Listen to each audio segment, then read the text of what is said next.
In competitive chess, the weight of a win, draw, or loss is all on one's shoulders. It's easy to feel alone. Those lonely days are over. Oh my goodness! The Pro Chess League is back.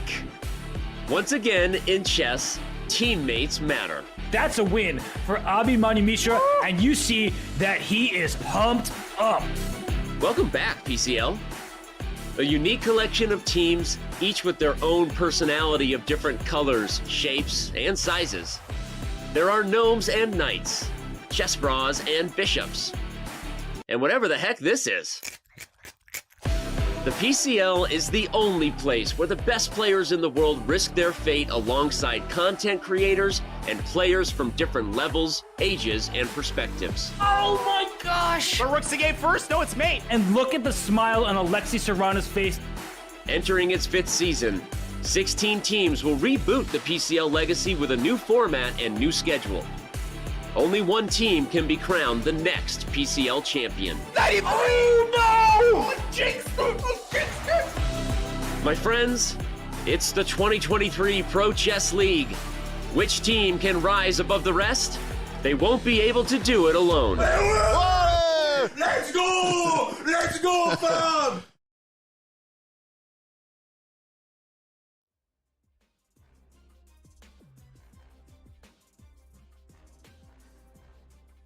Today is Thursday. What does that mean? It's another day of the Pro Chess League. I'm Grandmaster Robert Hess. Alongside me today is the chess boxing sensation, Grandmaster Aman Hamilton. Aman, great to see you back, man. How are you enjoying yourself? You ready for today in the Pro Chess League?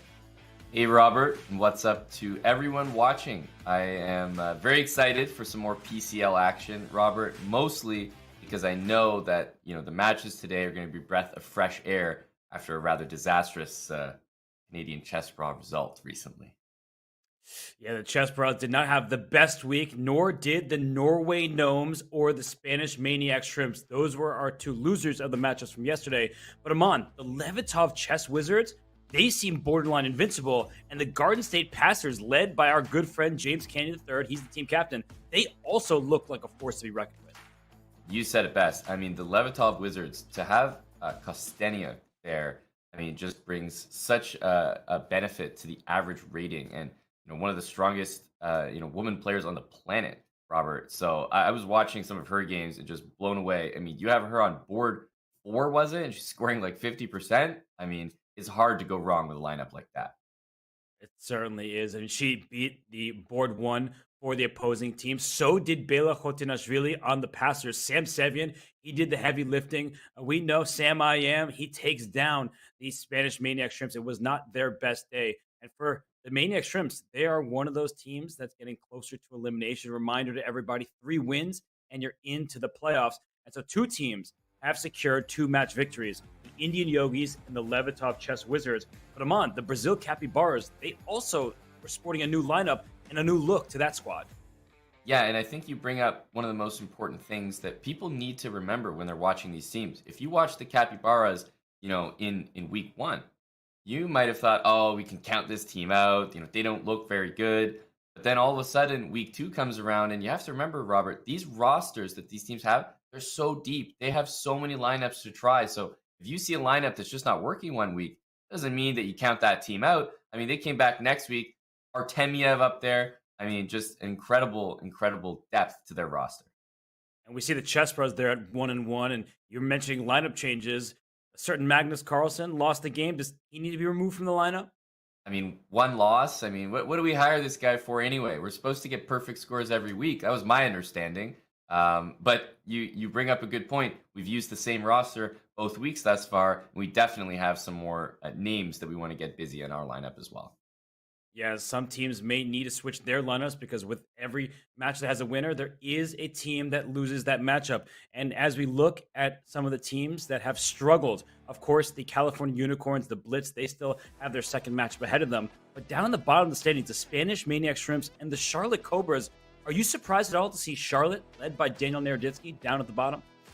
Well, it's interesting about these lineups. First of all, the Charlotte team, got to have, one of the bigger fan bases, certainly a very popular team. But one thing about their lineup is they don't have as many like 2750 plus kind of players on their roster that they're able to rotate in. And I'm not saying that those are the lineups that absolutely win, but the way this PCL format works, Robert, you get benefits for having players that are well over 2700.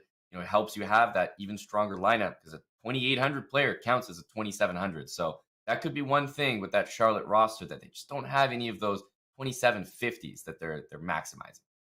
And of the teams that have not won a match yet, which do you see as maybe the biggest player in the league, a team that can make its presence felt and maybe do some destruction come playoff time?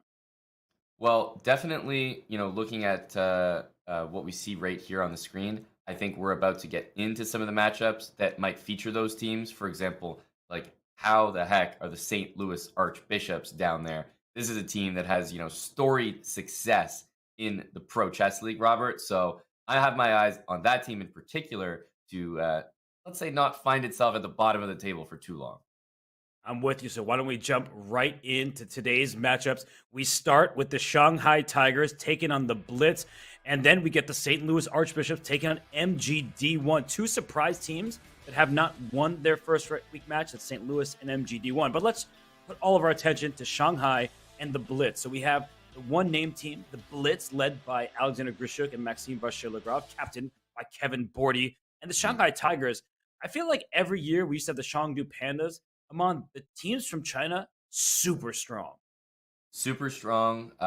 It also helps that there are, multiple Chinese women who are so strong that they help that average rating. You got Zhu Wenjun, who's, worth, 200 points above what she's coming in at, 2350 for the roster purposes.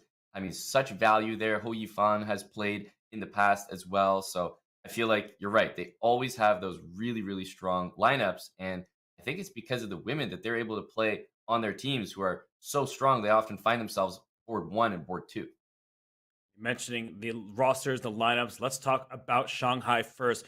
Zhu Wenjun, she is the women's world champion at 25.55. She only comes against the cap at 23.50. So that's a big win for the Shanghai Tigers. And speaking of big wins, Wei Yi, that 4 out of 4 performance among, he's proving to be a powerhouse.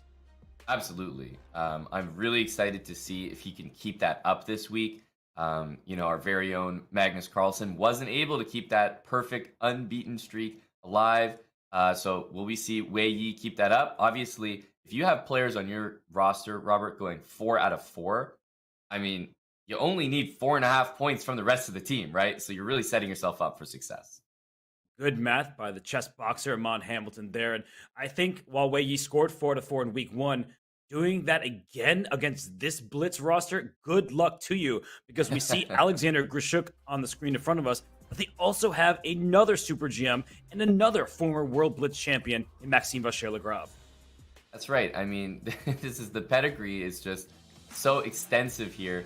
Grishuk, obviously a player that has played for the Chess Bras in the past. I think he's a very, very strong player, tremendous in this format. He'll get in that time pressure. He'll give you a heart attack, but at the end of the day, he tends to get the job done. But imagine that your board 1 is Grishuk and your board 2 is MVL. Talk about a 1-2 punch, Robert. I mean, that's just, unstoppable. It's freaky strong. And at the Chess Bras, you guys have they're like family, but there's literal family members on the Blitz. We see True. Alexander Grishuk and his wife, Katerina Lacno. We see Matthew Cornette and his wife, Demonte Derlite Cornette. And then there's Etienne Bacro and his son, Alexander Bacro. What do you make of this family-friendly lineup?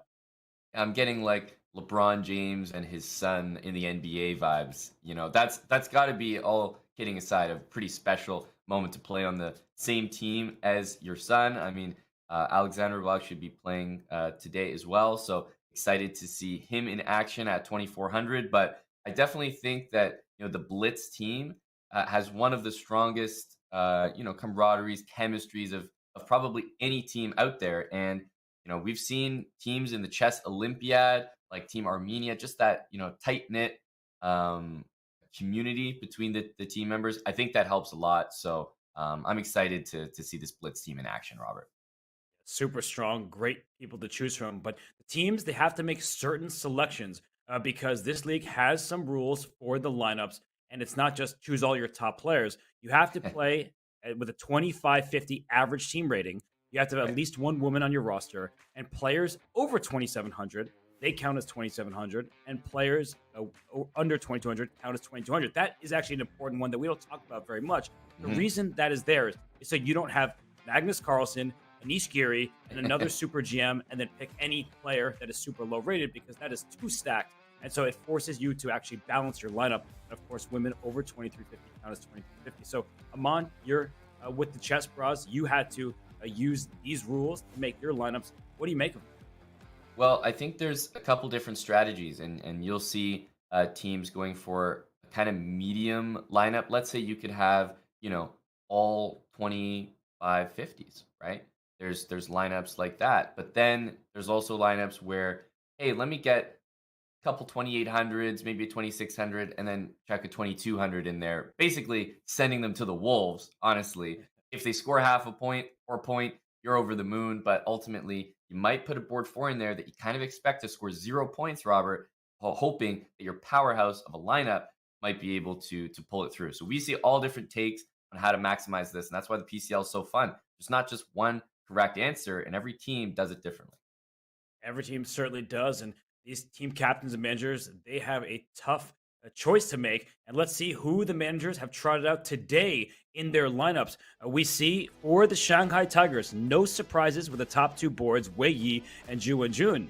But we also see a balanced board 3 and 4, Xu Yi and Liu Yiping. While for the Blitz, Alexander Grishuk, Maxime Vacher-Lagrave, these are the super GMs that will try to stop Wei Yi's unbeaten streak. Then we have Grandmaster Katerina Lochno and Alexander Bakro on the 4th board. So, Aman, first glance at these lineups, who do you see as the favorite and why? Well, the interesting thing that I've noticed over the first couple weeks of the Pro Chess League, learning from our lineups and how they've performed, as well as watching some of the other teams, is I think lineups that look like the Blitz right now should actually get out to, earlier leads, whereas lineups that look like the Shanghai Tigers are probably going to score better in the later rounds when the ratings actually match up even more. So when you have these powerhouse, Grishuk, MVL, they're going to start with some easier games against board 4, board 3. That's when you need to score your points as the Blitz. So if I see the Shanghai Tigers getting out to an early lead, I actually think they might run away with this match. Whereas if the Blitz get out to an early lead, who knows? We could see some late comebacks. And these two very balanced rosters. And I just want to point out, the Blitz, their average team rating is above 2,600. It's actually 2,612 because of the league rules where Katerina Lochno only counts as 2,350. Sasha Grishuk and Maxime Vacher-Lagrave only, and I'm putting that in air quotes, counting as 2,700. It means they can boast this crazy strong roster. So let's dive right in the first round pairings. Because, Aman, you were just saying that for the Shanghai Tigers, if they can score some points in the early rounds, they might be the favorite later on. So let's start with Wei Yi with black, Alexander Grishuk, and then Zhu Wenjun black against Katerina Lochno. We have 2 of the best women playing against each other in the first round. That's right. No, that'll be probably the biggest matchup of this very first round. I'm super excited for that one. Alexander Bakro on board 4, a 2,400, Robert. Make no mistake. He's not a 2,200 that's expected to lose all his games. 2,400 these days should be giving everyone on this roster a tough game. Wei Yi is not walking in here and expecting to get an easy victory to start things off. But if you're on the Blitz side, you are definitely expecting MVL and Grishuk to try to put up some points against these opponents from Shanghai. But with such a balanced roster, I don't think any points are just gimmies here. Sometimes you see board 1 against board 4 on both sides, and you're thinking, okay, we'll win for either side. But here, I think anything could happen. I'm with you. No obvious free points not available to the players. And let's remind everybody, especially if you're new here, of what the format is. Why we're talking board 1 versus board 4. Why don't they just play each other? All boards play the other team's 4 boards. The time control is a rapid one, 10 minutes plus 2 second increment, up to 4 rounds. Why up to? Because some teams demolish their opposition and get to 8.5 points within 3 rounds. But if when all is said and done, we have a tie, 8-8, we will go to tie breaks where the round 4 pairings is board 1 versus board 1, or 2-2, 3-3, 4-4. They will replay with colors reversed. So, Aman, we've already seen some tie breaks, including the Blitz last week. Kevin Bordy, their team captain, called them lucky to have won that week. and it was barely getting through in the tiebreak. Truly, that was one of the most entertaining, and there's been so many entertaining matches, but that's been one of the memorable ones for me. I remember watching that live. Commentary was unreal. I mean, it just must have been crazy to be there to watch that. Obviously, I mean, I'm a fan as well. I want to see some exciting chess, Robert. So I'm not going to complain if we get some tie breaks today, but we'll have to wait and see. Lots of chess to happen before then. For sure. And they say better lucky than good. I say best lucky and great. And that is what the Blitz were last week, where they needed some results to go their way. They did go their way. So they thrived and shown when they needed their players to do just that. And we see two players on our screen. Alexander Bakro. Is that a Botez live? I can't quite see what's on the hoodie, but it looks kind of like one of those Botez hoodies. But Wei Yi playing in the darkness. And he is saying, I'll take these black pieces. And I think he needs to win for the Tigers. Of course, it's not must win. It's the first game of the entire match I'm on. But it sets the tone for the rest of the match. Absolutely. I mean, there's nothing better than seeing your board 4 come away with a victory against a board 1. Like, it doesn't matter. Even if that matchup is actually kind of a close one and, it's not an insane upset, that just instills confidence in the rest of the team, Robert. Oh, we have a closed Sicilian. I grew up playing the closed Sicilian Amon. We might not see a d4 or maybe a delayed d4 after knight f3. But what do you make of this opening choice? There's only 2 moves played by white. Does this, in your mind, show a little bit of, I'm going to play a solid game? Or do you think that Alexander Bakro he's doing his own thing? He doesn't care who his opponent is. I think, when you're playing someone as strong as Wei Yi, there is a little bit gamesmanship that goes into it. You might think to yourself, oh no, like my open Sicilian is not going to stand up to this 2700 level preparation, especially in a 10-minute game. So he might be maybe going back to something that he's more comfortable with. Players do have rapid repertoires. Really is a thing. They have certain openings that they're only willing to try and rapid, and they're just not ready for classical. But it's also just keeping the game going. It's going to be a longer game this way. It's closed, and hey, the longer the game is, maybe the more chances. And we have seen board 4s take down their enemy team's board 1. We saw Alexandra Kostenyuk and Bela Khotinashvili do just that yesterday. And sometimes when you put the onus on your opponent and say, Wei, if you want to win this game, you're going to have to do something dynamic, maybe something drastic. And we see a very solid start. I mean, look at this. No tension between the pawns. Black saying, Yuffie and Keto, let me do the same. And will white eventually play for d4 Amon? That's the big question that I have in this kind of opening. Or you play a calmer d3 and f4, then knight out and castle. Just try to use your pawns to your advantage up in advance of the 4th rank. Well, I've seen some systems which are kind of nice. Knight ge2, d4, knight takes, and then you just bring your knight from d4 back to e2, and you just kind of sit there and play it slowly. But I think he's gone and just answered the question for us. We see the move d3. That tells me already we're not seeing d4, because if he wanted d4, he would have just gone and done it right away. Now it would be a waste of time to go d3 and then d4 a couple moves later. Yeah, I just feel like this plays into Wei Yi's hands as a stronger player. He's got to close setups. He's likely to be able to outmaneuver pretty much anybody on the planet, but especially someone he outrates by 300 points. So while Wei Yi sits and thinks, he is going to determine his next plan, whether it's going to be plopping a knight in d4 or stopping d4 altogether. We see that 2 other games have begun. So Amon in the top right, there's a knight on b3. I thought that was on c3 between Katerina Lochno and Ju Wenjun. So that's already an odd position. And then in the bottom left, we are seeing Xu Yi against Maxime Vachier-Lagrave, a 4 knights Scotch with bishop c5. So which game would you prefer to dive into? Well, let's jump into Ju Wenjun's game, because I actually thought that the thing on d6 was a pawn. Turns out it's a bishop. So we don't even know where the pieces are in that game. So let's head over there and figure that out. Yeah, it looks like Fischer-Renda will rewind, and this is a matchup between... This could be a Women's World Championship matchup, right? Katerina Lochno and Ju Wenjun, 2 super strong grandmasters. And how did this knight get to b3? Well, bishop c5, and then knight to d2. Okay, that's why. And just to show everybody quickly that trying to steal a pawn in the center, it often backfires when a queen slides up to d4 and there's a checkmating attack, and his knight is threatened. So don't just steal pawns because they look free. You have to be very careful. And instead, the knight ventured out to b3. So, Amon, as we get to the live position, that bishop on d6, looking like a tall pawn here. But in a closed position, we typically do prefer the knight. So, do you think white has an edge? Yeah, maybe a very tiny edge. I think these types of positions are super standard for the opening that we've got. So I think neither player is going to be dissatisfied being here. The bishop on h4 with a nice pin against the knight, and it's difficult to break that pin as well because bishop e7 just doesn't really fit in with black's setup here. The bishop on d6 supporting e5, it's entrenched in there. Knight c4 by white coming, so the bishop kind of needs to remain on that square. So maybe g5 by black is going to be a move that needs to be seen because I'm not sure if you can live with that pin forever.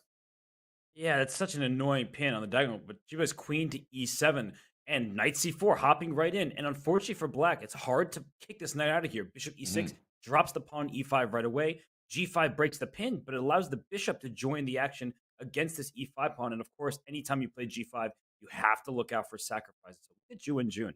She cleverly slides her queen up to the e6 square and says, I'm out of the pin now. What are you going to do? e5 is defended. What next? Yeah, that's really slick. And, taking advantage of the fact that there's no light squared bishop in white's position. So the e6 square, surprisingly, super safe. Knight on f3 doesn't have any squares to attack it. g5, d4 covered. So in the end, the knight just retreats. But this is definitely a little bit of an achievement here for black, getting out of that pin so early. We might see the knight move so that finally black can re-coordinate. And as for white, would you say maybe an idea is like to try to play f4, but it's going to need some prep? Yeah, f4 and then a timely e5. There could be tactics in this position. And Jun developing her bishop the other way, potentially to a6 or c5 is thematic here. Shut down any possibility of white playing d4. So this is a slower approach. This is a game where they're both trying to find the best squares for the pieces. And just one tactic to point out, that knight takes e4 might be available if this knight were to move. So if we play knight b3, that could in fact be a blunder because knight takes e4 removes the guard of this knight on c4. You take what seems like a free knight, down goes your knight on c4. And if you take on d6, this knight can hop back successfully and recapture the knight on d6. Yeah, that's a sweet tactic and definitely easy to miss if you're just not thinking about it. Knight d2, you just kind of play in stride, but I'm wondering if the knights are even going to recycle further, like knight c4 to e3, maybe looking at the f5 square, and then the knight on d2 popping into c4 as a result. That's actually a really good plan, especially if this bishop were to leave the diagonal. Then I would immediately hop back. And now bishop takes f6 is a sort of threat. It doesn't win material, but it does compromise black's pawn structure. So these two players, they're doing a good job. No side has an advantage. We see the bar in the middle. We will come back to this game, but every single game in the Pro Chess League is of equal importance. It does not matter your rating. You contribute to the team's ultimate success. So in the top left, Alexander Bacro, Wei Yi, it's just a close Sicilian. Not a single piece has been traded. On the top right, we were just looking at that one. Why don't we head to the bottom left game between Xu Yi and Maxime Vachier-Lagrave, because that one is looking quite spicy. Agreed. Yeah, we got to take a look. MVL for the Blitz is in a position here with the black pieces, which, it's ready to get really spicy. I see that pawn on d5. When you see this tension, d5 and e4, and you see neither player, willing to bite, it usually means that neither player wants to. Like, it's probably an advantage for the opponent if they were to take it. There's so many tactics to be careful of with that bishop on e3 and the rook on e8 staring down at it. You might see some rook takes e3 lines in the future. Yeah, because I think the natural question is, answered by Xu Yi, can I just take this pawn?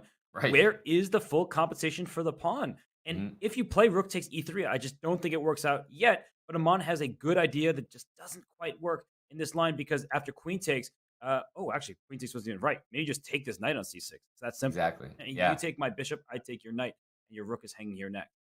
Yeah, this would be painful. And, you kind of, I think when you're playing strong players, you shouldn't be afraid to just ask these questions sometimes. Like, they just leave a pawn loose for a couple moves.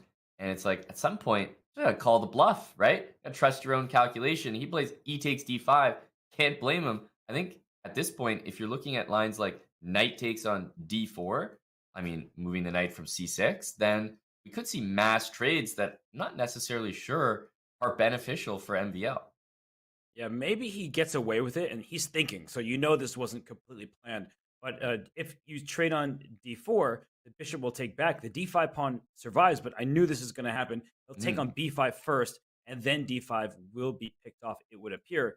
Bishop takes f6, not available. Just want to show a line very quickly that the bishop takes f6. It looks like, okay, I'm removing that attacker. But once we take this bishop, this queen, this king on the same diagonal, in comes this bishop to e3, protected by the rook. Thank you very much for the queen in the game. That's right. Yeah, and I think that's why we saw bishop takes b5 and queen takes on d5. But I mean, is this just going to peter out to an immediate draw? I'm looking at bishop takes b6, and then I was wondering about queen takes a2, some kind of tricky move in between there, and that's why knight c3 is actually very good move by white here, because it's easy to think, oh yeah, we're just trading. MVL's giving me a draw, and then missing a killer in between move. But this is trading and making a draw, because Yeah, queen takes now we d4 are. is likely. It's like, let's just get all these pieces off the board, and the queens come off is completely level. A 2 rook and knight position with 6 pawns per side. So I think this one is as even as it gets. Although Maxime, he brought his queen to f5, so he's clearly playing not for a win necessarily, but he wants to keep peace on the board to give himself chances down the line. So I like his play, but the position is very even. Agreed. Yeah, not much to see here, Robert. Queen f5. He wants to keep playing, but he's the higher rated player. I think he's kind of got that expectation, right? Yeah, he does indeed. Well, another player who is higher rated in their matchup, as we look back at our 4-board view, is Alexander Grishuk. And look in the bottom right, Liu Yiping, strong international master for the Shanghai Tigers. He is trying to dive into those dark squares on the king side. And if you look at the top left and the bottom right, they kind of have some similarities, but it feels like in the bottom right, Liu Yiping just making more inroads into the position. So let's go to that game as Alexander Grishuk, a glutton for time trouble. He is already down 2+ minutes, and there's a bishop that has landed on h6. So, Mon, take it from here, buddy. What is happening? Yeah, the thing is, we've seen bishop h6 in this game before black has castled, which is always an interesting decision. So if black voluntarily castled after bishop h6, white would say thanks very much, and maybe like h4, h5, launch an attack. I mean, that's kind of what white wants. But Grishuk has said, okay, I haven't committed to kingside castling yet. I'm going to take on h6, draw your queen way over there, and say, well, now I'm going to open the center. And that's kind of what we're taught, the school of chess, right? You want to react to play on the side of the board with play right down the middle of the board. So I think Grishuk has reacted really well here. But keep in mind, that black king on e8 does not really have a safe place to go. But now that I'm looking at it, Robert, white king on e1 also can't castle kingside either. Yeah, neither king particularly safe, and there are also strategic elements here. I think white's next move might be a5 to disconnect these pawns from one another. So you would say, all right, I don't want to see a5, so let me play it myself. But then up goes this bishop to b5, potentially. So you control one square, you give up the other. So a5 does keep the b4 pawn defended, but it does give up maybe this important b5 square. So I feel like you're right, Amon. The white king has nowhere to go. The black king cannot legally castle kingside because it can't castle through check. I don't think you really want to go queenside either, because that side of the board is open. So maybe the kings will stay in the center for the time being. And Grishuk now down 3 minutes, Amon. We know that he is capable of playing with just seconds on his clock, but this is a big time lead for white and no clear plan for either side. It's true, yeah. And it also looks like the queen might be kind of invading, but I mean, let's say if we want to just put a5 on the board, for example, white might decide to slide in there with queen to g7. And I was just thinking, one of the weird lines is like queen g7, rook g8, queen to h6, and black can almost even try in that position something like g5 maybe, and really go after this queen. Rook g6, h3 is the only available square. Well, there's a bishop on c8 ready for a discovery. So when white looks like they're penetrating into the position of queen g7, it can actually backfire completely and maybe even trap the queen.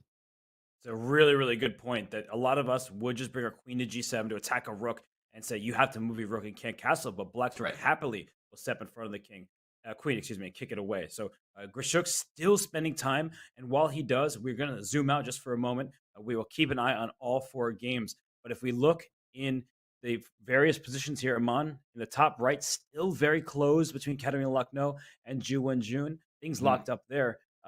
In the top left, I mean, Wei Yi and Alexander Bakro, finally, pieces are trading, but white looks kind of cramped there. And then the bottom left, Zhu Yi and Maxime Vachier-Lagrave, it seems like it's a pretty even position. So what do you say we go to Wei Yi's game, back to where we started?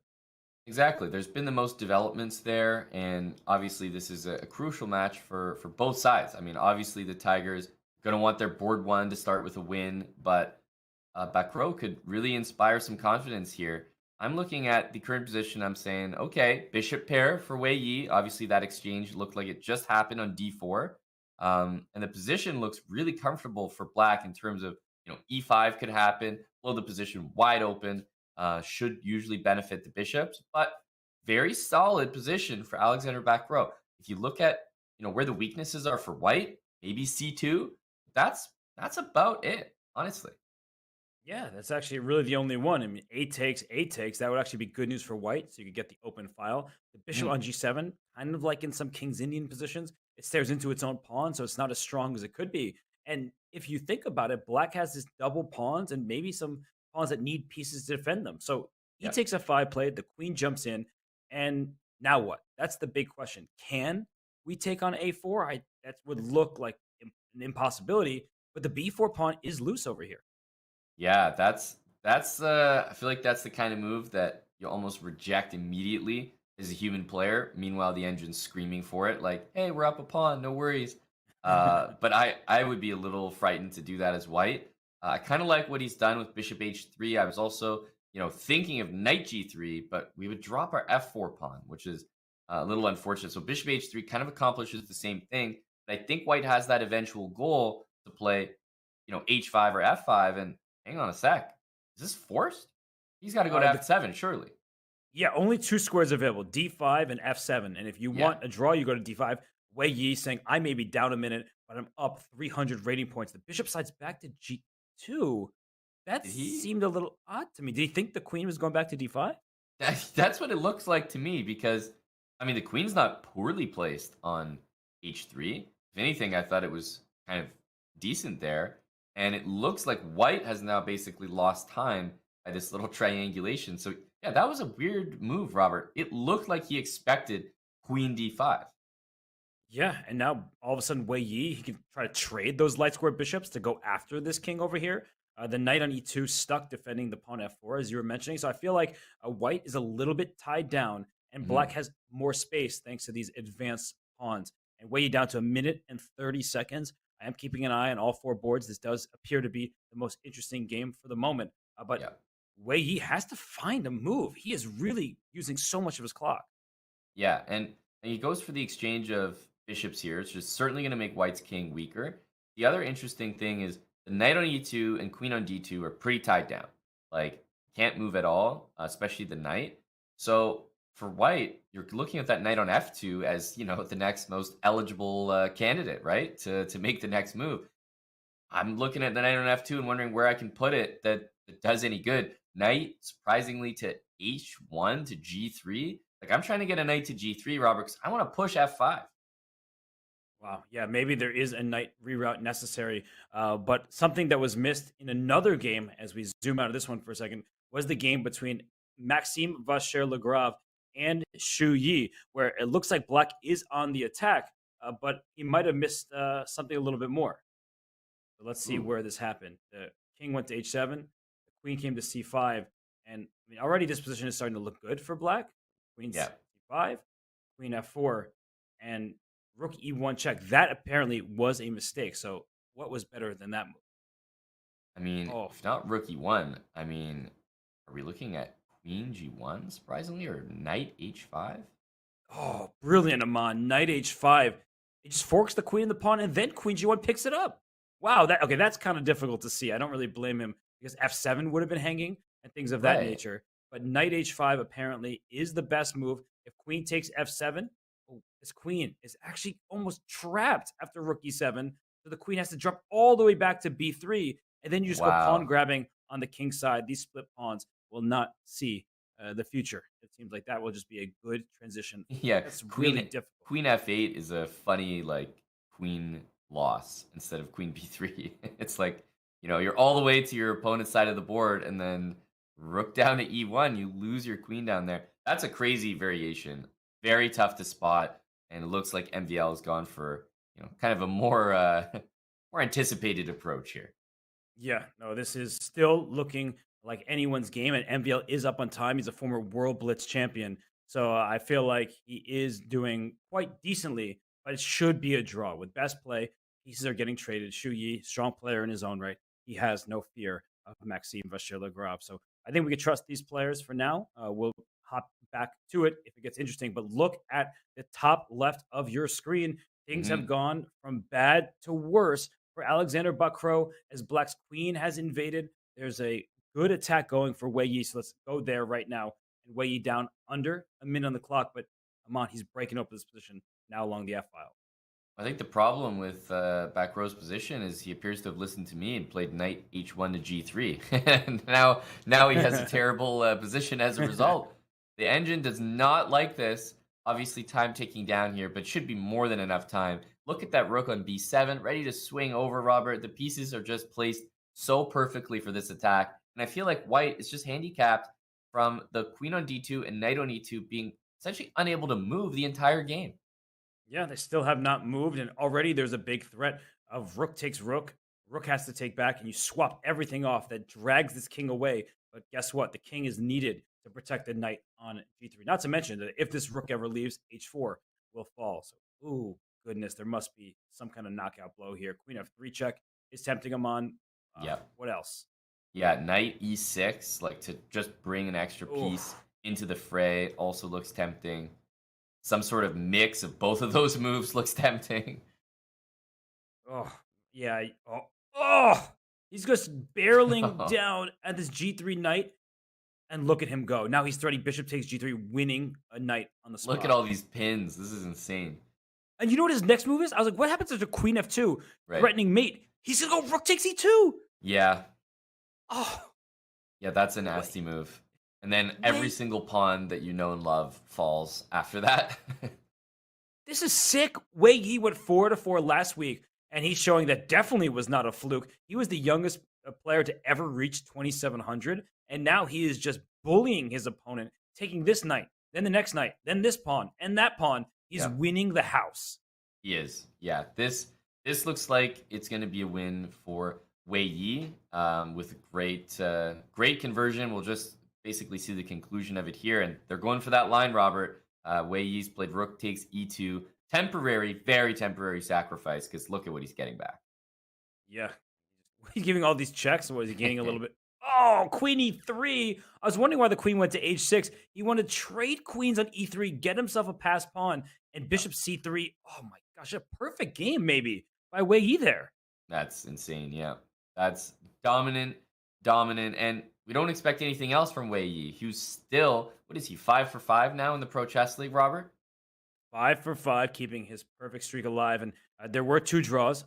The games between Ju Wenjun and Katerina Lochno, that was all locked up in the top right. I mean, look at that. That's like checkers over there on 2 different boards. White playing on the light squares, black playing on the dark squares. And then we had a draw between Alexander Grishuk and Liu Yiping. So that's a good result for the Shanghai Tigers, which leaves us with 1 game remaining. And if Maxime Vachier-Lagrave is not winning this game, and he certainly is not winning this position at the moment, that's amazing for the Tigers.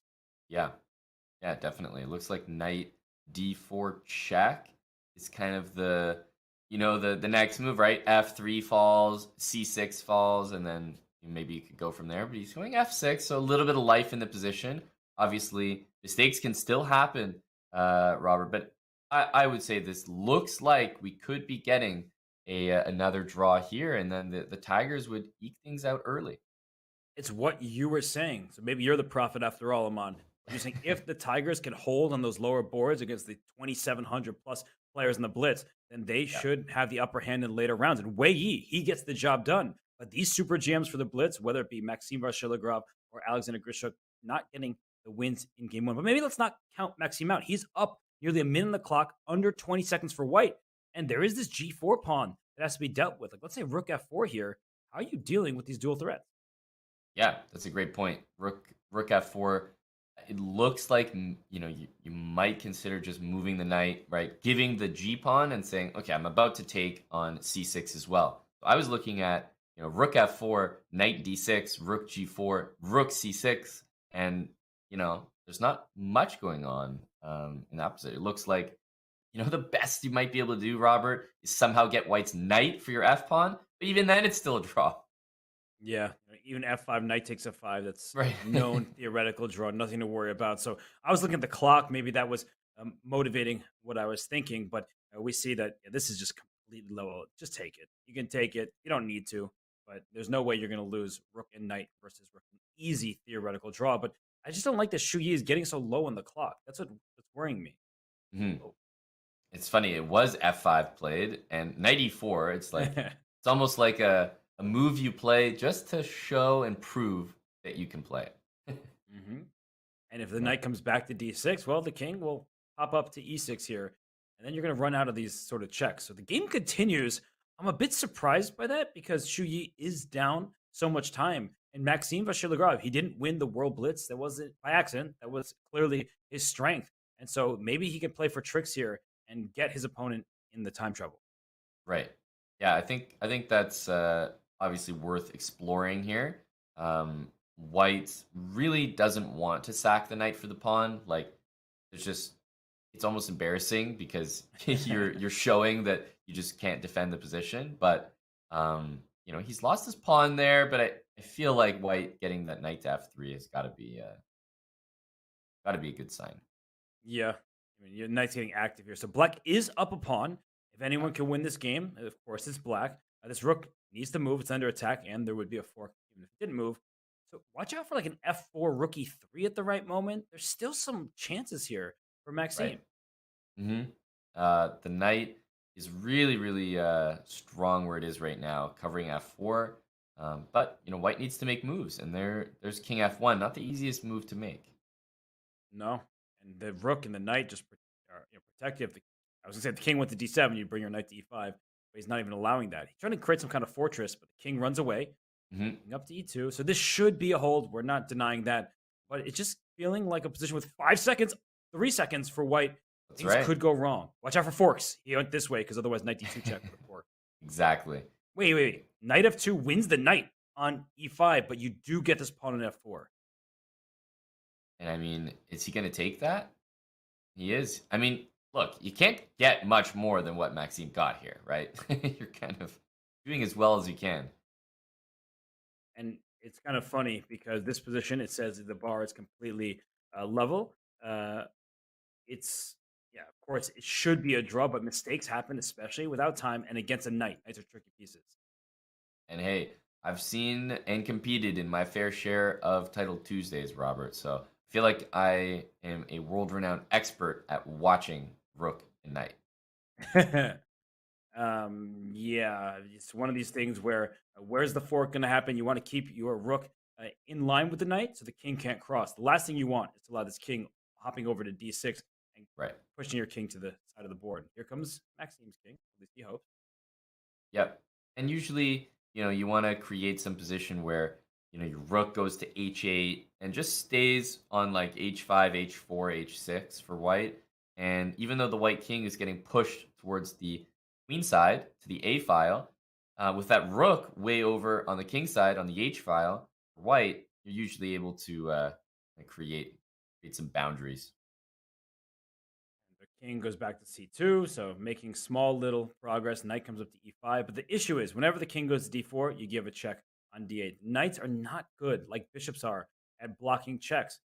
Bishops can move just one square on the diagonal and then block a check. The knights have to go so far away to do that.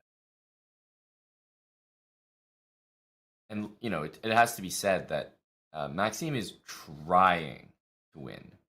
There's no correct formula. There's no way to do it. So he's just trying his best. He's certainly making some progress here.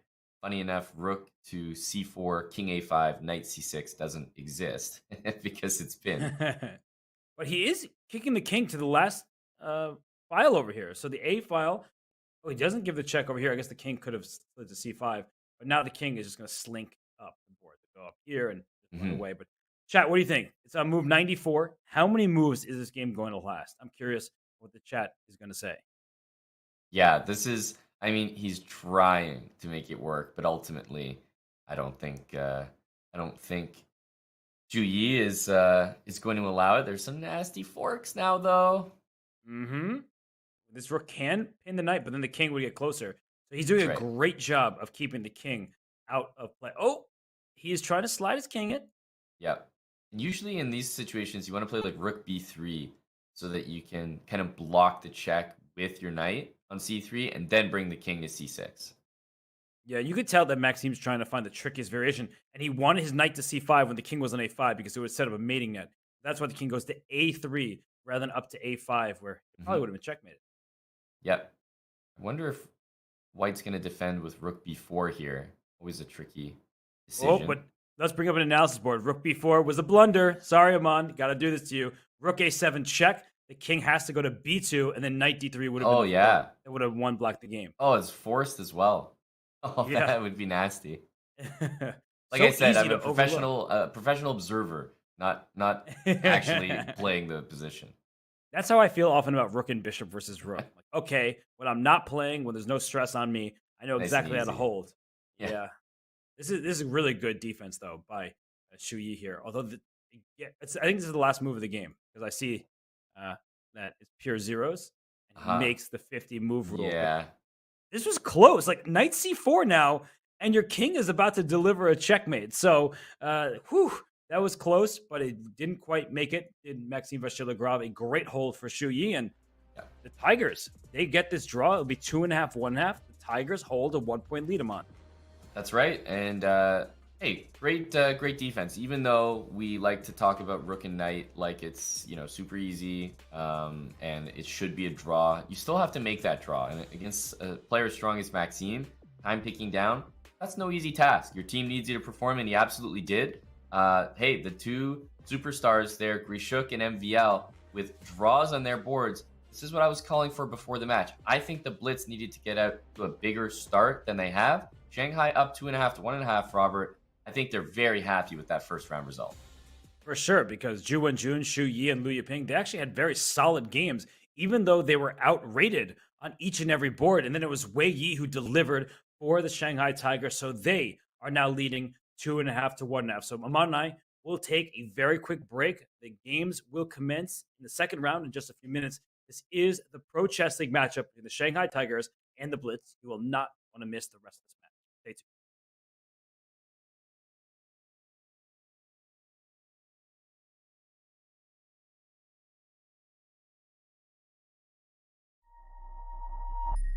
I do like positional styled games. I may try to keep it positional, but I can also change gears.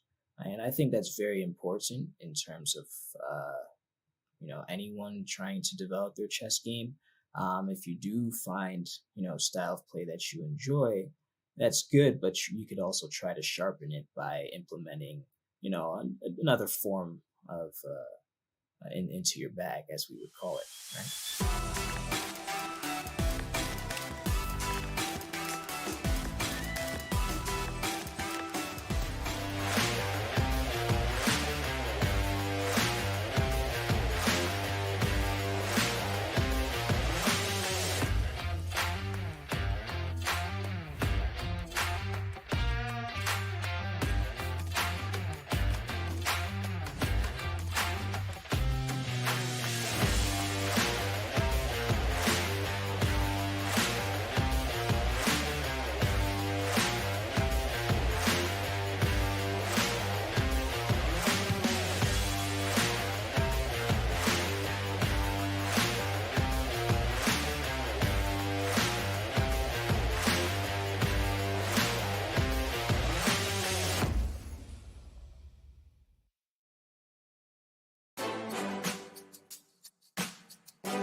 He may be hiding in the shadows, but his play on the board lights up the score for the Shanghai Tigers. That is Super Grandmaster Wei Yi, the top board for Shanghai. Aman, he is a monster. He's an absolute tactical beast. He is now 5 out of 5 in the Pro Chess League.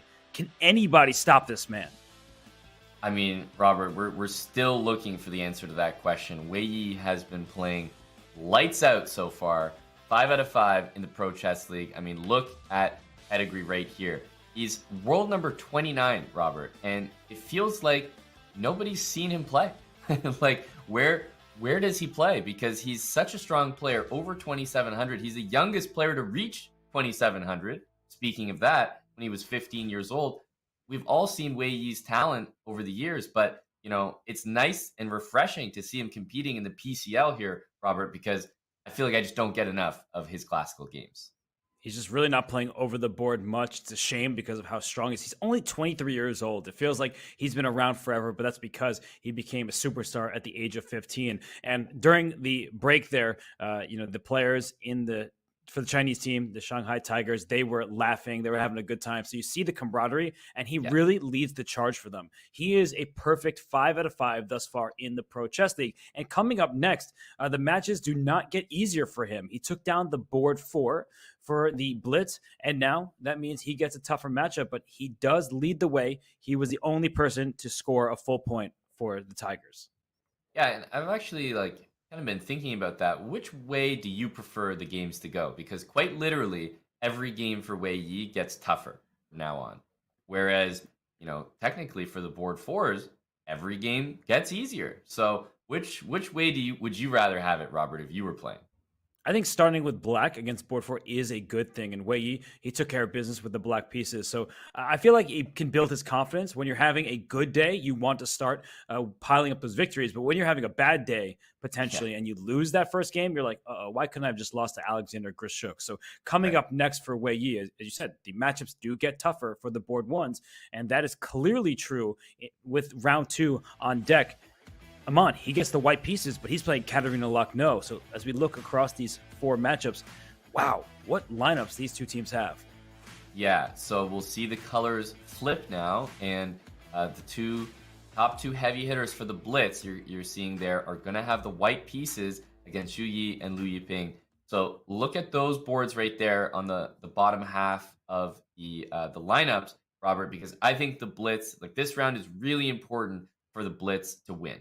I think that Grishuk and MVL with the white pieces, hey, put you guys up there. We're going to need some wins on the board here. Zhu Wenjun and Alexander Bakro is another big matchup, but you pointed it out. I think board 1 is going to be one of the most exciting ones of the round, Robert.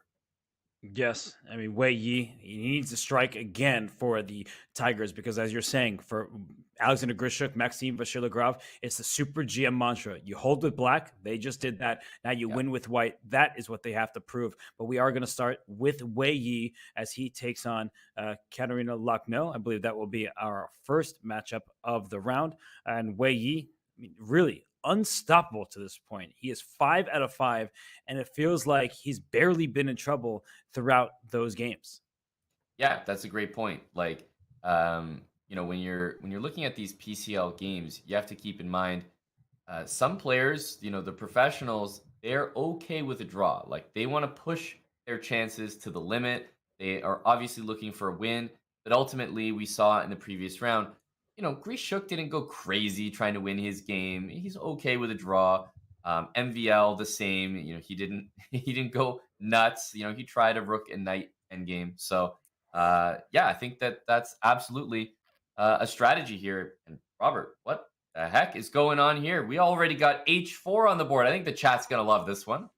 I mean, I'm using the double exclam. I can do that since I control the board. You see, double exclam H4. Peter Spidler, one of the world's leading experts in the Grunfeld, he has said that this is a tough line to deal with. Sam Shanklin plays it, and we know how well prepared he is. H4 and no response yet from Caruana Lucknow. Yeah, I mean, first of all, I'm enjoying this little double exclam you can throw on the moves now. I've never seen this before. This is awesome. I like that. C6 played in response, and I think the move H4, it kind of stops you in your tracks a little bit. you're in the rhythm, you're ready to play bishop g7, castle, maybe d5, typical Grunfeld. And then you see h4 and you're like, oh, maybe I don't even want to put my bishop on g7 all of a sudden. So Black now rethinking things, going for c6, and this might get back into like Slav territory. Yeah, because h4 is definitely scary if you castle, as you were saying. But if you play in the center, was this really a useful move? It does give the g4 square to Black's pieces, potentially this bishop coming out to g4. That could be a bit annoying. So h4, I like it. It's showing his intentions. He wants to play ambitiously and creatively, but it's not a good sign when you play h4, your opponent plays a pretty calm move, and then you're the one thinking. That's right. Yeah, because c6 is, okay, not the strangest move ever, but it's really thrown Wei Yi into a think tank here. I mean, h5 as a follow-up, it can be played, but I'm not sure he wants to just go for it straight away. This isn't bullet chess. After knight takes h5, I'm not sure you're prepared to sack the rook the way you might be in some other less important games.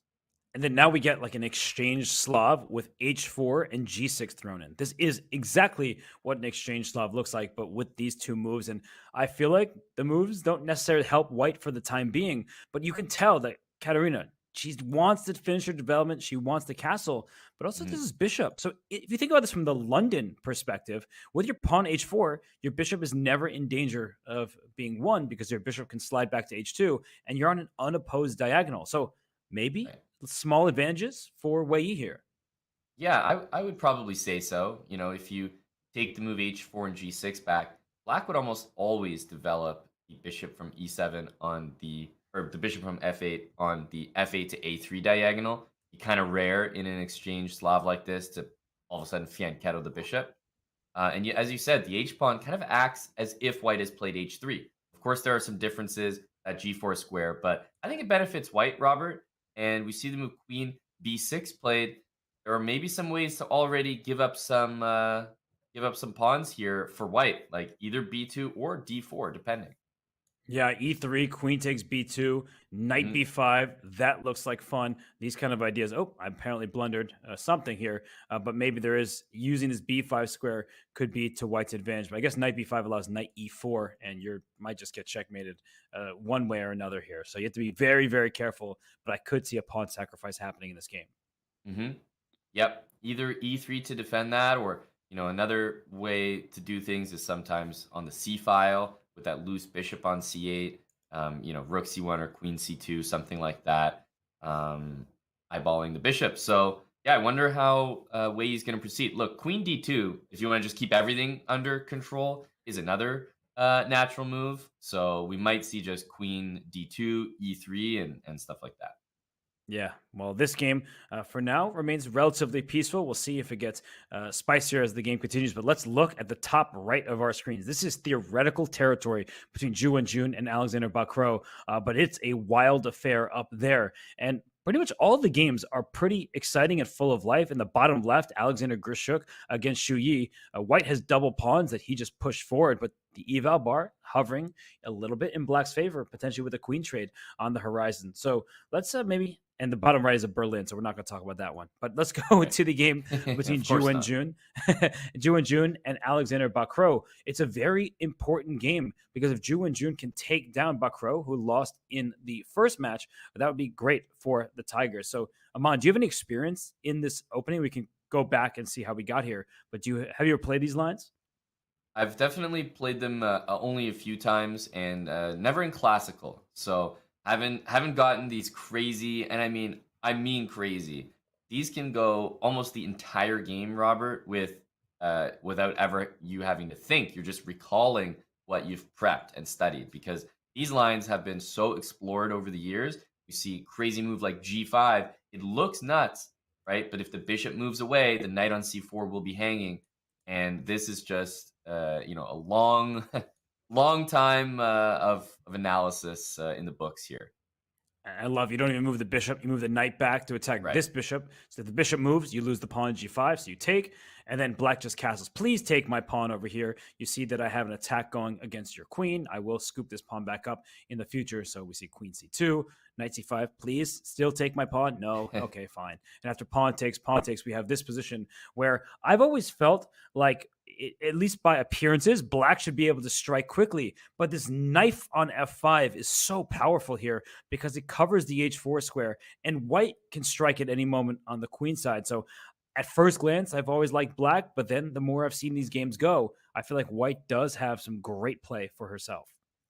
Yeah, no, this is a position where the knight is also guarded by the queen on c2. So it's really entrenched in there. Neither knight for black can challenge the f5 square very easily at all. I was about to say b4 and b5 already is just such a strong idea. a5 makes a ton of sense to take that under control. We might even see knight a6 to b4 to get that knight even further entrenched in those dark squares. And when I talk about dark squares, we've talked about the knight on f5. It really is a color complex kind of battle here, Robert, because of the presence of the dark squared and light squared bishops on the board. Opposite bishops, both sides are fighting for those different color complexes. Yeah, the knight on f5 dominating this bishop on f8 for now. But as you said, if this knight were to move out the way from c5, even the bishop or that knight could go to the b4 square. But for now, with the rook stare down, you'd be very, very careful because you don't want to allow white to quickly attack. Trade rooks, bring the next rook over. Then bring a bishop maybe to h3 to force the king to the side. There could be a devastating attack on the horizon with ideas like, a knight sacrifice on b5 as well. You just keep all of these options in your mind if you're Alexander Bacrot. And Aman, he's down over 3 minutes on the clock. Not good news for the Blitz, if you ask me. Yeah, I was also just noticing he was doing, one of those things where you put both your hands on your head. I always wondered when you play online chess, like obviously when you play OTB, that's very normal. But when I think about moves in online chess, I don't think I ever do that. But I see both players doing it in this match. Like I never take my hand off the mouse. Yeah, well, Ju and Jun must have heard you saying that, and she immediately puts her hands on her head. But that's how concentrated they are. We get the 5-head cam from them. But let's leave Alexander Bacrot to it. He decides to take on d1, giving up the d file. A bit of a surprise in the top right. But we have some interesting games all around. Bottom right is that Berlin.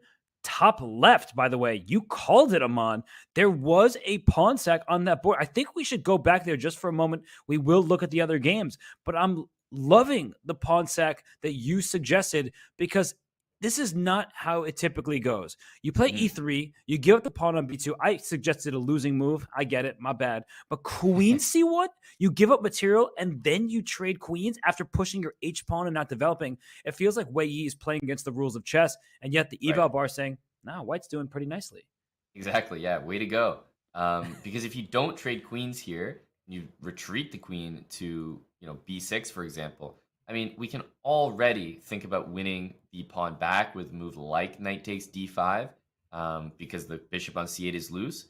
And the whole idea is that, well, the bishop c8 is attacked. Black might play knight c6 here, right? Totally natural move, covers the c file. But then the move that you've been harping on the entire time kind of comes into play here. And that knight b5 to c7, it just can't be stopped. So really uncomfortable position for Lakhno to be in, especially because Wei Yi is not playing this, Robert, because he just spotted it over the board. He's seen this before. Yeah, and if you try to take away the b5 square with a6, as Aman has been highlighting, this bishop is loose. So knight takes d5, for example, would be available with this bishop hanging back here. And then the knight. It's not just the bishop, it's the knight on b8. So I take your bishop with check. Your king goes and say, oh, your rook, your bishop. Sorry, thank you for your free piece. That's the game. So I feel like already it's a critical moment for Katerina Lakhno. She could think about bringing her bishop to d7, but knight b5 is still tempting. You don't really want to give up your bishop for this knight over here with the rook going to slam down on c7. I would say clear advantage for white. This is just one pawn, and it's not really coming into play just yet. No, and it's you really do slow down trying to develop the rest of your pieces because, bishop g7, the knight still has to get out. White has easy moves. b5 square for the knight. The bishop might take back with check if it gets captured. Knight f3 to e5. And white doesn't even need to castle. You could just play king e2 and enjoy all that open space and open files you've got on the queen side. Love Wei Yi's position. Think he's off to a great start. One last thing before we get out of here. You said knight e5. I started thinking of the e5 square. Bishop e5 might already win back the d5 pawn because there's a pin here. I'll take your knight and grab this pawn in the center with a fork on c7 threatened to boot. So, wow, Wei Yi is spoiled for choice. He is down on the clock. He'll need to make his next decisions relatively quickly. But let's zoom out of here because I am actually seeing some interesting stuff happening on that Berlin board. I discounted it. It was a Berlin in the bottom right. But where did all that Berlin structure go? We're in an opposite color bishop position where Maxime Vachier-Lagrave has the healthier pawn structure as we approach the endgame. And look at this move. Okay, how clever is Maxime? Did he just blunder a pawn? Maxime Vachier-Lagrave does not just hang a pawn like this in one move. I'm going to show this, bring up a analysis board. Bishop takes f3, looks good. There's a pin down the g file, but after the rook slides to e1 with check, and the king goes to f7, this bishop can just slide back, and rook f2. We might get like a ladder type of checkmate against this king. It's wide open here. Yeah, this is I almost can't believe this was a Berlin at one point, but you're right. The king is just so exposed here. White is almost going to be like forced mating that king. Where's the mate? Let's see. The king. Okay, if the king goes here, rook f7 is obvious. If the king goes up, where's the checkmate? That's the question. Do we just force it? We got to find it there. Bishop d2 looks like a great start. And the king has to run this way and here. Where's the mate? Because if I go here, I lose my rook. Yeah. What the heck? I don't see the checkmate, but you could probably just move your rook away somewhere and deliver a checkmate next, right? Like there's also four and exactly. One. All right, well, we're getting a little ahead of ourselves here. We see f3, the king goes to f7, smart play, bishop back to e5, hitting the pawn here, defensive moves from black, and just king f2. And white is clearly much better here. You're going to play g4, you're going to get passers on this side of the board over here, and they're double pawns for black. And the bishop covers h8, which doesn't look too relevant right now, but it really helps those pawns move up the board. It means that black can't go rook h8 to ever challenge the h-pawn. So you're going to see like takes, I'm thinking f takes, king g3, and then see ya, h4, h5, h6, h7. Yeah, just going to quickly run that pawn up the board. And this bishop is so strong because it helps your promotion square and stops the opponent from pushing the pawns up the board. So that bishop on e5, it is a stellar piece. And I feel like, well, this king is wide open for black here. Maybe this king is going to become dead at some point, right? Like there are going to be a bunch of checks available, especially if you take on g4. This pawn will take back and the rook f2 checks, rook e1 to follow. So I'm not liking this position for Robert, black. are you on chess 2 right now? I've never seen any. You got a skull over the king right there? Are you on the new update? What is this? I do what I want. I just hide it until the moment's right. And I just feel like this king on f7, it's in harm's way. So I had to put the skeleton out there. I love it. Yeah, and we see king g3. It really is going to go south. I think MVL, this is like textbook. Like, does anyone know the Berlin better than a guy like MVL? I seem to recall some of his games where he's played like 50 moves and draw. Just a demonstration of knowledge. Oh, wow. And by the way, this eval bar went sky high right there. So b5 somehow a mistake, and I'm guessing it's because the c. Yeah, he's just saying, take me. I'll go rook c1. I'll win this pawn. I'll win that pawn. So now white has 2 unopposed passers and black has none. Yeah, the pawns are just not mobile for Liu Yiping here. So I think MVL is looking really comfortable here with the white pieces, Robert. But, looking at all the boards, I'm actually curious if you think that game up in the top left is as decisive as it looks, because Wei Yi, again, with those white pieces, is looking like it could be a convincing advantage here. Wei Yi is a beast. 5 out of 5 in the Pro Chess League. I mean, look at this last move, too. His last bunch of moves. He played queen c1, if we go back in time. He's down a pawn. Let's just trade a queens. That queen's not going back. It's a problem. So we see a trade. Then the knight goes to b5. Black plays knight a6. He just develops. He continues your plan. You called for it, and it happened. Black is moving the same pieces, and the king is still in the center. And look at this, f6. Give me that. King takes, knight c7. That's an unexpected move. Your knight was supposed to cover, but as she captures, in comes the rook, and the king on e6. Speaking of kings that are a problematic piece, I'm going to have to do this again. I'm sorry. This king, it's really in trouble here on e6. There we go. The chat's going to love that one. Perfectly used as well, because, white's down a pawn, but it doesn't even matter. You can take it back if you want. e7's hanging, but it might not be about that anymore. I think you could even just develop. Yeah, and I see that rook takes b7 was in fact played. I was putting too many of those emojis on the board. Thank you for the pawn. This bishop may help in the attack as well. Rook c8. The one idea, let's give this check down here. You just don't allow it. Oh my goodness. Are you kidding me? Bishop to c7. Oh, that's unreal. What? Like, I was thinking, what do I do? I can't move my king here because this pawn, maybe I play f3 to try to boot this knight out of here. He says, not a single ounce of counterplay for you. If you bring your king back, I'll give you a check. So your king is going to have to run away no matter what. This is sick stuff. Jeez. Well, I mean, it's looking great for Wei Yi. Not only are the moves coming in, one after the other, but he just seems to be in a flow, Robert. He is looking so smooth so far in this PCL. MVL is looking fantastic thus far. I mean, I guess we haven't taken a look at that Grishuk game, right? That's the last game for us to check in on, because that's really going to dictate how this round goes. Yeah, because in the top bottom right, we see Maxime Vachier-Lagrave. He's well on his way to victory. In the top left, Wei Yi, similarly in charge. And then that leaves us with the top right game and the bottom left. Both of them have about level positions. Let's go to that Alexander Grishuk game that you are calling for, because Aman, this is an absolute mess. I see that black and white both have 5 pawns, but excuse me, what in the world? This is bowling. I see just a split everywhere. Yeah, this just looks like some of the worst pawns that you could imagine versus some of the worst development you could imagine.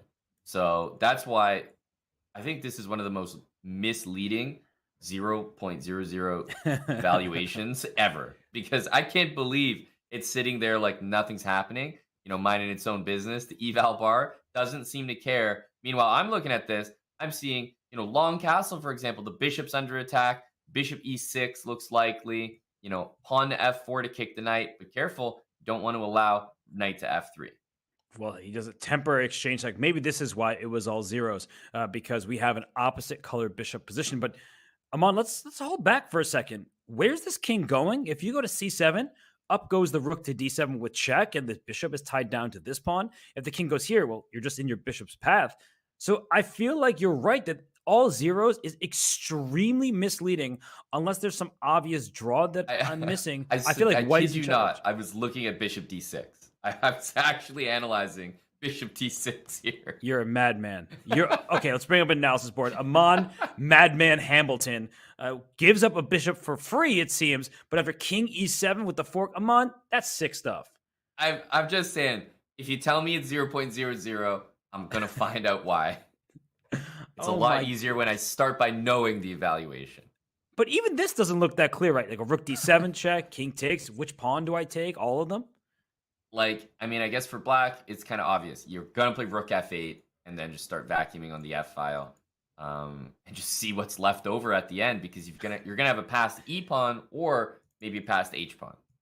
Right, and white will get a passed a pawn very likely. Bishop d6, suggested by you, spotted by Xu Yi. You two are on the same page. It's a different universe. I mean, this is great play by the Chinese Grandmaster. This is why I think rating gaps can be misleading. By the way, Maxime Vachier did officially just win his game. Not surprised by that result. But this is just great stuff from Xu Yi. And I was going to say that 2,500 versus 2,750, of course, in a match, advantage 2,750. But in a single game, there's no reason why Xu Yi cannot handle the Super Grandmaster for the Blitz. So let's get on out of here as Alexander Grishuk ponders his decision, because Wei Yi in immense time trouble against Katerina Lochno. He is better, and he needs to win because Maxime Vachier-Lagrave took down Liu Yiping on the bottom right there. So let's go back to the top left, because in time trouble, mistakes happen, but white is clearly better. That's right. Yeah, and we've been saying so many good things about Wei Yi because there are so many good things to say, but Katerina Lochno has managed to not only stay reasonably level in this position, but find a way to nearly trap that bishop on c7 and get Wei Yi low on the clock so that his decisions are trickier to make. And look at this, opposite color bishops and even material, but not even placement of bishops. Look at this rook. It's going to come over here and go after this pawn. Bishop takes g6 will be a tactical threat after rook h8, but e5. Right. Katerina Lochno strikes in the center. She wants e4 to shut down this bishop. Yeah, and she's defending h7 with the rook from a7. Really nice.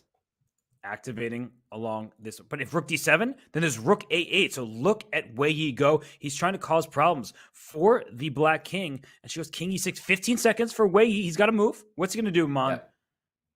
Well, at this point, I think he probably knows most of the advantage has been lost. E4 is a bit annoying. Maybe I was gonna say bishop on b3 would be great. So maybe bishop a4 to b3. That's actually really nasty. So 8. Ooh, I don't love that because you're putting your pawn on a light square, but maybe there's no stopping a3 next. Mm-hmm. That's Uh-oh. right. I'm looking at g4. I feel like I like g4, g5. That looks really appealing. And rook a5, she's barely holding everything, and your move comes into play. This bishop might get trapped, Amon. Yeah, strangely enough, like you could definitely see that dark square bishop going down here. Rook h8 is also an idea again. Oh, and then g5, because the rook has to go to a7 defend. You play g5, only safe square is That's right. g7, but that rook will be cut off from the h7 pawn. Wei Yi and Amon Hamilton, they're playing great moves here, but 6 seconds for the Chinese Super Grandmaster and nearly 30 for Black. Oh, he's barely getting his moves off. Yeah, that was a good move. Bishop g7 first in order to prevent rook h8. So This- Lackno is up to task here. A quick analysis board, please, because after king f7, rook a8 is possible with bishop takes d5 check. I'm not sure if that was good, but if rook takes a8, Ooh. bishop d5 was check first, and then you take the Right. rook, but only one extra pawn, probably not good enough. So instead, we see the rook slide to b8 and then up to b7. He's just keeping the bishop on the board, and that's bad news for the black king and bishop. Oh, the bishop is in such a bad spot here. g5 and rook f7 is essentially going to win the piece. And there might even be mate here, remember? Oh my Rook goodness. to g8 is mate. It's checkmate. She walked right It's into it. checkmate. And she now sees it, and she is going Oh, to throw in no. the towel. Look at Wei Yi go. Katerina Lackno, super strong player, but Wei Yi is unstoppable in the Pro Chess League. He is. When you're feeling it, you're feeling it. And we see a win there by Wei Yi. I mean, how many times have we said that in the Pro Chess League? 6, exactly. We have said it 6 times, but Ju Wenjun right now, she is in time trouble against Alexander Bakro, mutual time trouble. So let's go into that one because we have a material imbalance where Black has a rook that's in the top right. Black has a rook against a knight and 2 pawns. Whose king is safer and why? I'm not sure, Amon. I love White's position here. B3. Just stay on the light squares here. I feel like in the long term, this should be a great position for White, but Black could sort things out tactically if we see some blunders. But long term, this should be definitely winning for White.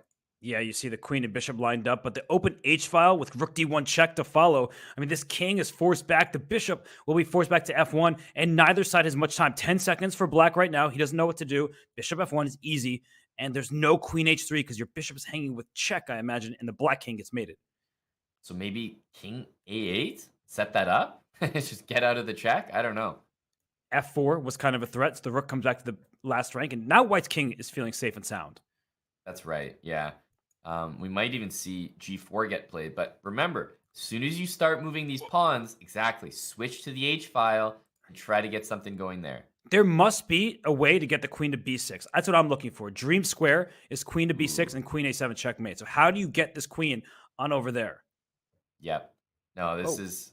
Whoa. He goes for the sacrifice here, but that's a over. little premature. Queen takes c5 even could be played. But simple chess, can you... No, knight c7, the king would go up to a7, and then you could have taken everything. But this is desperate for Caruana. He's giving away all his pieces, and this knight can even drop back Queen to d4. Where is the easiest knockout? You could even maybe take here at some point. Yeah, exactly. Like, you don't want to do it when the rook's on f8, which is funny, but yeah, she's done a good job here, and now I think the game is in hand.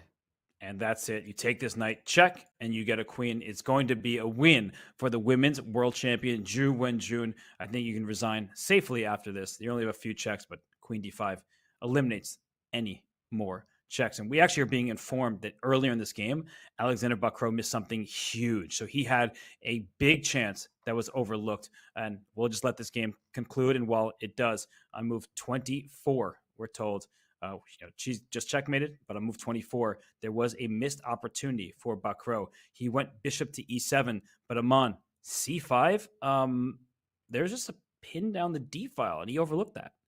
He only had 5 seconds, I guess. Yeah, the time playing a big factor in this game as well, but dang, that's just a pin, plain and simple, Robert. Yeah, no, that's something you would expect him to see. And unfortunately, in his time trouble, it looks like he did actually had a minute and 20 seconds. So he had plenty of time to spot that, but unfortunately, he missed it. And now all 4 games are done. And it's good news once again for the Shanghai Tigers. Alexander Grishuk held to a draw after that lovely bishop d6 move that you found for Shu Yi. So that means, as we see here, board 1, Wei Yi. Board 2, Ju and Jun. They took down their opponents in time trouble. And then Maxime Vachier-Lagrave, the only player for the Blitz to strike. So, Aman, as we look at those 4 matchups, I mean, what do you make of it? Another win for the Tigers. Yeah, I think the Tigers are in. I mean, it seems obvious to say they're ahead in the match, so obviously they're in a great position. But I just think that Grishuk and MVL, when you think about the progression, their opponents are only going to get tougher and tougher. So if you look at their results thus far, they've had a few draws in the first round.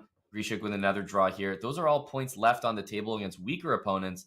Things should only get tougher for them. And an even lineup like the one that the Shanghai Tigers have with, kind of similarly rated players on most boards, I think that lineup gets better and better as things go on. But, you see this round right here, leading by example, Wei Yi, Ju Wenjun wins on the top boards. Not a bad round for white pieces. Would you say, Robert? Yeah, great round, 3.5 out of 4.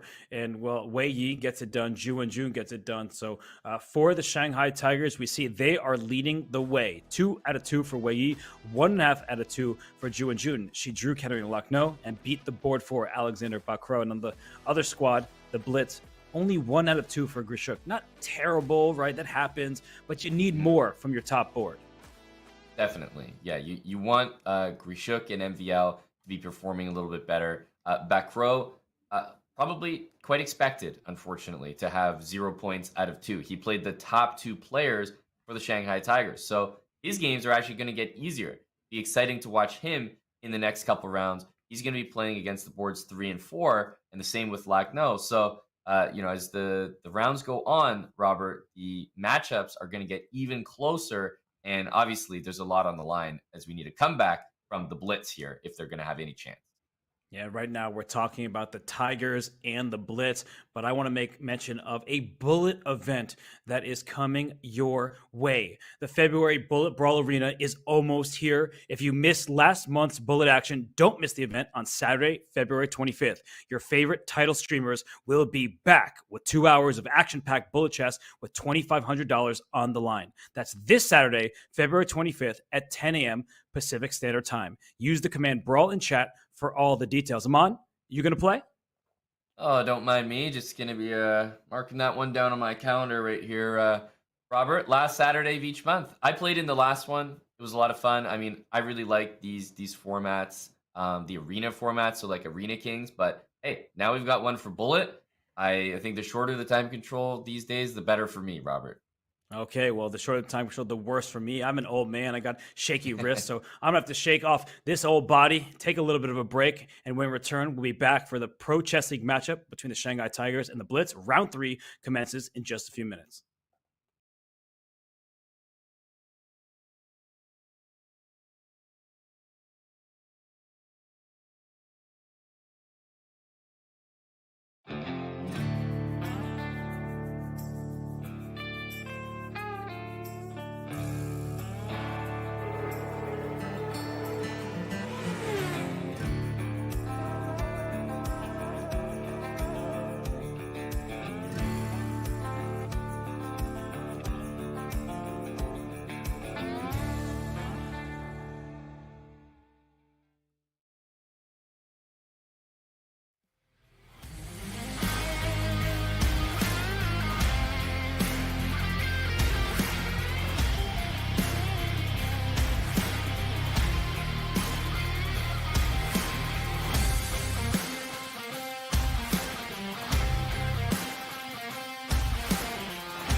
In competitive chess, the weight of a win, draw, or loss is all on one's shoulders.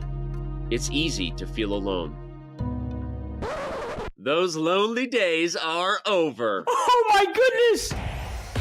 The Pro Chess League is back. Once again, in chess, teammates matter. That's a win for Abi Manumishra, and you see that he is pumped up. Welcome back, PCL. A unique collection of teams, each with their own personality of different colors, shapes, and sizes. There are gnomes and knights, chess bras and bishops, and whatever the heck this is. The PCL is the only place where the best players in the world risk their fate alongside content creators and players from different levels, ages, and perspectives. Oh my gosh! But rook's the game first? No, it's mate. And look at the smile on Alexei Serrano's face. Entering its 5th season, 16 teams will reboot the PCL legacy with a new format and new schedule. Only one team can be crowned the next PCL champion. Oh no! Jinx! My friends, it's the 2023 Pro Chess League. Which team can rise above the rest? They won't be able to do it alone. Let's go! Let's go, fam!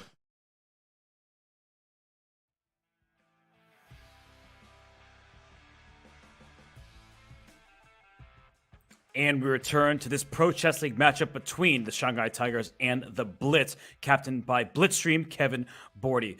This matchup is very important for the overall standings because in this league, you need 3 wins as a team to make the playoffs. And we have some important dates ahead of us. We are just getting set in the regular season. Only this is our 2nd week. The 24th, we have our All-Star game, the Arena Royale, and then March 30th to 31st, 8 teams make their way to the playoffs before ultimately 4 teams go to the Pro Chess League Finals in May. So, Man, you built a roster. You have a team, the Canada Chess Bras. Did you build them for the long haul? You think they can last the full season? Yeah, I mean, obviously the playoffs is exciting, right? Getting to 3 wins.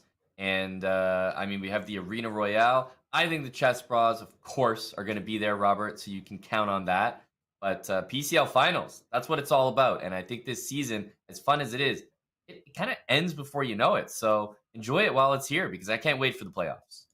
Playoffs? We're talking about the playoffs. I'm excited for them. And I think the Shanghai Tigers, they're looking ready for the playoffs because in this matchup, after 8 total games have been played, 2 rounds of action, Wei Yi, 2 out of 2, Ju and Jun, 1.5 out of 2, and the rest of the Shanghai Tigers chipping in. So, Aman, as we head towards the 3rd round here, what do the Blitz need to do differently? Yeah, I mean, I think the Blitz right now are looking at absolute necessity for their top boards to lead by example. I think Rishuk and MVL need to be leaned on here, but look for back row to start stealing some points.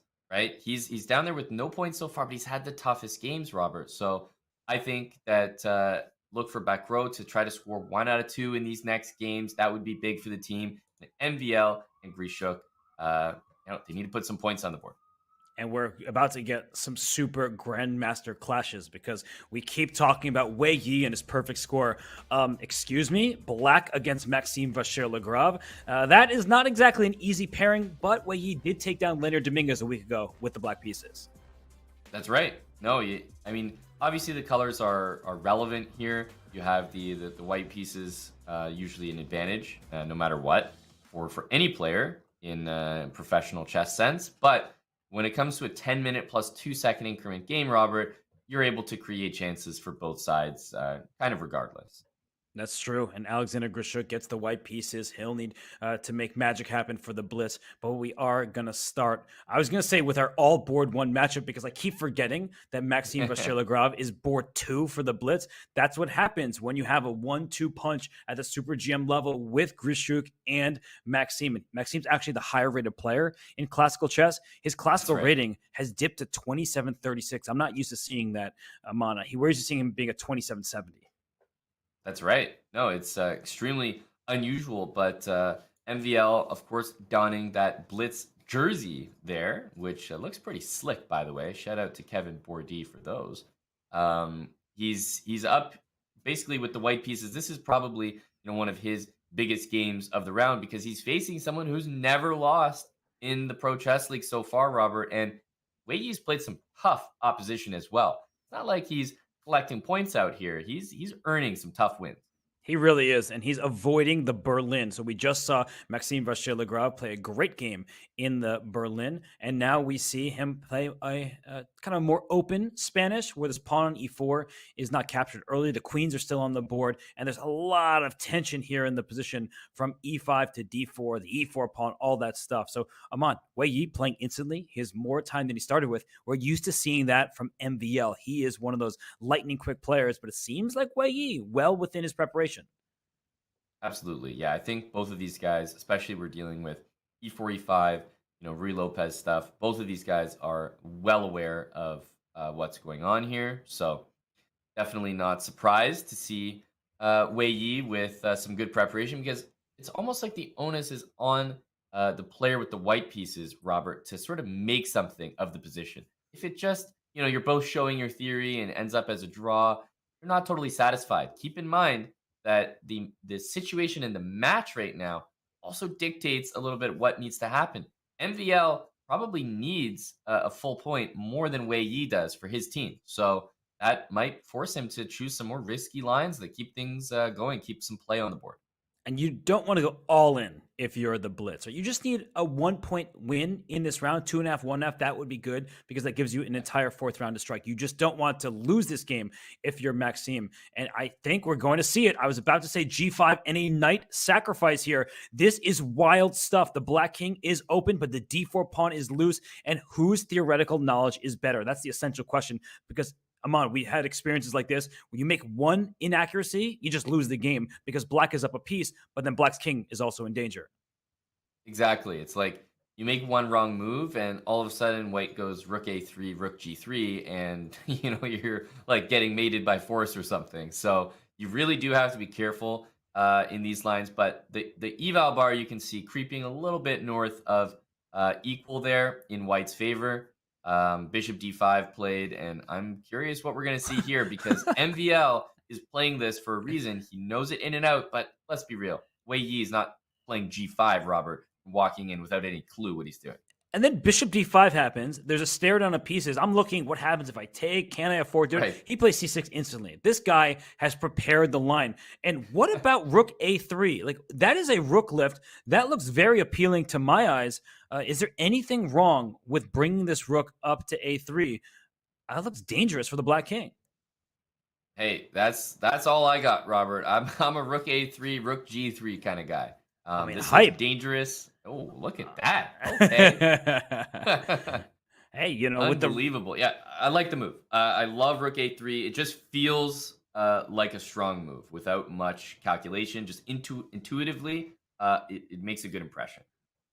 Yeah, if you take this bishop on d5, rook g3, all of a sudden this king is just being hunted down. The knight can't move. Yep. Your queen is behind it. The bishop takes knight is discovery. And if you go to the h-file, I can just take your knight and then bring my queen in. This is a typical ladder checkmate along the G and H files. That's right. I mean, this game could be over before it starts. What do you play after rook a3? Because it makes the move c6 look strange. If c6 has the intention to take the bishop, after rook a3, if you're not able to take the bishop, it's probably a bad sign already. I guess this king will have to escape, right? Somehow the king will have to run this way. Is that so? He played rook e3, so the rook lift is still happening, but it was clearly the wrong choice because it went from plus a little bit or whatever to now minus a lot. Right, and I guess if I'm just thinking intuitively, like, my rook on a1 is doing nothing. My rook on e1 clearly is, so I'd rather, if I'm going to g3 anyway, or h3, I'd rather use my rook that's just not participating. So I'm not sure if there's a specific reason that he chose the e rook instead, because if he had that choice in front of him, I mean, you'd always pick the a rook. So he must have something in mind, or he's recalling some variation where it was definitely the e rook being used. Because otherwise, Robert, MVL would choose the a rook, any day of the week. Yeah, just to quickly show something that if the black king is going to escape this way, you want your rook on the e file. So let's say rook a3, rook e8, rook g3. Right. Okay, I'm running with my king, and maybe this is still clearly okay for white. But you want the rook on e1 so that if this Right. capture ever happens, you take back and open the e file to checkmate the king. So that's another reason why bringing your undeveloped rook into the game would have been better, but we will leave Wei Yi to his task. It's better with the eval bar. He may be out of his preparation. He may not be sure. So let's look at the other boards because every single game in this league is of equal importance. Every team member contributes to the overall result. In the top right, I see a hideous pawn structure for Zhu and Jun, but white is missing that fianchettoed bishop. The light square bishop took a knight on c6. In the bottom left, what's the material count? Even, but with opposite colored bishops and queen still on the board. Anybody's game there. And I like, by the way, the Alexander Bacro in the bottom left. His last move, a5. We may see another rook lift in that game.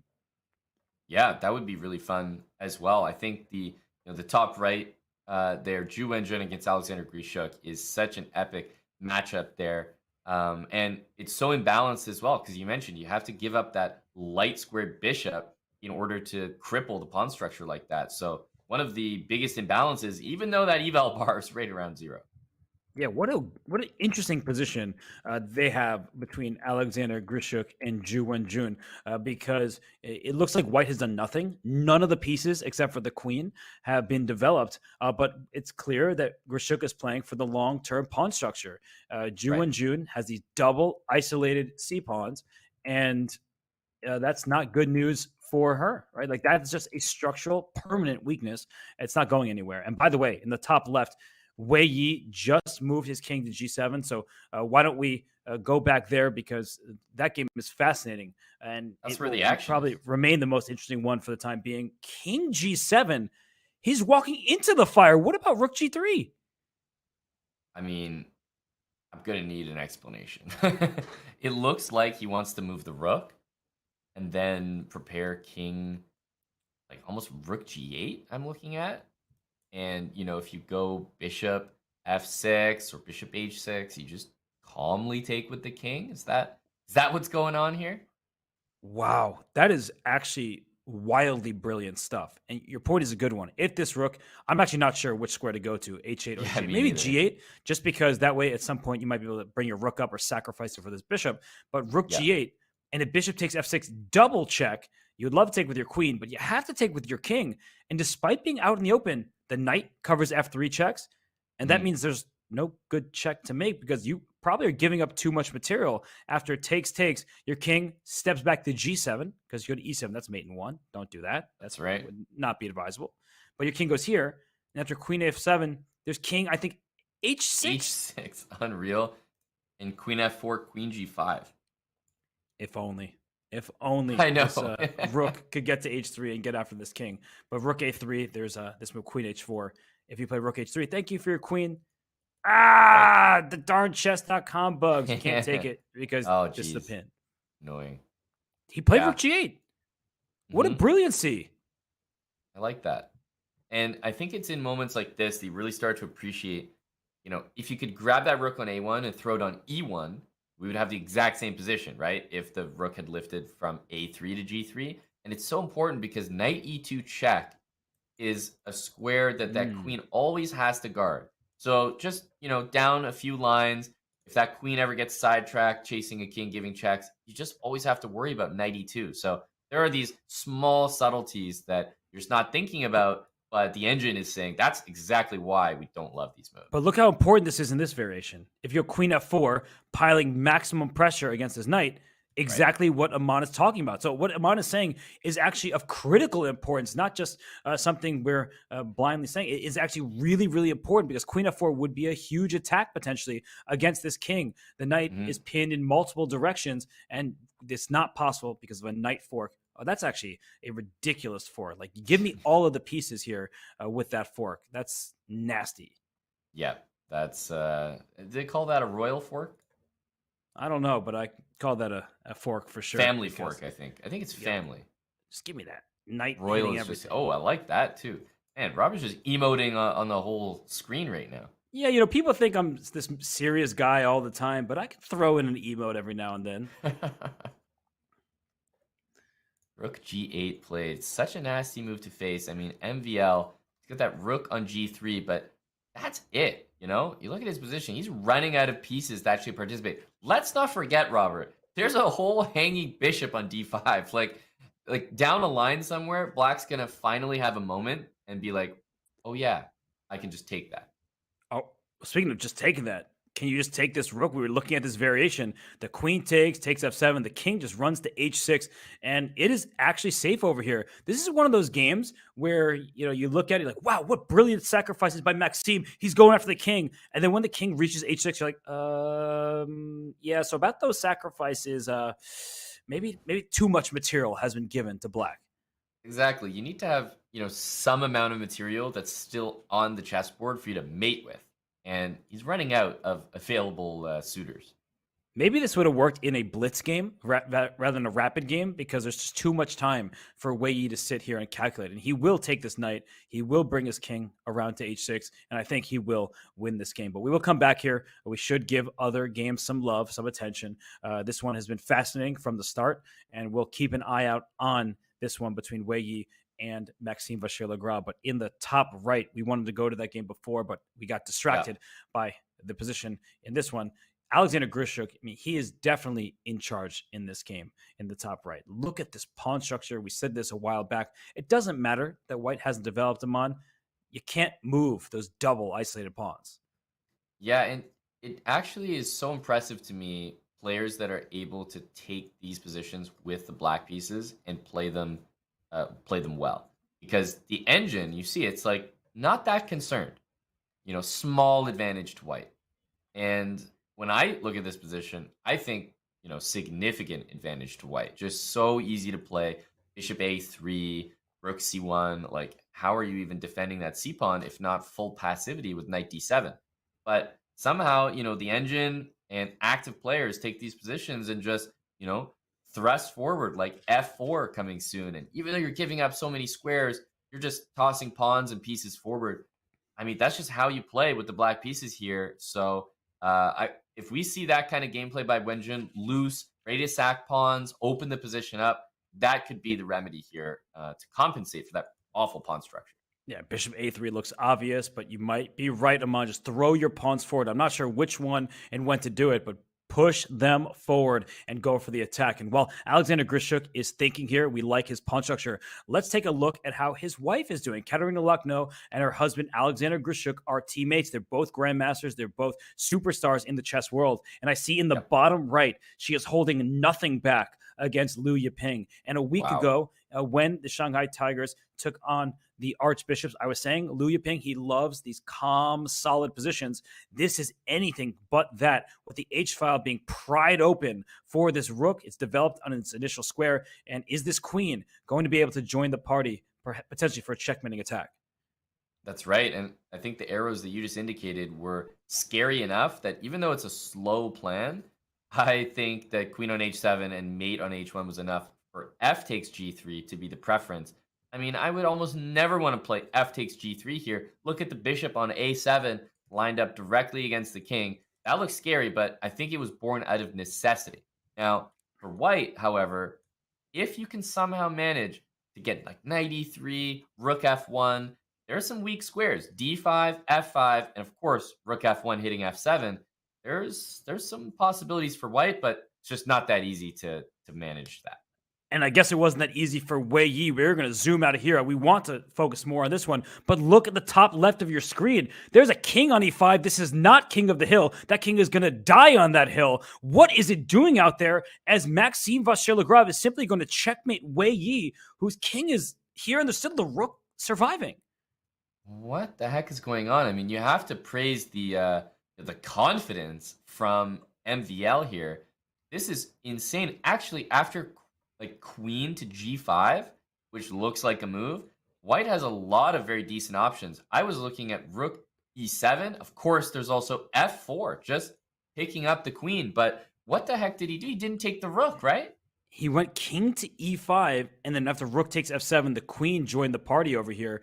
I'm surprised. I mean, there's just no way where king e5 That just can't feel like a good move to play. I don't think he played it out of any sort of wishfulness. I think he was upset to have to play it. But I'm wondering, and I, would love to hear eventually what he missed in this variation, because this looks all pretty forced. The queen should take this pawn here. After king h6, there's not a single other check. This one gets blocked here. This one gets blocked with the queen. Right. And, king h8, worst case, is a draw, right? Like, it's nothing like crazy. I think you can still play your queen h4 stuff, right? Yeah, I guess here the rook does finally lift off, and maybe the king is in grave danger. Oh, check on h5 first. Yeah, that's a good point. You know what? It is possible from far away that he missed in this position, that rook a3, that there is a move like queen h4, but maybe there's something else. But it's easy to miss from far away. Much easier when we have the eval bar. We know that. But in the live position, I mean, this king on what just happened here? Rook g5 was played to block the check. Because if the king went back to e6, then you just take this bishop and you threaten this pawn and this checkmate, and vicious. Yeah, that's no good. But you got to admire the, bravado from MDL to just play such enterprising chess. Like, he risked a lot by doing this, and it's paying off for him here. And the Blitz are going to be happy if he can pull out a victory literally from the jaws of defeat there and hand Wei Yi his first defeat in the Pro Chess League. RIP to the perfect score. RIP to this king that is sitting on e6. I mean, that king is just an unhappy piece over here. Look at it. It's just out in the open. Sad news for the Shanghai Tigers. You really wanted this king to survive, but it is not going to. It's just out in the open. Yeah, I'm looking at that bishop on b6, and it's like you can move the knight literally anywhere. Nice discovered check, but you can't attack anything. It's just it's so sad. And, well, if that goes the Blitz's way, they will cut into their deficit. Alexander Grishuk's slight advantage, but things have turned around in board 4. Suddenly, Liu Yiping, we left that game, and we have to go right back there because he has a huge advantage, it would appear, against Caruana Lochno. So her attack has been pushed back, and White's not even up a single piece, but it says like +3 here. And the weird thing about this position is, like, the knight on h5 is a really bad piece. Like, it can't, unless you're sacking, can't go to g3, f4, knight f6 back. You're just not doing anything. Knight on f1 covers h2. That's the only weakness in White's position at all. So this is kind of what I was hinting at when we were here last, is that I could see this somehow turning around for White, because fundamentally the position is solid. But Black was, threatening some checkmate ideas. Now that the checkmate ideas are essentially non-existent, I see this as, just a great position for White. And I'm already thinking about sacking this knight, Robert. What do you think? Where are you going to sack it? How are you going to get rid of it? I'm going to do nothing. Rook d3, maybe? Oh, you're a sick man. You're just going for checkmate in one. I'm a sly dog. What can I say? Well, yeah, going for rook d8 instead. It looks like knight d3, Robert, was played in the game, and that is a bit of a concession. Mm-hmm. And, well, a5 played quickly by Lochno. She wants her bishop out to a6. But I told you, he's a very solid player. Like, he can handle tactics when they arise, but he's saying, sorry, you wanted your bishop to go where exactly? Go to a6. I'll grab your g4 pawn, try to trade those queens off. If you castle kingside, that's where your attack was, and now your king is actually open. Liu Yiping up a minute plus on the clock, and according to the engines, about +2 in the position. I don't think it's that simple. I really think there's a lot left in this game, but he can bring his rook to d3 in the future and then just barrel down the d-file. That's right. That's right. And we have some results as well, Robert. In some of the other games, I see a draw there on back row's board against Chu Yi. And Wei Yi, speaking of that game, he has actually lost, in fact, against MVL. So just a very, very slick game. That was super impressive for him to get that win out of that. Yeah, fortunate, but it doesn't matter for the team. They don't care how it gets done, as long as it gets done. That's a win for Maxime Vachier-Lagrave, and a good draw with Black for Alexander Bacro against Xu Yi. So the Blitz have a chance right now. Caruana Lochno in some trouble, but Alexander Grishuk, look at that ending that he has. He is trying to slow play this. He's trying to outplay his opponent, the women's world champion, Ju Wenjun. And I think she knows she's in trouble here because these pawns remain E5 is loose, rook to A1. Let's swap off at least one pair of rooks, and then your resulting endgame is terrible for black. Yeah, and I mean, basically, Grishuk has done the absolute best thing possible, which is trade queens. That is White's goal this entire game. So even though the material looks to still be level, big advantage for Grishuk in a practical sense because rook A1 can happen, looking to trade all the rooks, and even that endgame is no easy task for black to defend. Yeah, black can't attack anything, and white is going to go after those pawns. Don't be surprised if this knight goes to A5 eventually, the king goes up to C4, but F4, you sense a bit of desperation, but I like it. Just trying to get some activity here. And, well, is FG, then the rook slamming down on F2, is that a threat? That's the big question. Yeah, and I think overall it kind of is a threat. Like it's annoying enough for sure. If you play king B1, I think the rooks double. But it is an idea to play king b1, force the rooks to double, which takes it away from the f file. So now that we've seen f4, you kind of drag that rook off the f file because previously, I think king b1 was the intention to grab that e5 pawn, unpin yourself, then the e5 pawn would be hanging. And if black's rook just goes back, like, Ju Wenjun plays rook a2 to a7, you kind of have some ideas of maybe taking on e5 there. So maybe king b1 is an option here. Definitely is. And now Grishuk down to 40 seconds. And we are keeping an eye out for the board 4 game. But right now, this is where our attention should remain. 30 seconds now for Grishuk. He's not sure. Does he trade a pair of rooks? Does he play the king to b1? It's not an easy choice to make, but I'm worried about his clock. He's a great bullet player, Mon. We know that, but he is spending so much time right now. Yeah, it's like, he has a special talent and ability to play positions with no time on the clock, but as his friends and teammates, you never want to actually see him need to demonstrate it. No, and he plays rook f1. He kind of is keeping the status quo. Please take me on g3. I take back. We'll trade a rooks in a different file. e5 remains weak. These remain double and isolated. The rook on a2, it looks impressive, imposing. It's not doing all that much, but I love bishop f6. Watch out for an e4 push at some point. So the rook now goes to a1. A little tricky play from both sides. That's right. Yeah, I like it. Now that there's no rook f2 coming, f takes g3 is not really as big of a threat. But the one thing is, if things get traded and black moves the bishop again, now there's probably no rook f1 to stop the rook f2 invasion. And she brings her rook back to 8, kind of keeping the tension alive. And if there are some trades, maybe black can play g5. Of course, not with the rook sitting on h1, but at some moment you consider king f7, king e6, and bring this king up. And if you take, maybe it's the black king that enters the position and causes white some problems over here. That's right. I was thinking that white might look to reroute the knight on c4 to the e4 square. Covers g3, covers f2. That looks like the ideal square for the knight, also hitting c5. So I think knight on c4, it looks amazing, blockading the pawn. I think it's time to move that.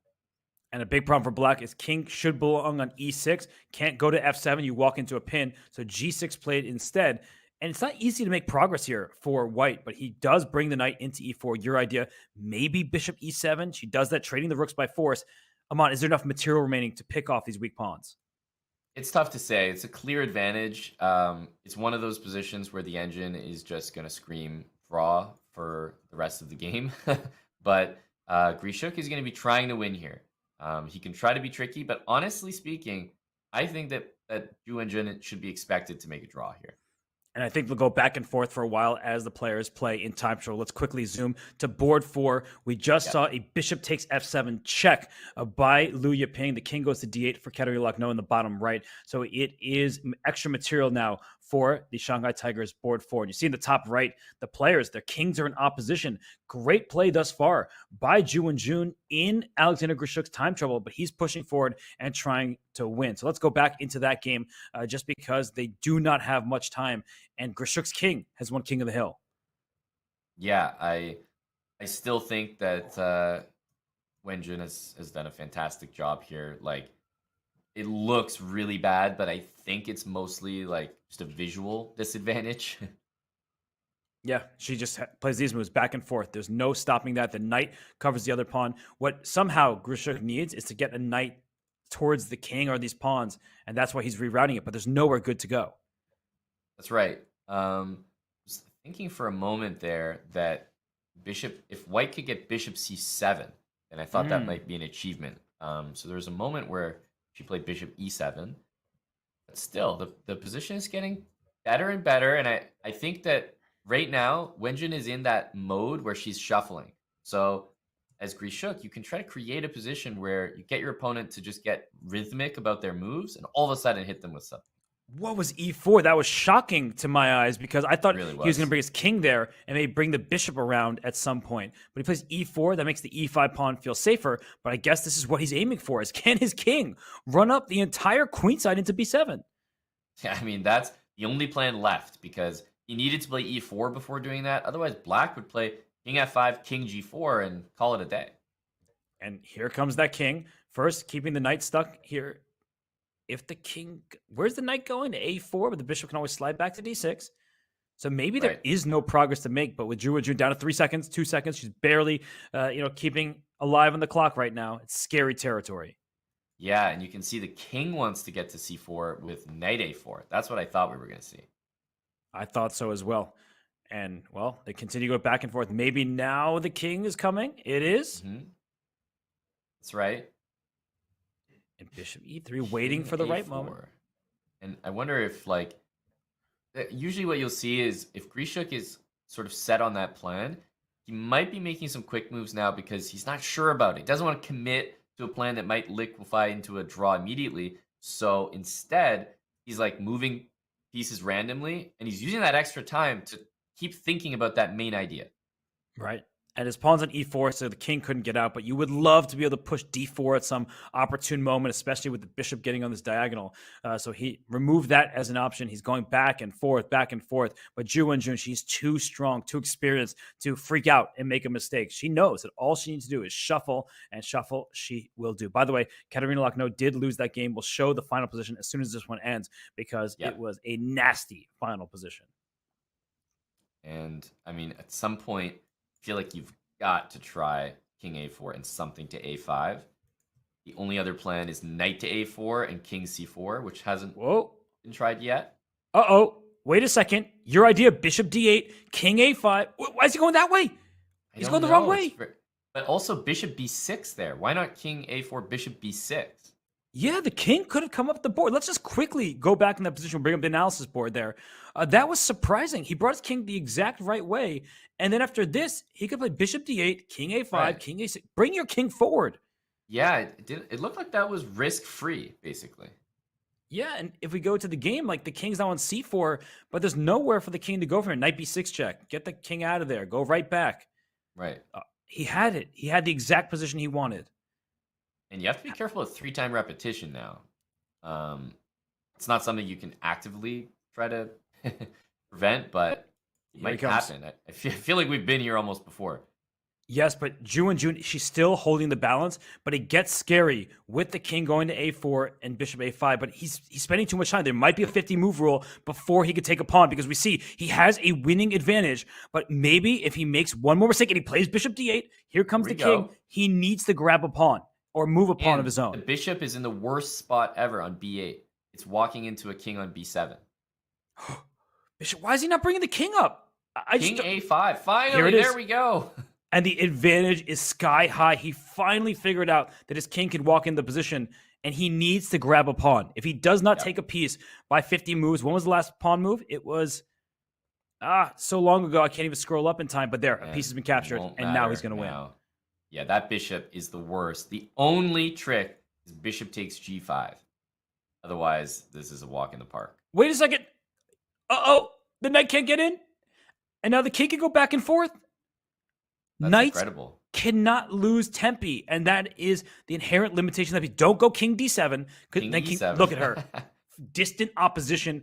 A brilliant save if she can continue holding this for Ju Wenjun. She was lost at that moment.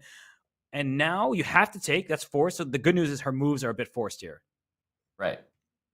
King d6. And just amazingly, you can't get that pawn. Like king a5, king a6, try to lose time. Oh, distant opposition. Go king. I guess you can go king d7 because king b6, king d6. You want to keep that opposition. Yeah, this is the most studious, right? King e7. still the distant opposition there. Amazing. Oh, look at that. Because this is exactly why you want opposition. Is now you're creating the opposition. King b7, king d7. This king cannot inch anywhere. You would love your pawn back on b2 to waste a turn. You have no tempo to spare. A draw by repetition. And Alexander Grishuk is super unhappy. I mean, he is just beside himself because he knows he had what should have been a winning position. That was so impressive by Ju Wenjun because Grishuk, I'm trying to hand credit to everyone here because that was just an unreal game, Robert. First, it looked like Grishuk deserved all the credit. What progress that he finally made. He got to a winning position, and where was his big mistake? Right here. He needs to be able to take knight d6 and then bring his king here. So after king a6, if the king goes to c7, that looks like the problem. The knight takes the bishop, the king takes back, and then king b6. White creates the opposition. If your king goes back, thank you very much for the pawn. I win the endgame, and you have no other moves. You can jettison the pawn here, but that still will not help the cause. So Aman, he needed to waste a move with king to a6. Very difficult to play when king b7 feels obvious. Because after king a6, bishop c7, the big difference here is now king b7. And where does your bishop go? If you go to d6, I still take you. If you go to d8, I take e5. If your king moves, I take c6. Every move has a drawback.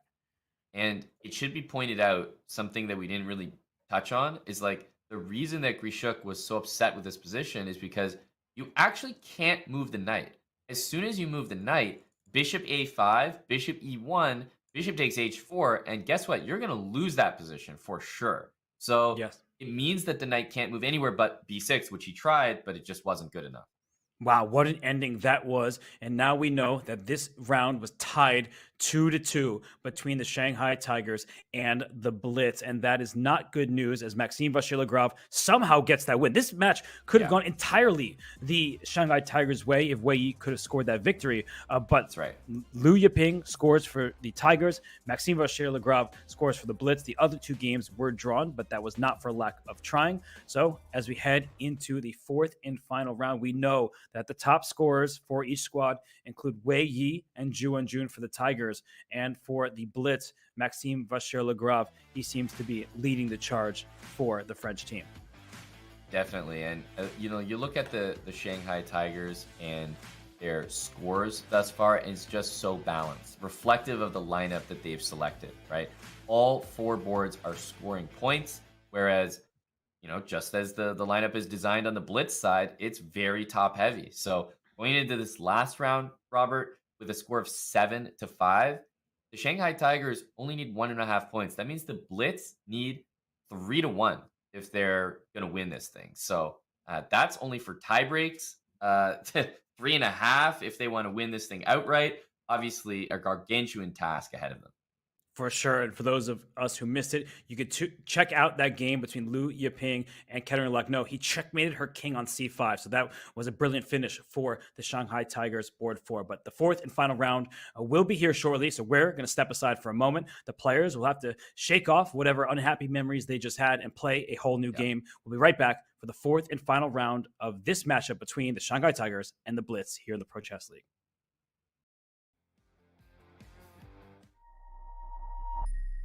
Where does that come from, that kind of even keel, like kind of level-headedness? I mean, a lot of people get really big-headed and very, very confident when they like get on a roll, and you're just like, I didn't play well, gotta be better next time. I mean, you can never relax. I mean, I do that so I don't relax. I keep the same amount of energy and concentration during the tournament.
The former World Blitz champion, Alexander Grishuk, he is playing the top board for the Blitz, which is captained by Kevin Bordy. He might be analyzing that game still, looking at ways he could have won, but that game is a thing of the past. Aman, he has drawn all 3 of his games in this match. Usually, that's not enough for a team to win. Your top board needs to score. What does Alexander Grishuk and the Blitz, what do they need to change to score an impressive 3-1 victory in this final round? How can they get it done? Well, first of all, if they want to win, let's call it in regulation here, they're going to need a monstrous 3.5 points across these 4 boards. Definitely, I'm looking at that final board because Liu Yiping should be the stronger player compared to Alexander Back-Row. So he needs a big game. Back-Row on board 4 definitely needs a big game. And also Lac-No. It feels like it just hasn't been her match thus far. But to end off with a big win here turns everything around. But Zhu Yi and Liu Yiping have been so solid. So the thing is, I think they need to be scoring at least 1.5 points on those final 2 boards. MVL probably with the biggest rating mismatch in this final round. So, a lot is on his shoulders here. And we haven't seen a win from Alexander Grishuk, which sounds insane to say. So the Blitz need an all-around performance because, hey, they need like 3+ points. So it's not just one player that needs to get it done. It has to be a team effort. It will certainly need to be a team effort for the Blitz as we look at the round 4 matchups, because now it's board 1 versus board 1, all the way through to 4 versus 4. So Wei Yi and Ju Wenjun get the white pieces against their super grandmaster opponents, Alexander Grishuk and Maxime Vachier-Lagrave. And then Caroline Lac-No and Alexander Back-Row, they have not scored too much, 1 point between the 2 of them, but they get white against Xu Yi and Liu Yiping. So Aman, question for you. If you're the Blitz, are you happy to have black on the top 2 and white in the bottom 2, or would you prefer a little bit of a switcheroo? I would say maybe at this point, yes. Just because I think Grishuk and MVL are strong enough players that they can create winning chances with the black pieces. Whereas, if you have your board 4 with the black pieces, a stronger player might be able to just kind of force them into drawish territory too easily. So I think this is the ideal setup for the Blitz in terms of the color matchups. It's as much as you can hope for. For sure. Well, we know that for Alexander Grishuk, it was frustration a round ago. Now he takes on Wei Yi, and Wei Yi himself must be pretty upset because he knew his opening preparation. He must have known he had an advantage. And then immediately after the preparation ended, he took a wrong turn and he lost that game. So with the white pieces, do you expect him to kind of try to force a draw against Alexander Grishuk? Or do you think Grishuk himself will play a modern or something offbeat to avoid any sort of forcing lines? I was going to say, modern Sicilian, something like that might be the case from Grishuk. We have an interesting matchup between 2 players that didn't really have a good time last round. We see Grishuk not even at the board. Yeah, it helps to actually be there. He left as soon as his match was starting, and now he plays the French defense. So 2 bad things from Alexander Grishuk. He lost some time, and then he played the French. And I think that one might be a product of the other, just going into tilt. But hey, he's playing the French. He's representing the French lineup here. So hopefully some good vibes for his team. But Wei Yi, last game almost feels like such an anomaly when it comes to his performance because he even had that game in the bag, it looked like, just second-guessed himself. And as you mentioned, may have misremembered some prep. And if I am the Blitz, I don't mind Alexander Grishuk holding a draw here because Maxime Vachier-Lagrave, much higher rated than Ju Wenjun, even though she's having a good performance today and is a super strong player. You might have to rely on Maxime to win with black, and then your bottom 2 boards, both of them have white. So you need to cut this 2-point gap immediately. I think you trust your players with the white pieces and trust Maxime with black. Do not take the risk against Wei Yi. And I think that's why the French was chosen. And right now, a solid start for Alexander Grishuk with the black pieces. He's also up on time, which is a rarity. That's right. And I think if you're looking at the overall board situation, it's tough to get 3.5 points. Basically at that point, everybody just has to have an amazing game, amazing round.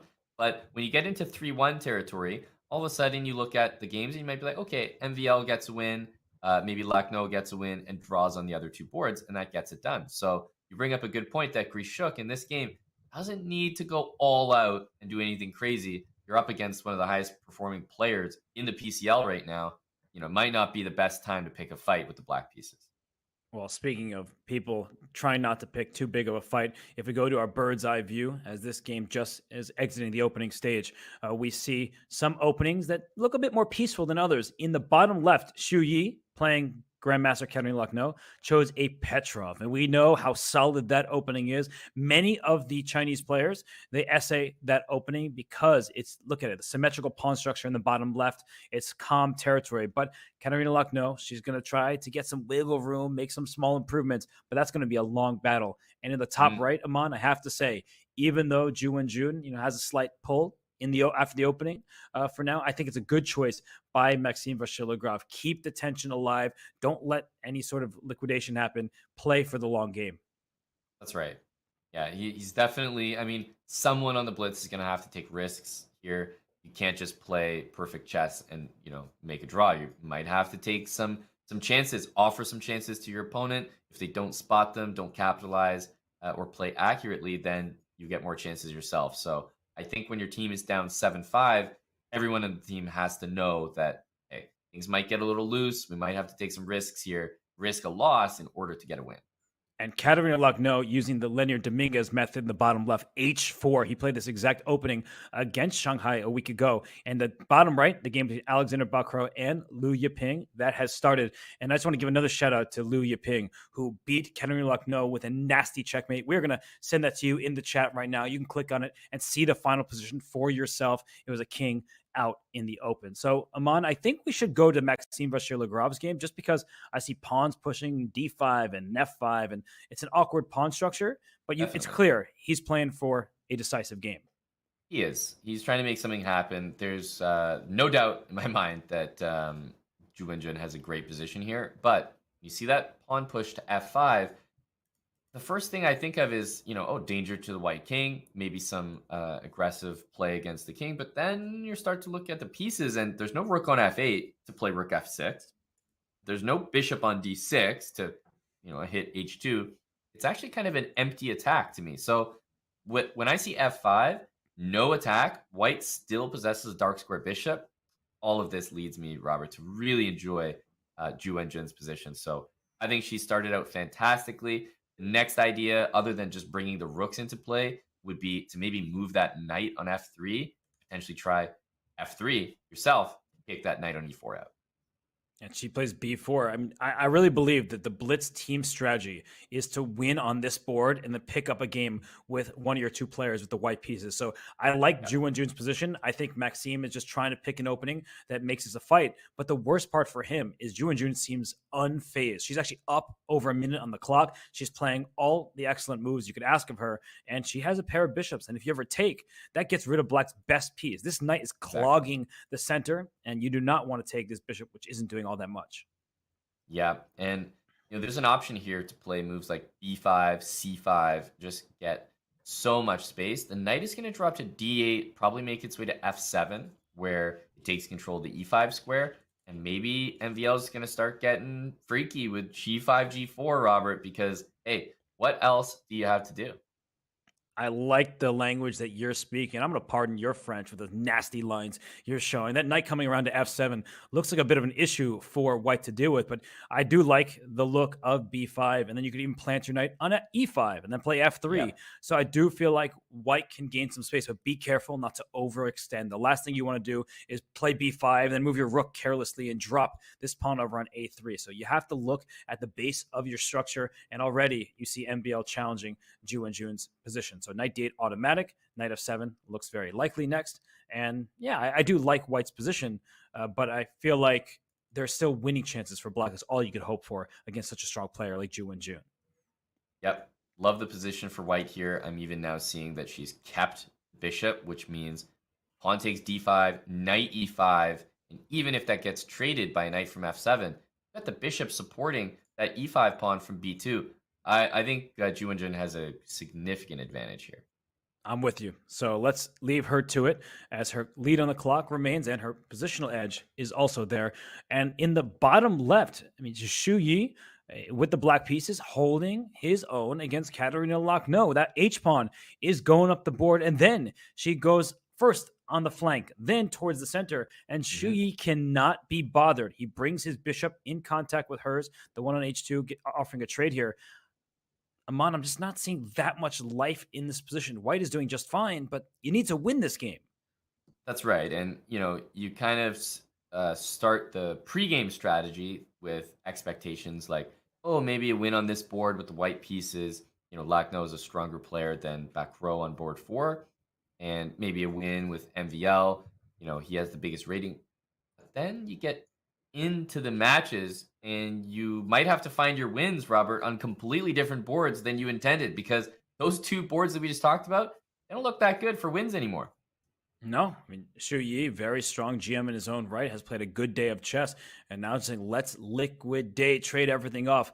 I feel like you need to trade on your own terms. You don't mind a capture on H2 because it brings your knight from F1 out and maybe up to G4, but where are you going to create threats? The problem is you want to take on D5. Okay, great. We just get a simple swap on the D5 square.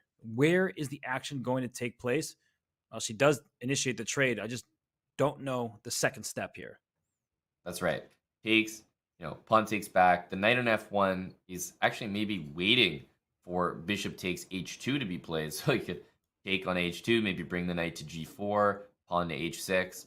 The pawn on D5 is, maybe a little bit of a target. Knight E3, queen B3. But pawn on D4 is also easy for black to gang up on. So I'm with you. I don't see any real winning chances. But, it's a long game ahead, and there's still some targets to attack with queen B3. Decent attempt to start.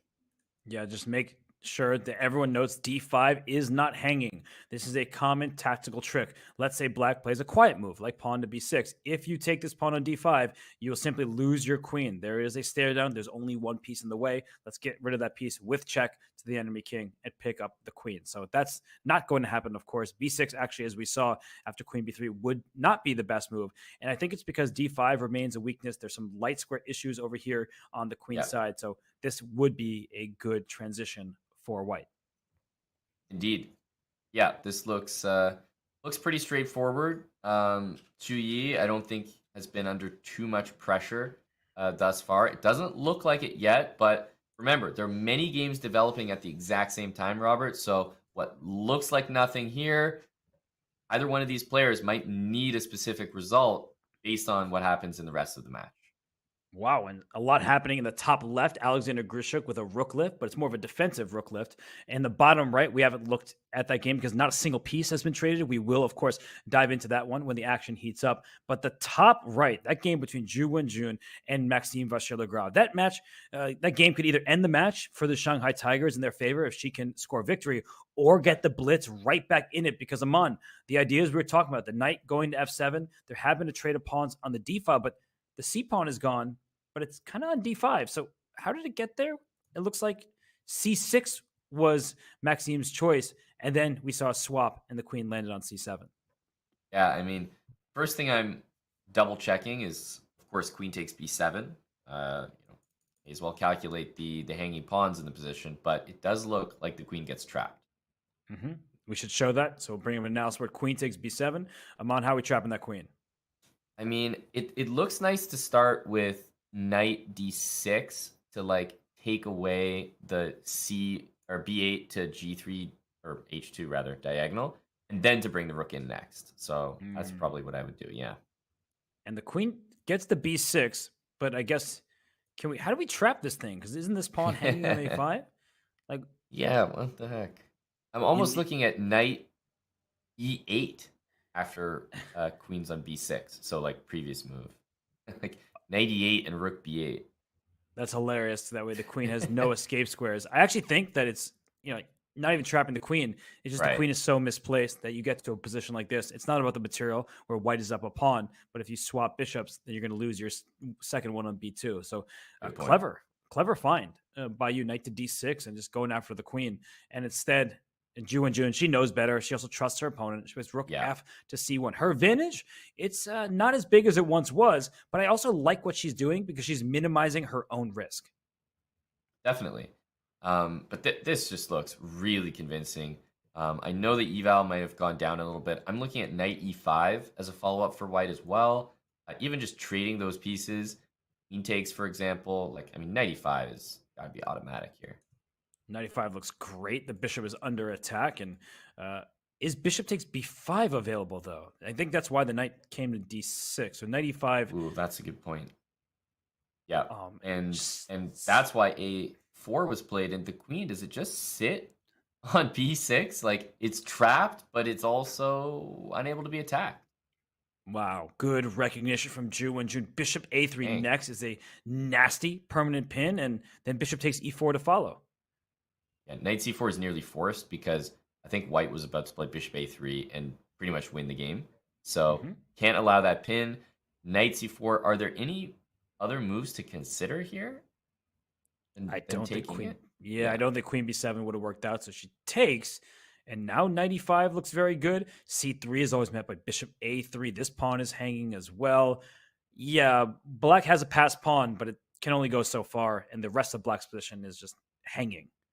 Yep, this is a very big advantage for Ju Wenjun, and MVL is kind of going for it, as you need to do in the final round. Of course, we're not going to rule this game completely winning for white just yet, but for a player of Ju Wenjun's caliber, a position like this, Robert, you would say she wins this heavy majority of the time. Yeah, I'm just looking at the clock. Maxime's up a couple minutes. The 2-second increment will always help, but she has a dominant position. She knows she's in charge right now, and she can end this match pretty much for the Shanghai Tigers, because if we just zoom out for a second, as she has a huge advantage in this game, the opposite color bishop's not of that much importance at the moment. We see that in the top left, Wei Yi slightly better with a pair of bishops against Alexander Grishuk. In the bottom left, that game is getting spicier with knights in the center and a pawn on h6. In the bottom right, we haven't tuned in there, but Liu Yiping, he beat Katerina Lochno a round ago, and now he has sacrificed a pawn, if I'm counting correctly, but he has the advantage in the bottom right. Wow, some interesting games no matter where you turn. Yeah, and this is always going to be the case in the final round of Pro Chess League matchup, especially when there's a score imbalance like we see here. 7-5 in favor of the Tigers. They only need to scrounge together a 1.5 somehow on every board, Robert. Yeah, let's look at the one between Liu Yiping and Alexander Buckrow. It has not been the younger Buckrow's day. His father, Etienne Buckrow, former 2760 top 10 player in the world and a former second for Maxime Vachier-Lagrave. And right now, Buckrow's up a pawn. So, Aman, actually just a quick question for you. Not necessarily about this position in particular, but do you enjoy being down a pawn with the activity or up the pawn and saying, prove that you can make it work?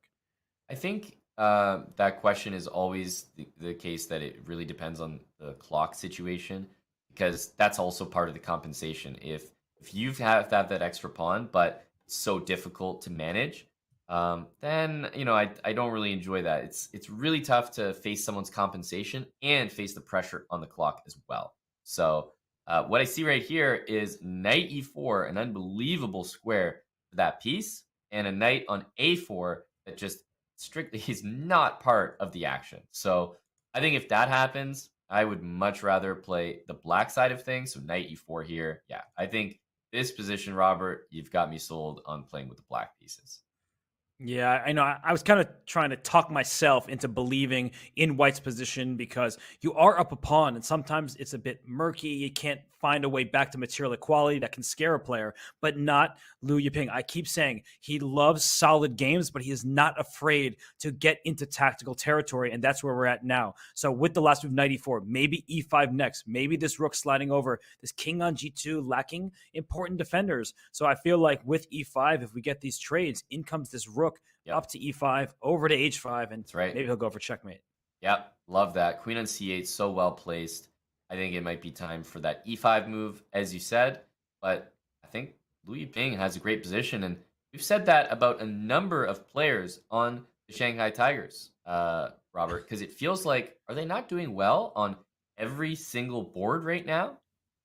Let's see. Top left, slight edge, Tigers. Top right, maybe crushing position. This is just what the doctor ordered for the Shanghai Tigers. Let's go to that game, because the advantage is growing and growing. And now I think Ju Wenjun is winning a piece. After her last move, queen takes b7. That's a rook under attack. That's a knight on e4 that is threatened as well. And f takes e3. I think the attack is just an illusion. I believe she can safely take this rook on c8. Pawn takes f2. The king slides to f1. And that's actually... Yeah, even f3 is it's just clinical. Nasty she says, you're not touching this. And she just attacks the knight, saves the pawn, and the rook is still hanging. No knight d6 because bishop takes knight. Just winning. Yeah, this looks like a stone cold win. If Wenjun doesn't win this, that's a huge disappointment for her and the team.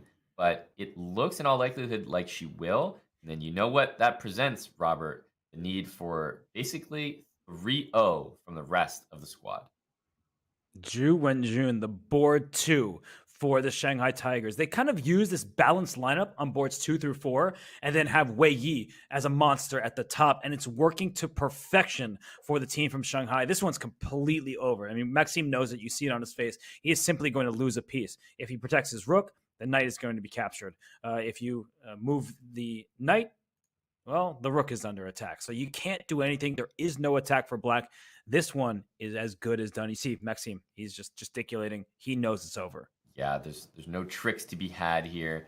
I mentioned this before the match, Robert, but it's kind of coming to fruition. Those even balanced lineups usually have a strong round 4. That's what those lineups are made for. Because when it comes down to it, they're going to give good games to board 1 and 2, and they're probably going to have rating advantages on boards 3 and 4. So they're made for this. They were out to the early lead, and it looks like, as you're highlighting, I mean, picking up that piece is pretty much it. You have a pass pawn. If you need it, you're up a piece. Your king can't even be attacked. Where's this queen going? How is it going to get to f2? It's not. That's the answer. So I feel like we can trust Ju Wenjun, who played a nice strategic game, saw the tactics when she needed to, brought her queen up to c7 and back to b6. A nice performance from the board 2 for Shanghai. So let's leave these two to it, because with this presumed victory, that means that you need wins on all 3 other boards for the Blitz. And it's just not happening. I mean, you look at the top left, Alexander Grishuk, I think if I'm calculating right, he's down a pawn against Wei Yi. So he might even be in trouble there. Yeah, no, this looks like Tigers' victory imminent, as we're seeing every single board looks like it's almost in their favor here, minus Lack No's position, which is kind of turning around. And let's go to that Grishuk game, because he only has seconds on his clock. Yeah. Wei Yi in the driver's seat against Alexander Grishuk. And look at what he just did in the top left. Brought his bishop back to c1. I'm going to do an instant replay in a moment there, just because it was so impressive. In this position, it looks like your rook can't move, so bishop takes c3 is about to be a threat. The rook is hanging, but rook e1 says, please go ahead and take my pawn here. Bishop h6 would lead to this checkmate on the back rank. There's nothing you can do about it. You're just going to go down. Rook f8 apparently is the best move, but I just take your rook and win the game. So instead, we saw the bishop be able to slide back to c1, and now Wei Yi gifts Luft for his king. His rook at any moment can slide to a4. He is up a healthy pawn here, and it actually is a passer that can push at some point.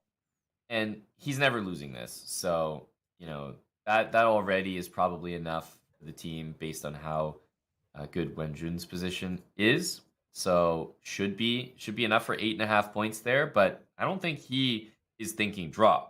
He's thinking win here. Why not? I mean, if the team is going to... They actually don't know what their teammates are doing, but you can't just... if he can force a draw, he doesn't know that his teammates are winning. So why not just play? You're up a clear pawn, and Grishuk down to 5 seconds on his clock. Give me the open file for my rooks. Grishuk trying desperately to push this pawn forward and then get the c3 pawn. I think it's good to stop that move, because the rook on the 4th rank is a monster protecting this pawn h4 as well. Yeah, that's right. Yeah, Grishuk in big trouble. Oh my gosh. This looks like a game we can leave in favor of something more beautiful, Robert. The top right, is that more beautiful? Look at Ju Wenjun's final I'll say move. Yes. Yeah, no, that looks pretty sick. Ju Wenjun, we're going to bring up the board just for a second here. Maxime had to give up his bishop on e8. He's already down a piece. Goes queen h4. This actually looks quite threatening with the queen infiltrating. But after queen takes bishop, queen h8 check, sacrificing the queen to win the opponent queen with this knight fork, that seems worthy of just, kind of a brilliancy, just the game from start to finish. We love these types of games. A great performance from Ju and Jun. And, well, that's a knight fork. Yeah, that's amazing. That is a really good finish to a really good game. And that win, along with, Wei Yi grinding down that position against Grishuk there, should be, you'd think, enough for the team there, Robert. And I'm looking at the other boards, and I'm saying, wait a minute, those Shanghai Tigers, they actually needed those results because the other boards don't look too promising. No, not at all. While we can look at Wei Yi trying to win this game, let's actually... Oh my gosh, Katarina Luck, made a mistake. Let's zoom out because I saw the evaluation bar was sky high for her, and I just assumed it was over. But in the last couple moves, her advantage has gone away, and she's going for the attack. It's not easy for Black to deal with, but look at this position. After King G8, White on the attack and is not down any material. But she goes, Rook takes H7. That actually was not the correct move. Yeah, Instead, she could have played Knight E7, and then Rook H7, and it's mate. It's forced. Very sweet tactic there. King G7, Rook H7. Missed by Lack No, which, it might not matter in the end based on the other results, but that is a big miss in terms of this game. Yeah, she's actually still on the attack against this king. She can go Queen G7, pick up this knight over here, but the king has escaped for now, and Black's still in trouble with 30 seconds on the clock. I mean, this still feels like White is totally winning, but Rook D4. Look at that move. If Rook E1, you give a counter check to the White King on G1 and you win the game. That is sick recognition from Shu Yi. I feel like he's done a great job defending all day. And if Knight takes, Queen takes, we'll immediately see a draw by repetition. Rook F2, Queen D1, back and forth. That's right. Okay. I mean, you can maybe play on, but I'm not sure you want to at this point. And look at the top left. Rook A5 by Wei Yi, trading off the rooks. No trade for you, but down goes A4. 2 extra pawns for the Chinese superstar. We see a draw in the bottom left that secures match victory for the Shanghai Tigers, and they're going to have room to spare because Wei Yi is dominating Grishuk up a couple pawns. He is, yeah, and this should be a pretty easy win for him there in the top left of your screen. We're now in the game, and I mean, yeah, he's just taking care of business at this point. 2 extra pawns. You just need to be able to move them. So bring your king over, then push the C pawn all the way up to the other side. Mm-hmm.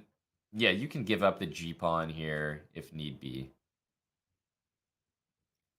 Wei Yi just needs to bring his king over. I'm wondering what he's thinking about. Brings his bishop up to C5. I mean, the match victory is already secured for the Tigers, but it feels like he's just kind of moving back and forth in Grishuk's time trouble. Yeah, that's right. I'm not sure if he's trying to... Okay, he's bringing the king over now, and he's actually come up with a very interesting way to do it. He trapped the rook! He trapped the rook. Oh my gosh. Poor so Grishuk's rook. I was not expecting that. I thought he was going to push the B pawn and bring the king to D3. Instead, he simply traps the rook on C2, and Grishuk is just like, what can I do to get a victory in this match? The answer is nothing. All 4 games are done for Sasha. And Uncle Sasha, well, he goes only 1.5 out of 4, while Wei Yi jumps to 3 out of 4. And then just look at the performance from the top 2 boards. Wei Yi, Yu Wenjun, both winning with the white pieces. And it looks like Zhu Yi and Lu Yiping are both going to get their jobs done with the black pieces. A draw at minimum for Lu Yiping. It looks like that's the last game. And we see a position up in exchange and completely winning, it turns out, for black because the A3 pawn. If these pawns didn't exist, if you could take the A pawns off the board, white should probably hold this game. But because the A pawns are there and now the rook's trade is offered, once you swap, you're going to lose this A pawn. And black is going to promote. Yep. Unfortunately, you want to keep the rook on the board, but you're going to be dropping the A pawn. Rook E1 trades the rook. I think that's probably the cleanest. Yeah, Lu Yiping. Oh my gosh, he just stops this pawn from pushing. He's going to bring a second rook to this second rank and then just go after this king. Easy win for Lu Yiping. Lu Yiping, one of those players, you don't really hear about him ever, but he comes into the Pro Chess League, and 2 weeks in a row, he's a force for the Tigers. Yep, absolutely. Not to be underestimated. very, very good player to have on your board 4. Yeah, 2490 FIDE classical rating. IM, but GM strength and just mowing down the pawns now is Liu Yiping. And if the rook trade is going to happen, we talked about this. Take this pawn, take the rook, bring the rook back over, mop up everything. Easy win. You can even grab h3 on your way. And now over to a3 and just pick everything up. And Bakro pre-moved a bit, but I think he's about to resign. He has resigned. And Liu Yiping, I mean, he had a plus day on board 4 for the Shanghai Tigers. So we knew that the Blitz needed a 3-1 score in the final round just to tie. And Aman, it was 3.5 in favor of the Shanghai Tigers. Yeah, it was the target score, but for the wrong team. So unfortunately, I will say probably the Blitz took some more risks compared to what they might normally do. They needed more results, but I got to give credit to the Shanghai Tigers. I don't think a lot of these results were born out of desperation, turned into, I risked the loss in order to get a win. I think a lot of these were just stone cold outplays. Zhu Wenjun's game was clinical. Wei Yi's game was clinical. I mean, we saw a lot of results here. Everybody on the Shanghai Tigers, Robert, pulled their weight. They certainly did. They bared their teeth. They clawed at the Blitz, and they win this rapid match. And you see, from top to bottom, the Shanghai Tigers, they all played an important role. A balanced top, 3 points each against a two-headed Super GM lineup. That's insane from Zhu Wenjun in particular. And Liu Yiping, 2.5 out of 4. When your board 4 has a positive score, that's just terrible news for the opposition. Yeah, I think when your board 4 has as many points as the highest scorer on your team, like the opponent's board 4 compared to your team, that's enough of a statistic right there. You're not winning the match, period. No, you're not. They have officially lost the match, and that means that the Shanghai Tigers join 2 other teams with a perfect match record. Reminder to everybody, 3 wins, and you're into the playoffs. We see Shanghai 2-0, just like the Indian Yogis and the Levitov Chess Wizards. So, Aman, based on what you just saw here, do you feel like Shanghai can compete with the Levitov Chess Wizards as maybe the top team in the league? Absolutely, and I think we're starting to see that a really, really strong lineup involves just one of the top women players in the world, right? Zhu Wenjun, we saw Alexander Kosteniuk on the Levitov Chess Wizards. Those lineups are so valuable. You're getting players that are 200 plus points more valuable than what they're counting as for your roster average rating calculation. And the Indian Yogis also at a perfect 2-0 record. They have some superstars on their roster. They were led by Vidit Gujarati, who took down, unfortunately for you, Aman, Canada Chess Bros Board 1, Magnus Carlsen, to flip the script there and win that matchup. But on the other side of things, we do have teams that have suffered some bad fates. We have some 0-2 teams, and we have some teams without match victories. So coming up next, we will have Team MGD1 and the St. Louis Archbishops. Both of those teams surprising losers in week 1. But Aman, that clash coming ahead of us in week 2. I mean, we have some big names in those lineups. We do. And, it's always a reminder to people, if you've seen the teams in previous weeks, believe me, you have not even seen the extent of the roster possibilities. There are so many people that compete for these different teams in the Pro Chess League, and you can only field 4 of them each week. So we might see some new looks for these teams going into today's match. We will, and some teams definitely need new looks. The Charlotte Cobras, the Spanish Maniac Shrimps, with 2 losses to their team name, but they will have a chance in the next week. But coming up next, we have a heavyweight battle. The St. Louis Archbishops, led by Super Grandmaster Fabiano Caruana, take on Team MGD1. You may be familiar with the name Arjun Erigaisi. He leads that squad. So, in just a few minutes after this short break, we will come back and cover the matchup between the Archbishops and MGD1. That's all for now from the matchup between the Shanghai Tigers and the Blitz. I was going to say the French Blitz, but they only have one name. It's a mononym. They're Blitz. And unfortunately for Kevin Bordy and his squad, they suffered at the hands of the Tigers. But that's in the past. Next up, St. Louis Archbishops, MGD1. We'll be right back to cover that action.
Long time no see, Chess World. It's Grandmaster Robert Hess and Grandmaster Amon Hamilton. We just saw the Shanghai Tigers clash with the Blitz. Now we have another matchup in store for you. It will be the St. Louis Archbishops taking on Team MGD1. Amon, hey, man, did you even get any rest whatsoever? Hey, Robert. Yeah, long time no see. It's good to be back. What can I say? I now consider myself a veteran of PCL commentary, so this show should be a breeze.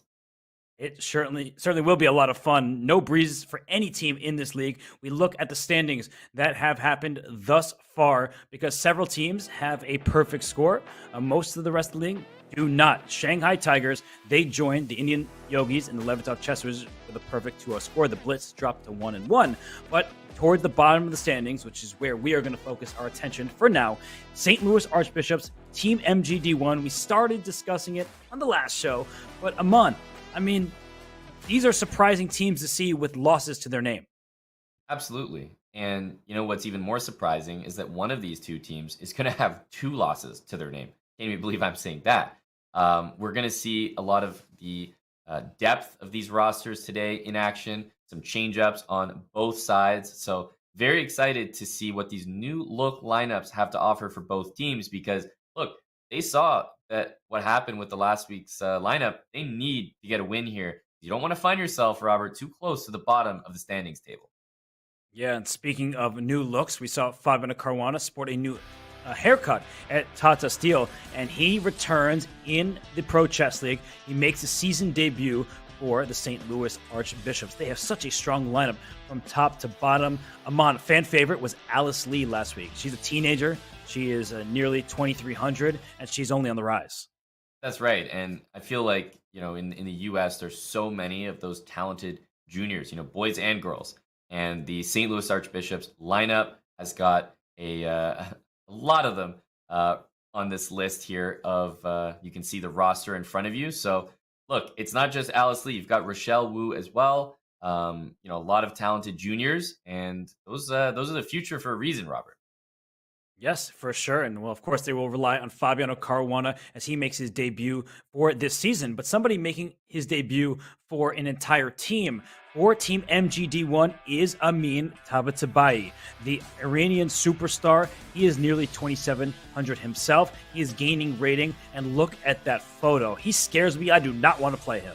I know. And he's, on a Team MGD1, pretty much a full Indian lineup. He's the only player who's not from India that they even have on their roster. But I mean, I think with his skill level, he's going to fit in just fine, Robert.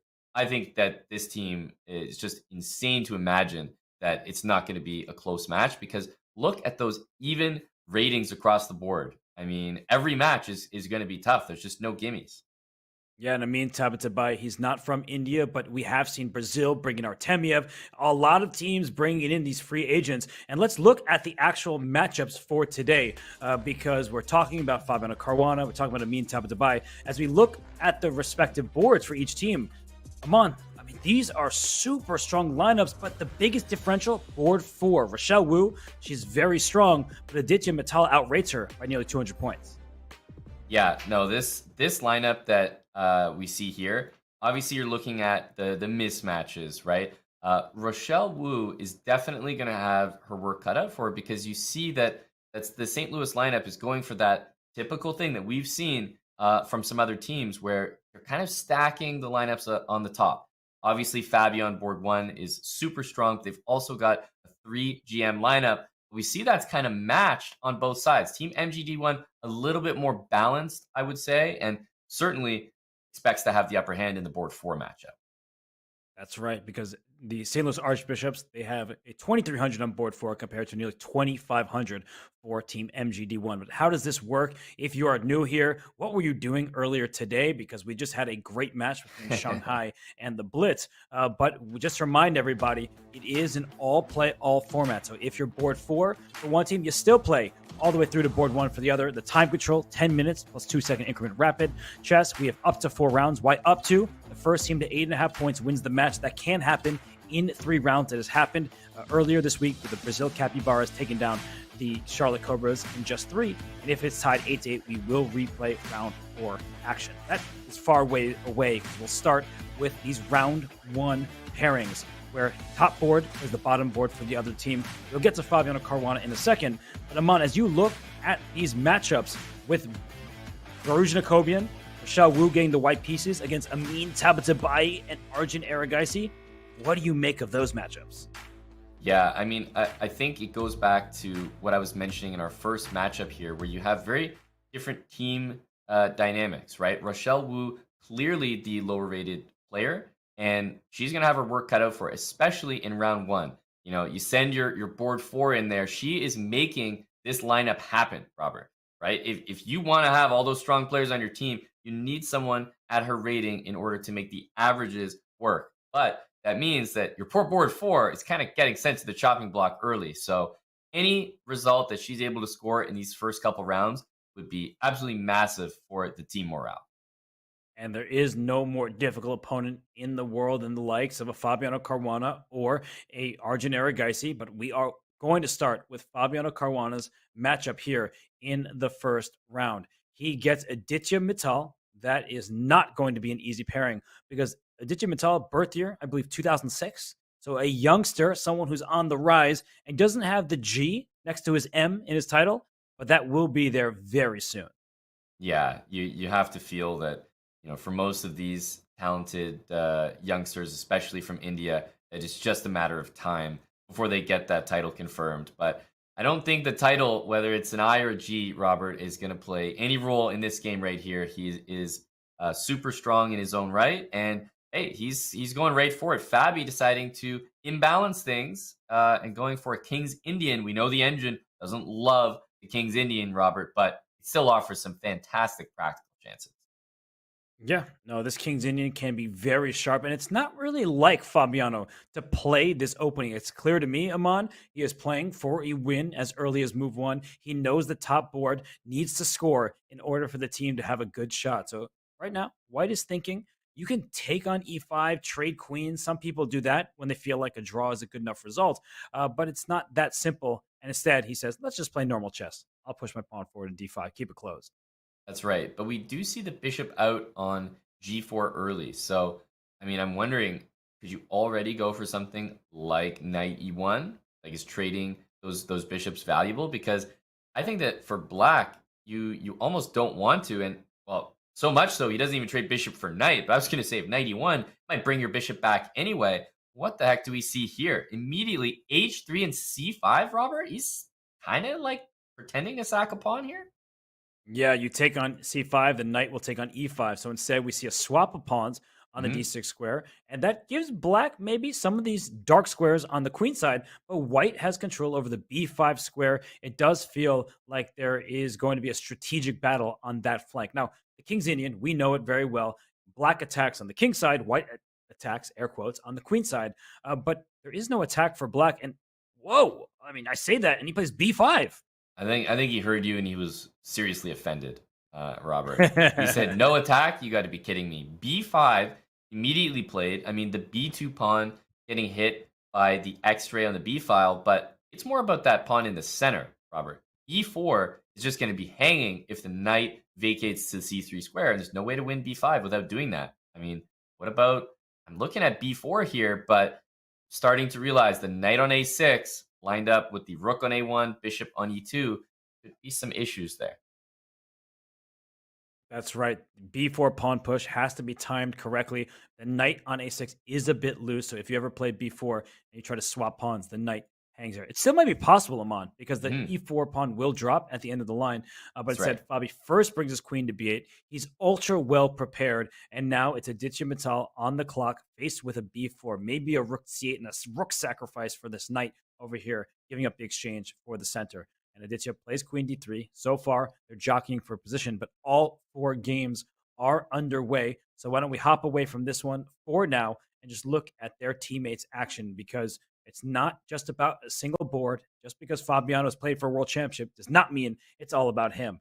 And Aman, which of these boards is catching your eye right now? Well, I'm looking at the way the games are developing here, and I'm definitely drawn a little bit to that top right there. We got Nicholas Theodoru and Grandmaster Harika Dronavali as well. So I'm looking at that game, especially because the last move, Bishop E6, looks kind of interesting. So should we hop there?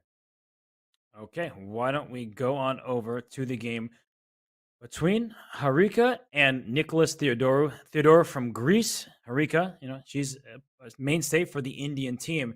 And she actually recently had a baby at the Olympiad in Chennai. She was pregnant at the time and still playing for the Indian women's squad. And now Wow. with the white pieces, we see some tension in the center right now. Of course, you can't take this pawn without losing your queen. So what do you think, Amon? What does white do here as black has not developed at all?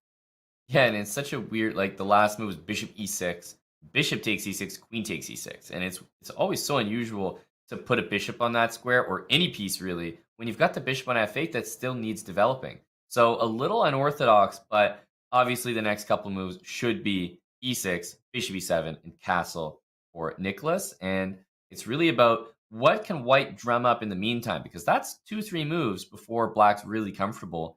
Can we do anything in the meantime before that happens? Otherwise, I think Black is totally fine.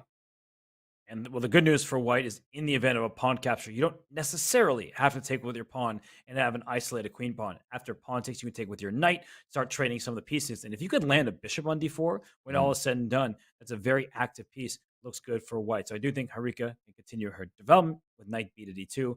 We are at early stages of this game, but black will eventually castle kingside. That's right. Yeah. Now maybe you could make the case that takes on c5 is possible. So, bishop e7, you could grab that pawn. Black could also take on d4 and then go bishop e7 as well. I think both are okay.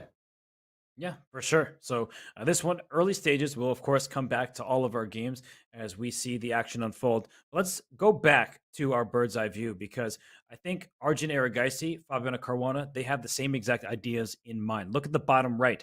Arjun Erigaisi playing a King's Indian defense against Rochelle Wu. So the super grandmasters taking on their very strong but not grandmaster opponents. They want the fight from as early as the opening. Yeah, it makes total sense. We have Rochelle, the board 4, up against Arjun, and yeah, going for a really similar position to what we saw in the top left there from Fabi. But Bishop E2, I mean, usually when F5 happens, you go for this this capture and maybe try to take over the E4 square because Bishop E2 lined up against that knight on H5. If you go and you take back G takes F5, you might have to be a little careful about the knight. Yes, and if you do nothing, black is about ready to strike with f4 in some positions, but this white bishop can't take this knight on c5. So I'm already thinking, do I want to part with the bishop pair? I don't really want to, if I'm being honest, but it does hurt black's pawn structure. And as you're indicating, the e4 square ultra well defended by white's pieces, and you want to clog that square because the King's Indian, this bishop is behind its own pawn. You do not want to see this pawn go off the board because as soon as that pawn is gone, whoop, the bishop becomes super strong. You've been commentating with Dania too much. The whoops are coming out. Hey, whoops, there it is. And yeah, you would love to get this bishop active. And well, speaking of Dania, he would love to have this position from the black side. Yeah. No, love this move F5 from Arjun. And if I recall the last match, I mean, Arjun was just playing like an absolute beast. So really excited to see him back in action here in this match. And yeah, even though the eval bar is not saying anything too special thus far, I feel like this is the normal evaluation for King's Indian, Robert. So let's just call it equal. Yeah, it's equal, but the clock is not. Right now, Arjun well ahead on time. And so that leads me to believe that Rochelle not feeling super comfortable. It's not fun when you're the low-rated player to face such a strong player like Arjun Erigaisi, who has beaten the likes of Magnus Carlsen. And we see Rochelle castle queenside, getting her king to the other side of the board. It's what we typically see. You go after this king on g8, but big questions for black right now. F4 would be a huge strategic blunder. Right. Do not play that move. I'm just going to show it very quickly. That bishop takes knight, pawn takes here. You see that now the position is locked up and the eval bar goes sky high because white plays g4 and kicks the knight back. And not only is e5 hanging, which you probably don't want to take, you just want to make sure that the position is closed and then you can operate on the king side. Yeah, that's right. I think there's a stigma, and probably for good reason, that you don't want to give away your dark square bishop as white in the King's Indian. But there are some instances where bishop takes c5 is actually a really good move. That's a good example. Right now, however, I think the threat is kind of being renewed. If we saw like, the exact same line that you just proposed, it wouldn't need to be d takes c5. Now b takes c5 is possible. Maybe that position is a little better for black to play than previous. Makes all the difference opening up the b file. The rook can join the attack. So f4 is not going to be played without serious calculation, because I think it would have been a huge strategic mistake, a possibly losing choice already for black. Not to push that pawn. You need to keep the tension. Same deal for white. I wouldn't go about and take this pawn, at least not yet. The bishop can hop out with tempo against this queen. The knight is perfectly placed. So it's going to be a battle on opposite sides of the board. I think that team MGD1 has to be kind of happy. Ooh, as soon as I say that, the knight came out to h4.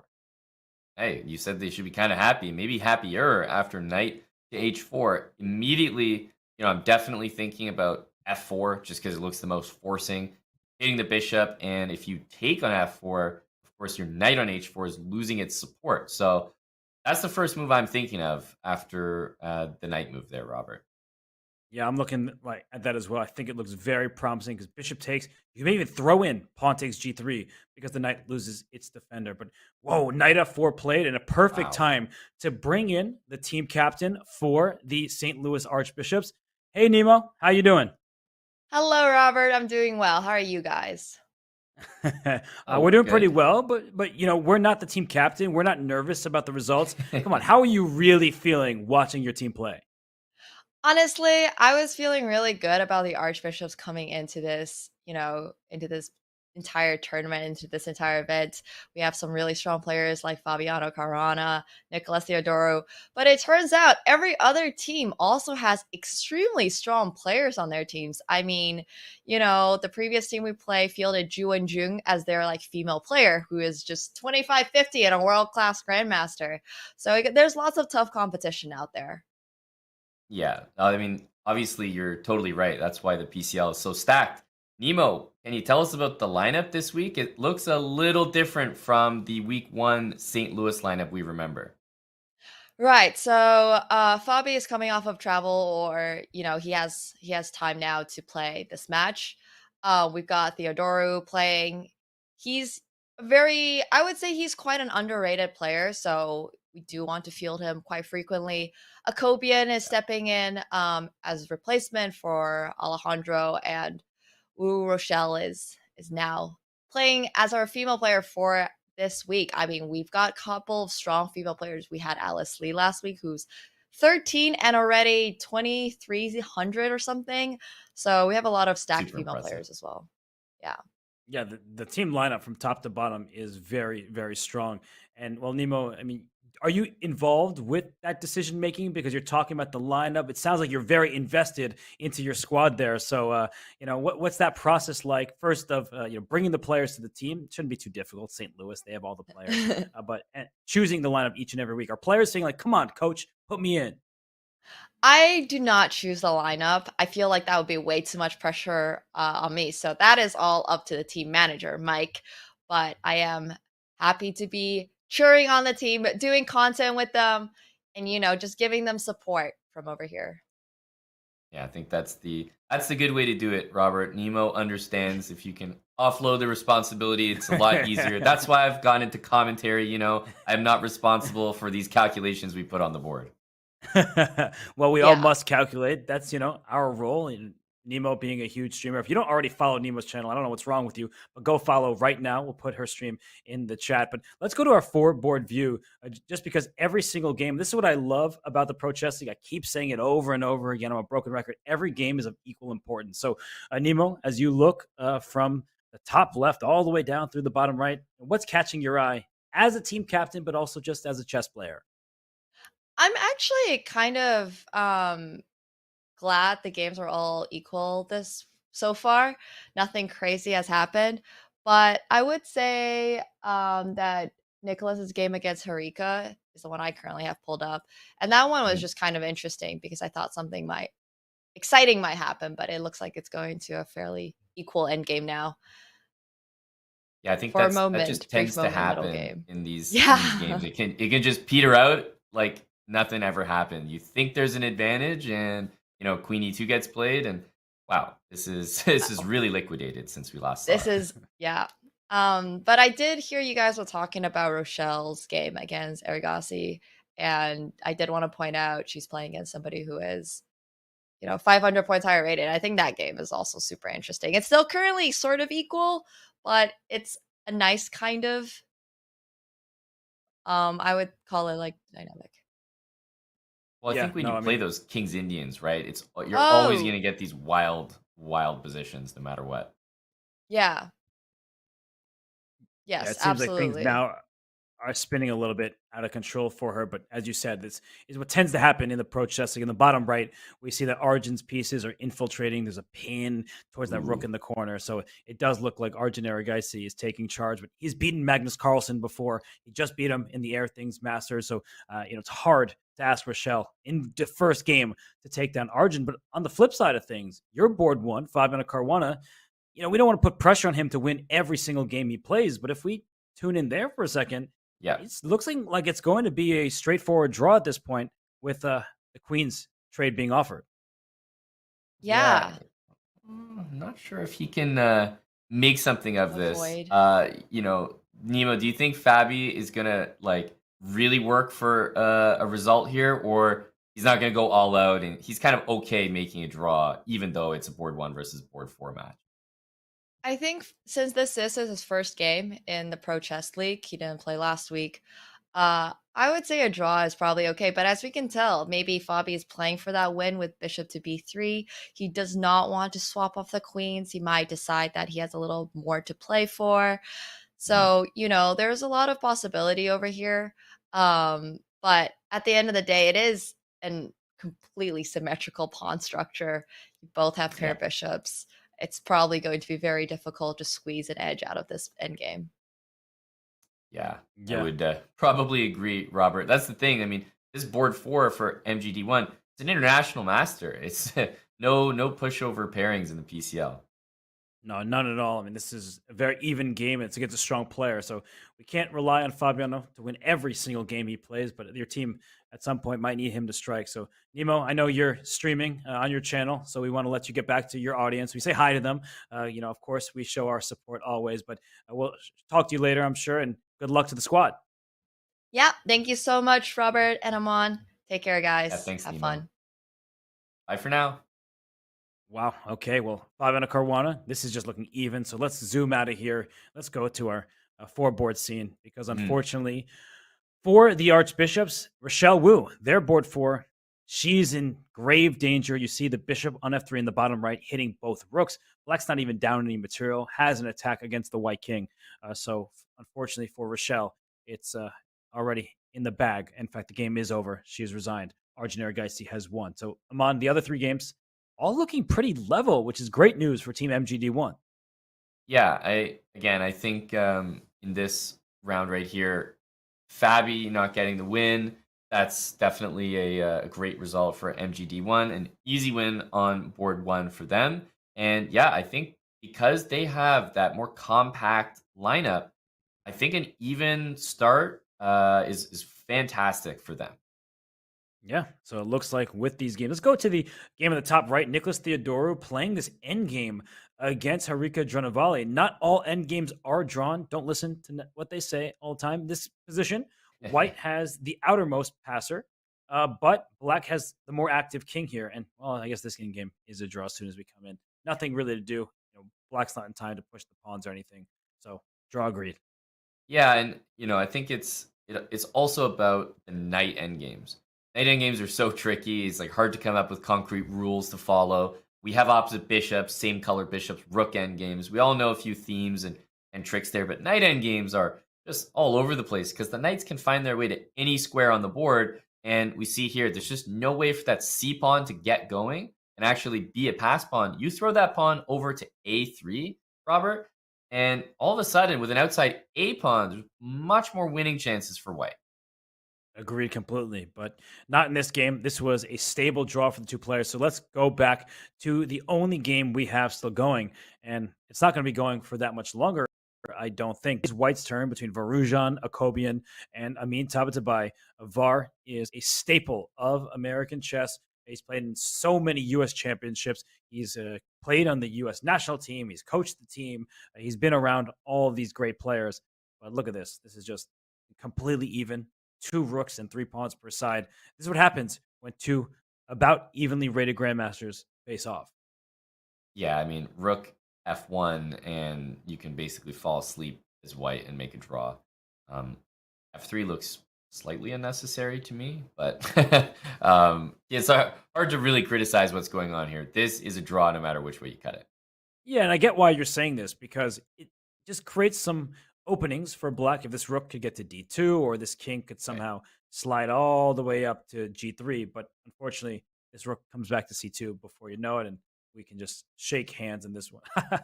That's a funny way to trade rooks. Rook d1 check. Yeah, I think that's just very cute. Throwing one in for the fans there. Mm-hmm. And the fans do appreciate it. And well, I mean, Tabatabai, he might not know what's happening in the other boards. And well, if he did, he would be perfectly happy with making a draw against Var Kopen. The team is up by a point. Yep.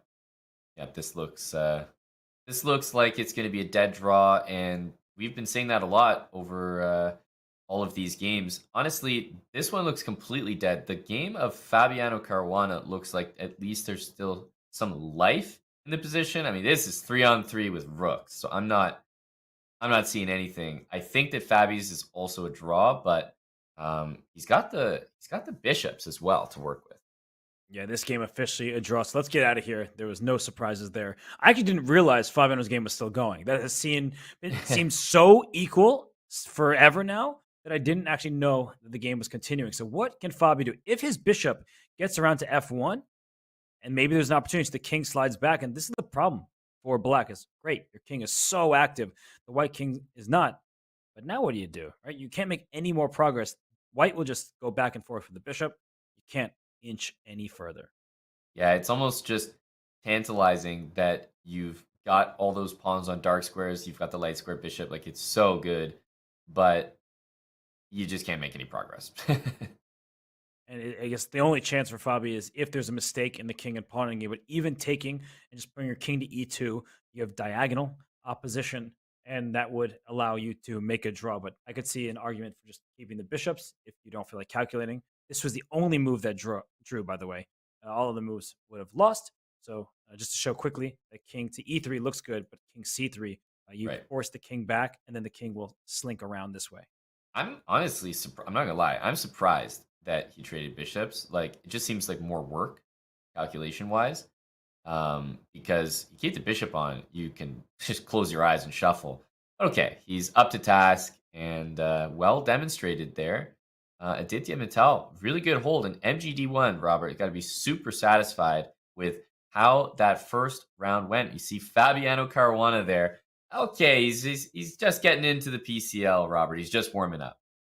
But it's also one of those situations for Fabi. He's thinking, I couldn't do anything. I had the black pieces. My opponent played a super solid game. So what more can you ask of somebody? You can't force a draw to thin air. So for the St. Louis Archbishops, that draw by Fabiano Caruana, not really the desired result, because as we see, Aditya Mittal, Fabiano Caruana, that was a pretty dull draw, it looked like. Rika Jordanvali, Nicholas Theodorou, also looked like a pretty stable game.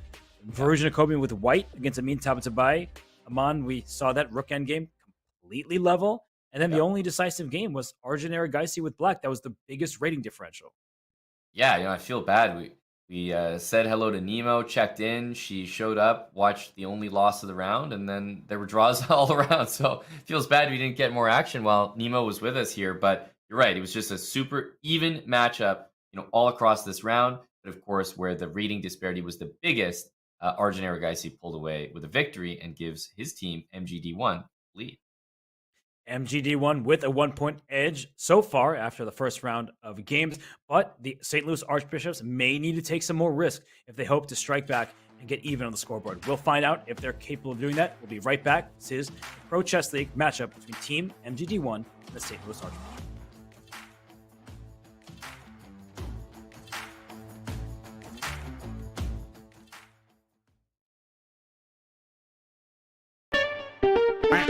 what is this? This is duck chess, you guys. This is a new variant. It's called duck chess. Chess, but with a duck.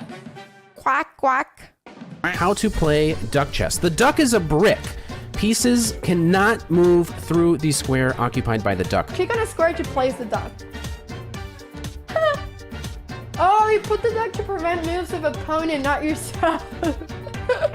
Yeah, so basically you do this, and this cannot move. I'm gonna go knight f6, and I'm gonna put the duck in the most inconvenient place for my opponent to move. No bishop, no queen, so no Londons can permanently stop the London. Capture the opponent's king to win. Oh, wow. Oh, there's no stalemate. Wait, there is stalemate. But the stalemated player wins. Ooh, if only that was real chess. I think I'm getting the hang of this game now. I think I actually am getting the hang of it. I think this works. Oh, that's a horrible blunder. Oh my god, I just blundered. I have to move something else first, then duck, and knight will take my king. This is the best way to lose the duck chess.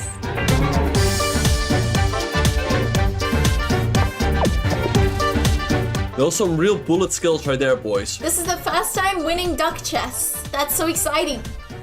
Oh no, mouse slip. No.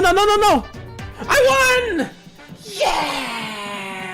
Duck chess champion. Give me those points, baby.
The St. Louis Archbishops trail by a point against Team MGD1. But the Archbishops, they have a history of success in this league. Amon, they are 3-time Pro Chess League champions, so we know they have the pedigree to do what it takes and now mount a comeback in this match. Yeah, you said it best, Robert. The St. Louis Archbishops have been around since the inception of the Pro Chess League, and I say that with certainty because I've been around since the beginning as well. And the Chess Bros have taken their fair share of losses to the Archbishops in championship, playoff, and you name it, matches over the many years. So such a powerhouse team, and absolutely a 2.5, 1.5 first round, Robert, is not going to scare anyone. No, powerhouse team for sure. And familiar name, Fabiano Caruana, has been on the St. Louis Archbishops in 2 of their league titles. And he is playing in this week's matchup. He will be facing off against a new opponent in the second round here. So as we look at the lineups today in our second round of action, we first note that the only win was for Arjun Erigaisi. And that means heading into the second round, the St. Louis Archbishops have ground to make up. So with half point in the top 3 boards and a loss for Rochelle Wu, they'll have to have a better round this time. And Fabiano Caruana, Nicholas Theodore get white. Amon with white on the top 2, black on the bottom 2 for the Archbishops. Do you think this is their round to strike, or should they wait for later? Well, I don't think you want to wait for anyone in this PCL format. Remember, 8.5 points is the target score. You can get there in 3 rounds. So no, you absolutely want to strike quickly. I think that this round is actually important. Now you have Fabi with the white pieces, right? He's got, tough games ahead. As we mentioned for board 1s, the games get tougher and tougher. So, hey, he's got the black pieces. His opponent played well in the first round. But I think Fabi and Nicholas Theodore with the white pieces and playing the boards 3 and 4, you have to step up and bring some wins home for the Archbishops, because Rochelle Wu still going to have her work cut out for her there as the board 4 for St. Louis. So in these lineups where you put a board 4 who's significantly lower rated than the rest of the squad, you do need to perform on the top boards. Yes, and Fabiano Caruana being the top board for the St. Louis Archbishops, he gets the white pieces in the second round. He is going to face off against Harika Dranavali. That's a big rating gap between the two, but Harika is such an experienced grandmaster. She is not going to be afraid of playing against Fabi, and he gets the white pieces. He's going to need to come up with some kind of opening that causes her problems. That's right. Fabi with the white pieces has gone for just knight f3. Very modest, not looking to shake things up with anything crazy, but he also plays the move knight f3 to just see what you're going to play against it and then react accordingly. And we see g6 played by Harika, and I think that means, okay, I'll take the center. You're not going to see too many grandmasters, Robert, shy away from that. No, white has these 2 imposing pawns in the center. Black trying to use the pieces. This is exactly what Danya did against Jose Martinez. And in that game, the white pawn went up to d5. But here you see Fabi saying, I am going to shut down your bishop. It kind of resembles the King's Indian. If we get an e5, d5 situation with c4 to follow, this is exactly a King's Indian structure. That's right. And I'm trying to think about the tempi, but after d5, black moves the knight, I'm always worried that you would be a move down on a regular position. So it could be a little bit weird, but I think for the most part, white kind of wants to keep that pawn on d4 if they can. h3, maybe play like Rui Lopez style, knight f1 to g3. Could also happen here. And look at Harika bringing her knight to d7. Please play d5, because f5 is much less effective when white can, instead of playing d5, gets to take and open up the position. So she's hoping for Fabi to press forward with d5, but he seems like he does not want any part of that. And I'd be very surprised if we don't see some kind of a4 reaction. Bishop g5, well, color me surprised, Robert. I thought we were going to see a4 automatic. Well, with color you surprised, I have the same color as you with my lights, so I'm also quite surprised by this. And black could have played f6, but then the bishop would have looked even worse. A queen e8. This game is kind of unexpected for me. I just feel like I don't know what to make of the central tension. I don't know if a4 is actually a threat, or if I can make some other move like an h3. Amon, is a4 and maybe a3 something that white actually needs to look out for? Well, according to me, yes. According to Fabiano, no. Curious what the engine thinks as well, because look, a4 for white just shuts down any advance on the queen side for black. It means that b3 knight stays stationed on b3, which covers the d4 pawn. And that d4 pawn, I've been mentioning earlier, I think it wants to stay on d4, because as soon as you play d5, you open things up for black. And well, in order to keep it there, I thought a4 was necessary. Fabi says no. I mean, look at this, Robert. That pawn made it all the way to a3. Yeah, and the evaluation bar is dipping in Black's favor, but it's a tough position to play. Knight of 6, not approved of. I wonder what it is. I'm just going to take us a step back quickly. Maybe it was this f5 move, which is really difficult when there's a rook staring down a queen on the e-file. But f5 was in the spirit of the position. f4 was threatening to trap this bishop. So I think f5 was indeed the correct choice. But I don't blame Harika for her That's knight amazing. f6. Yeah, what a ridiculous thing that was. Knight g4 can trap this bishop anyway, get a trade. So why don't we leave these two to their strategic struggle as their teammates have all started their games among. We see in the top right, look at that's one of the most closed positions I've ever seen in my life between Nicholas Theodoru and Aditya Mittal. And then the rest of the games are just getting underway. Yeah, I'm wondering in that game in the top right, maybe we want to head there. I was curious if this was a Benko because it kind of feels like it could have started as a Benko gambit, and that's a surprising opening to see make an entrance. Let's go back to the beginning and we'll quickly play through the moves. This was not a Benko gambit, at least not initially. We saw c4 and then b4 for white, just trying to take away this option. And Black says, take it away. I'll go for it anyway, because if you take, Black will quickly be able to recapture the pawn. It's a reverse Benko. I was 50% right. I didn't give you the credit that you deserved, but Aman, these positions locked up, no trades just yet. And as we get to the game, I actually really didn't like the move a5. Closing this flank seems wrong to me. You should play for a pawn break, because now let's look what happened. White castles queenside and closes everywhere. The center is closed now. You know what that means? h3, g4, maybe the knight will move, and then white will play for f4. I feel like this was a very bad decision from Aditya Mittal, because the side that controls the pawn breaks is often the side with the advantage. It's only white who could storm pawns forward in this position. Yeah, agreed. This is probably quite comfortable for white, and the main reason is that normally e4, hey, it looks like a great move, but normally Black would play d takes e3 en passant. And right now, because the king is castled the other way, it's not possible. G5 is the move that he went for, but I think that was born out of fear, necessity. Call it what you want, Robert. G5 surprising. I literally can't believe it. I'm looking at this. H4 tempting G4. He plays H3 first. He's slow playing it. I actually like what he's doing. He brings his king all the way to the side, and then he can bring his rook over. He can strike with H4 at the right moment. And if G4, he'll move his knight and play pawn to F3. So he's going to crack open the king side at some point. And I like what both players are doing here as he reroutes his bishop.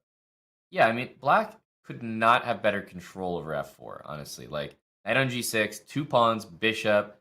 I don't think there's any concern about the move F4 happening. So this game is all about H4. But realistically, a fully locked game with one idea to open things up, I don't think that's enough. I think this one is actually quite level, because there's no F4 coming and things are so locked up that even if you get one weakness on the king side, you often need more than that to win the game. And often we see a Petrosian king march where that king will go somewhere over here, right? The king will just run. Let's get away from all the action, because we know it's going to open up. Black has no choice, because H4, let's say right now, if we can analyze for a second, Black will not take it. That would be a terrible move. You'll see the eval bar go all the way up, because after this kind of swap, you have a target. White just simply pounces on it. And if you play G4, then the knight moves back to H2, and eventually F3 will be played, rook F1. So the position opens up by force. There's nothing you can do about it, but it's all about timing. And well, speaking of it, Nicholas Theodoru says now's the time. Yeah, it goes H4, and it is G4, so you're calling all these moves. There's one break in the position, and it is pawn to F3. Some point you feel you have to go for it. There's also kind of a funny move like F3, knight H5 to be wary of, where, funny enough, you can't defend your G-pawn. Well, it's really important to look out for that. I wasn't on my radar, and now that you mention it, I'm like, whoa, there could be a fork of the rooks, because G3 cannot easily be defended. Maybe it's a pawn you're willing to give up. Oftentimes in positions where you want an attack, throw a pawn off the board, get an open file for a rook. So, yes, a messy affair here between Theodoru and Mittal. Yeah, this looks like exactly. That king march might be next, rook to G8. I think if Black's king makes it to C7 before White does anything decisive, then there's just nothing going on. Agreed.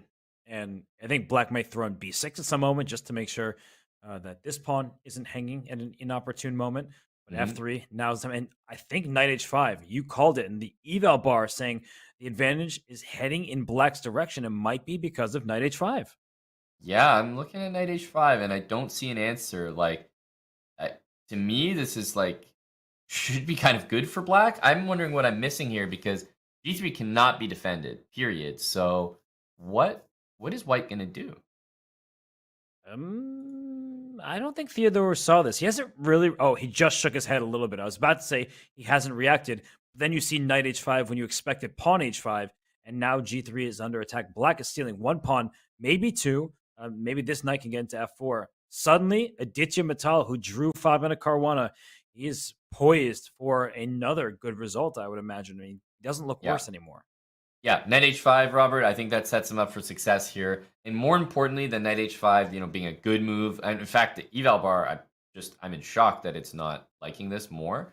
But worse than that, I think it's that Nicholas missed the move. So it's uncomfortable to face a move that you just didn't expect.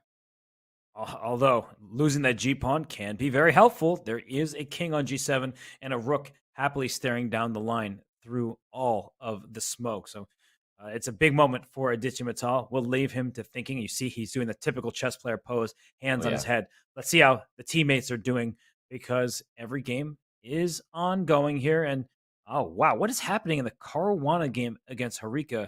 Aman, that looks like it has changed quite a lot. Yeah, that's wild. That is a wild position. C6 on the board. I'm trying to just decipher how many things are hanging and who's taking what. And who has taken what? Is black up a pawn right now? Am I counting that correctly? Technically, yes. Yeah. Oh, that's right.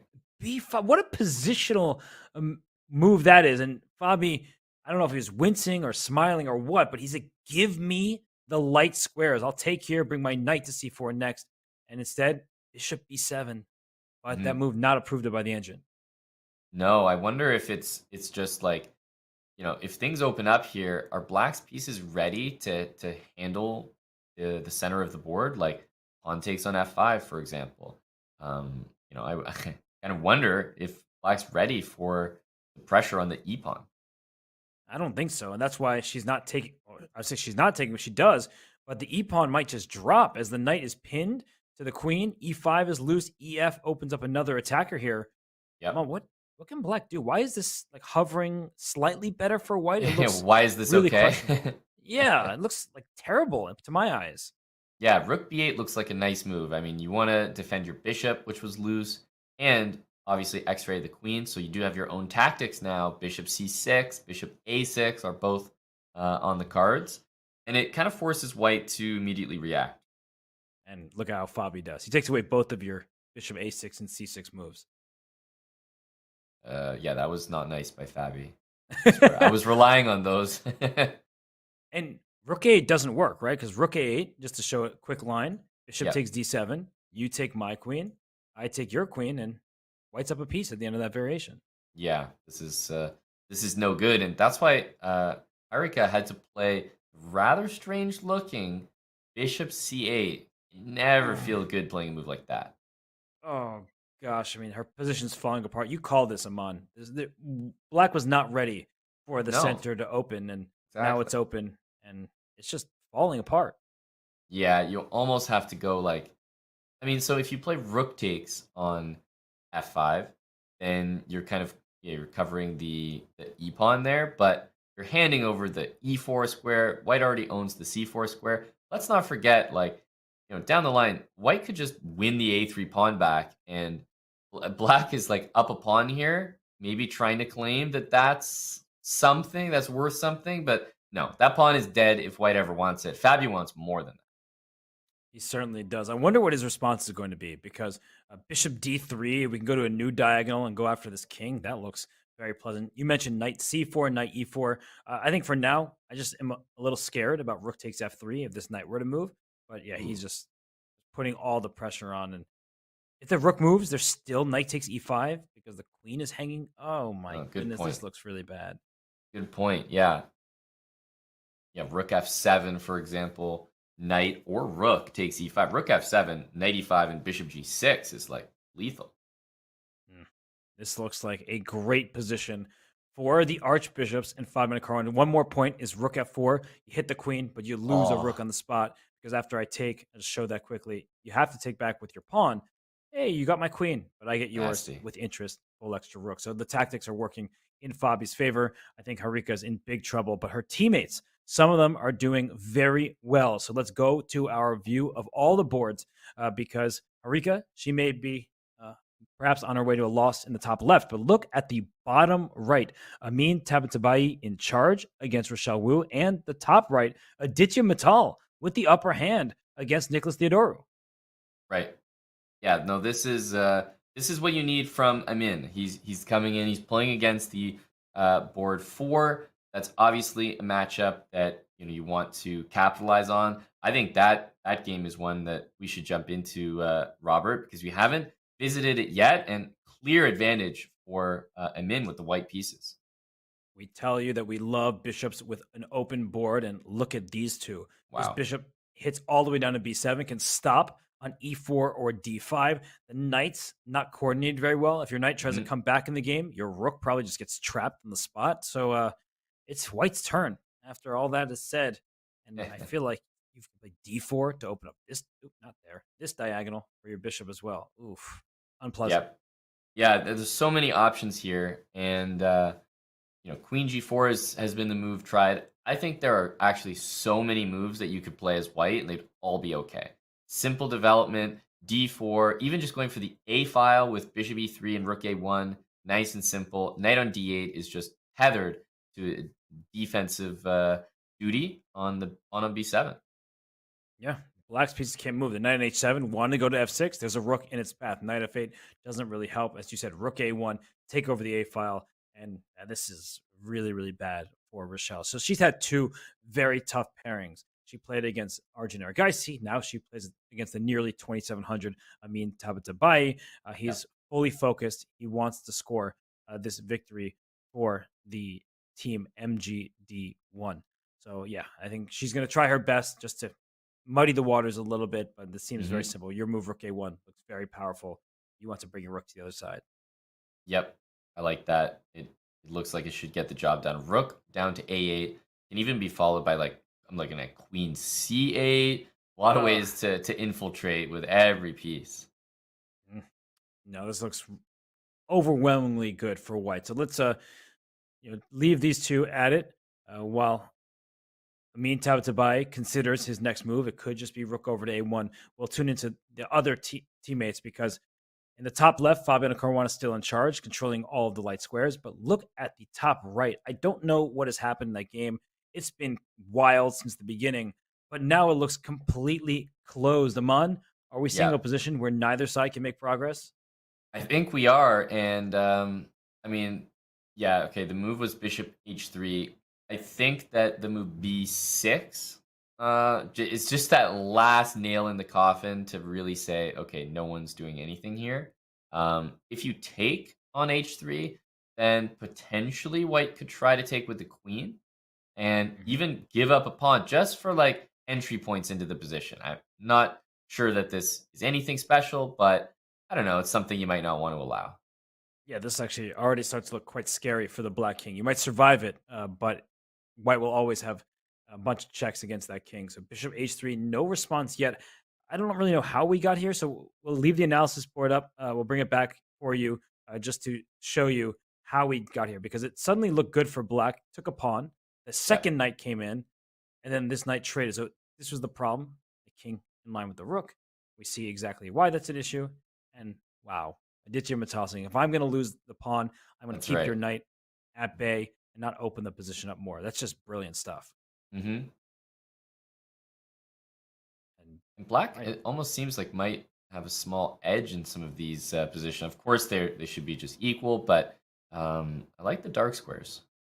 Yeah, and white was kind of shuffling around, and black could have kept the bishop and then kicked the knight. Maybe that was the way to play for a win, is say, where is your knight going exactly? It's almost trapped, but he forced the knight to take, and then after rook g5, we saw the swap and the king stepping forward to g6. So queen d7, I really like that move. not allowing this queen to even think about getting in the game. And after bishop takes, rook takes, there are no open files for either side to work with. This is just a clear draw, barring some kind of crazy blunder. That's right. B6 is almost a draw offer in itself, and we may just see the pieces shuffle.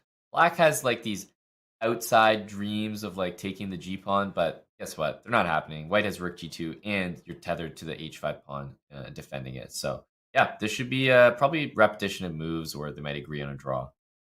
There's no way to play for win. Where's this king going? Right, the king can go anywhere, but you're ultimately just going to see the players repeat here. There's not even a mistake that can possibly be made.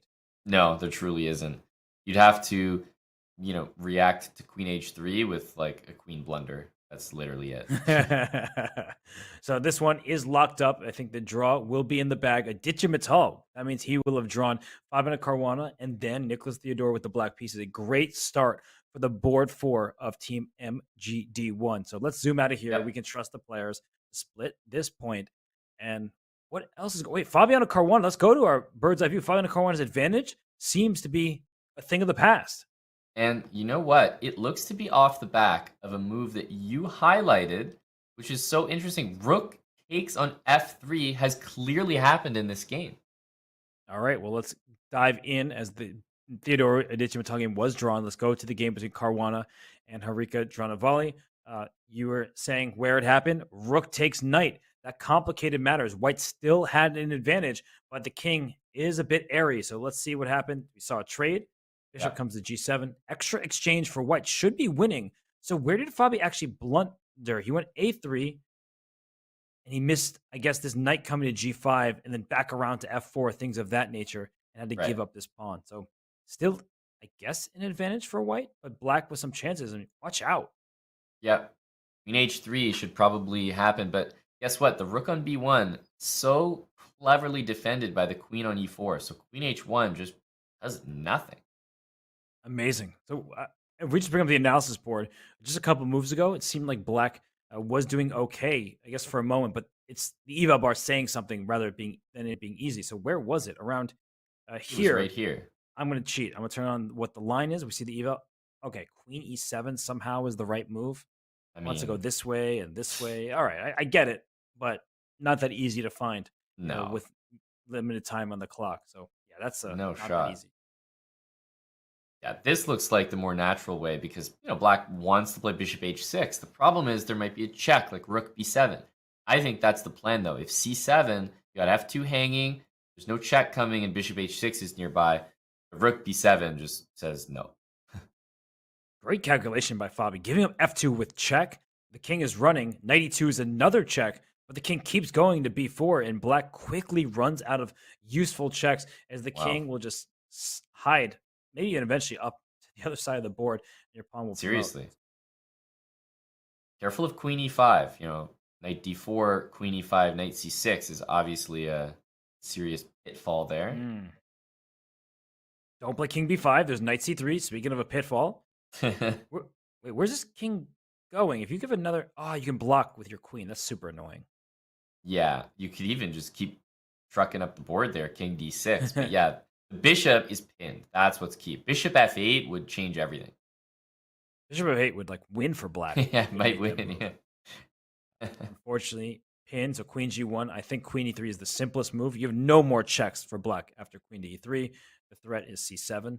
Maybe in some variations. Nope. I can't draw my arrows right now. But queen takes e5 is also hanging with this pin. Yeah. I think queen e5 is maybe the more dangerous move because it threatens to just simplify everything, if not mate on the spot. Whereas c7 blocks the pin from the rook, so I could just see some random bishop f8 coming. Oh, that's actually a good point. There could be almost a mate. So he takes that bishop, takes the pawn with check, then we'll play the pawn to c7, and that is bad news for black. Yeah, queen d7, probably worth trying. Because queen takes e2, queen takes c7. You harbor some hopes of a draw there. Yeah, that's actually pretty good chances to draw, but I think queen d7 is by knight b6, hitting the queen and allowing. Oh, look at this. That's clever too. A little check just to get things perfect, and I think you could probably make your queen here. And the king, where can go anywhere? Like, is it that easy? The king just chooses. It square might and be square? able to, yeah. Well, watch out. Knight b4. Don't play king here because then knight d5 is a fork.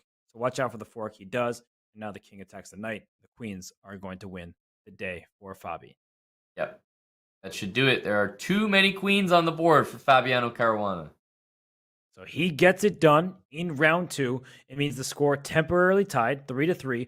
But if we look at the bottom right of our screen, it is all Amin Tabatabai. We don't need to look at that game as he just is going to go on mop-up duty, winning the black pawns, and he has a passed B pawn in the making. So let's go to our game maybe between Arjun Erigaisi and Varujan Akobian, because we haven't looked at that at all. And Var right. down to just about 11 seconds with the black pieces. And for Arjun, he's up on time, but this position, even though it's better for white, not that clear cut. Yeah, because you have knight f6 and knight takes e8, but the result of that line is your a pawn probably drops. So while white's position looks fantastic, the pawn on a4 is loose. And it's key that the d6 pawn is loose as well, but he's not taking it right away because oftentimes with these trades happening, the rook will come to e1, c1, kick that knight out of there and get... Whoa! Okay, he goes for it, but I thought the rook was going to just go over here and kick this knight away. Yeah, I guess the thing is there was no breaking through that position because the knight on c3 was just tethered to the a pawn the entire time, so may as well at some point start the simplification process. But knight d5, rook takes c4, is that the move, or knight a4 first? I think you can choose your own adventure. Oh, I'm wondering, like, is there some kind of c5 push at some moment? I don't think so, because the rook can just take. But what is the winning idea for Arjun? This is starting to look like it should be a draw. Yeah, it does. I mean, I think he's got to just... Yeah, that's true. G5 was really rough. He just simply blundered, and he gives away the h6 pawn, and now Arjun clearly has the upper hand. Knight is covering c4, and the knight on a4 is just stuck. Can't move, right? Rook takes b6. We were just asking, what can white do? The answer had been nothing until the pawn went to g5 because the knight had a square to jump to on f5. But rook a6 now, that should be able to corral this pawn here, and white's pawn doesn't look so stoppable. Yeah, and knight takes c4, rook c6 still works. That's a nasty pin to make use of. And okay, if you take on c4, I guess there was... oh my gosh, I'll show it after the game, but that was another sick tactic by Arjun Erigaisi. Nice.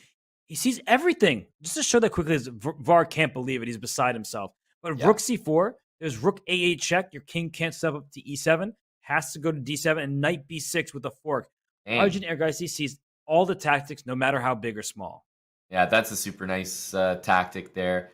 B6 check, closes it off. But you'll notice that with these really strong players, they'll close games with casual tactics. Like, moves don't even... Not even everything that gets played is what's actually being calculated. So many things flying under the radar. Yeah, and that was a big result for Team MGD1 because it looked like St. Louis Archbishops, they would at least tie the round. That's not what just happened. MGD1 once again wins by 2.5, 1.5 score. Amin Tabatabai took care of business against Rochelle Wu. That was expected based on the earlier position. But Arjun, that game was looking like it was heading towards a draw, and he steals that victory and helps the Team MGD1 to a 5-3 lead. Yeah, Robert, the story so far for me is Aditya Mittal. He stole 2 draws from Fabiano Caruana and Nicholas Theodoru. And we talk about board 4. Their games only get easier. So Aditya Mittal is, doing extremely well from the board 4 position. He's got a point. He hasn't lost yet. I think he's been playing tremendously. So I think he's the MVP of the match thus far. He's the MVP of the match for Team MGD1. And, well, since we're on the topic of MVP candidates, we have to talk about Luka Doncic, the NBA All-Star. He is making his way into the chess world because 4-time NBA All-Star Luka Doncic has officially launched his metahuman, Luke AI, onto the chess scene. For a limited time, you can challenge Luke AI's AI sidekick and watch it grow stronger with experience. Will it be enough for Luke AI to secure victory in the Computer Chess Championship? That much is up to you. Use the command Luka in chat to play now. And Amon, have you played Luca? I'm not asking about basketball. But have you played the Luca bot? I mean, if you're asking about basketball, you obviously wouldn't know the answer. So, it could be yes, could be no. But in terms of the chess bot, I actually have I have a YouTube video playing against him where let's just say I took the liberty of playing him while he was only like 500 elo before he's gotten stronger and stronger, and I had a little fun checkmating him with some artistry on the board. Love that. Well, you have to beat them while they're young or before the bot becomes a superhuman computer. That is something that everybody should take part in. You can play Luca's AI bot on chess.com. But for now, Amon and I are going to scram. We'll be back in a few. It is the St. Louis Archbishops trailing Team MGD1. We'll see if they can bounce back after this break.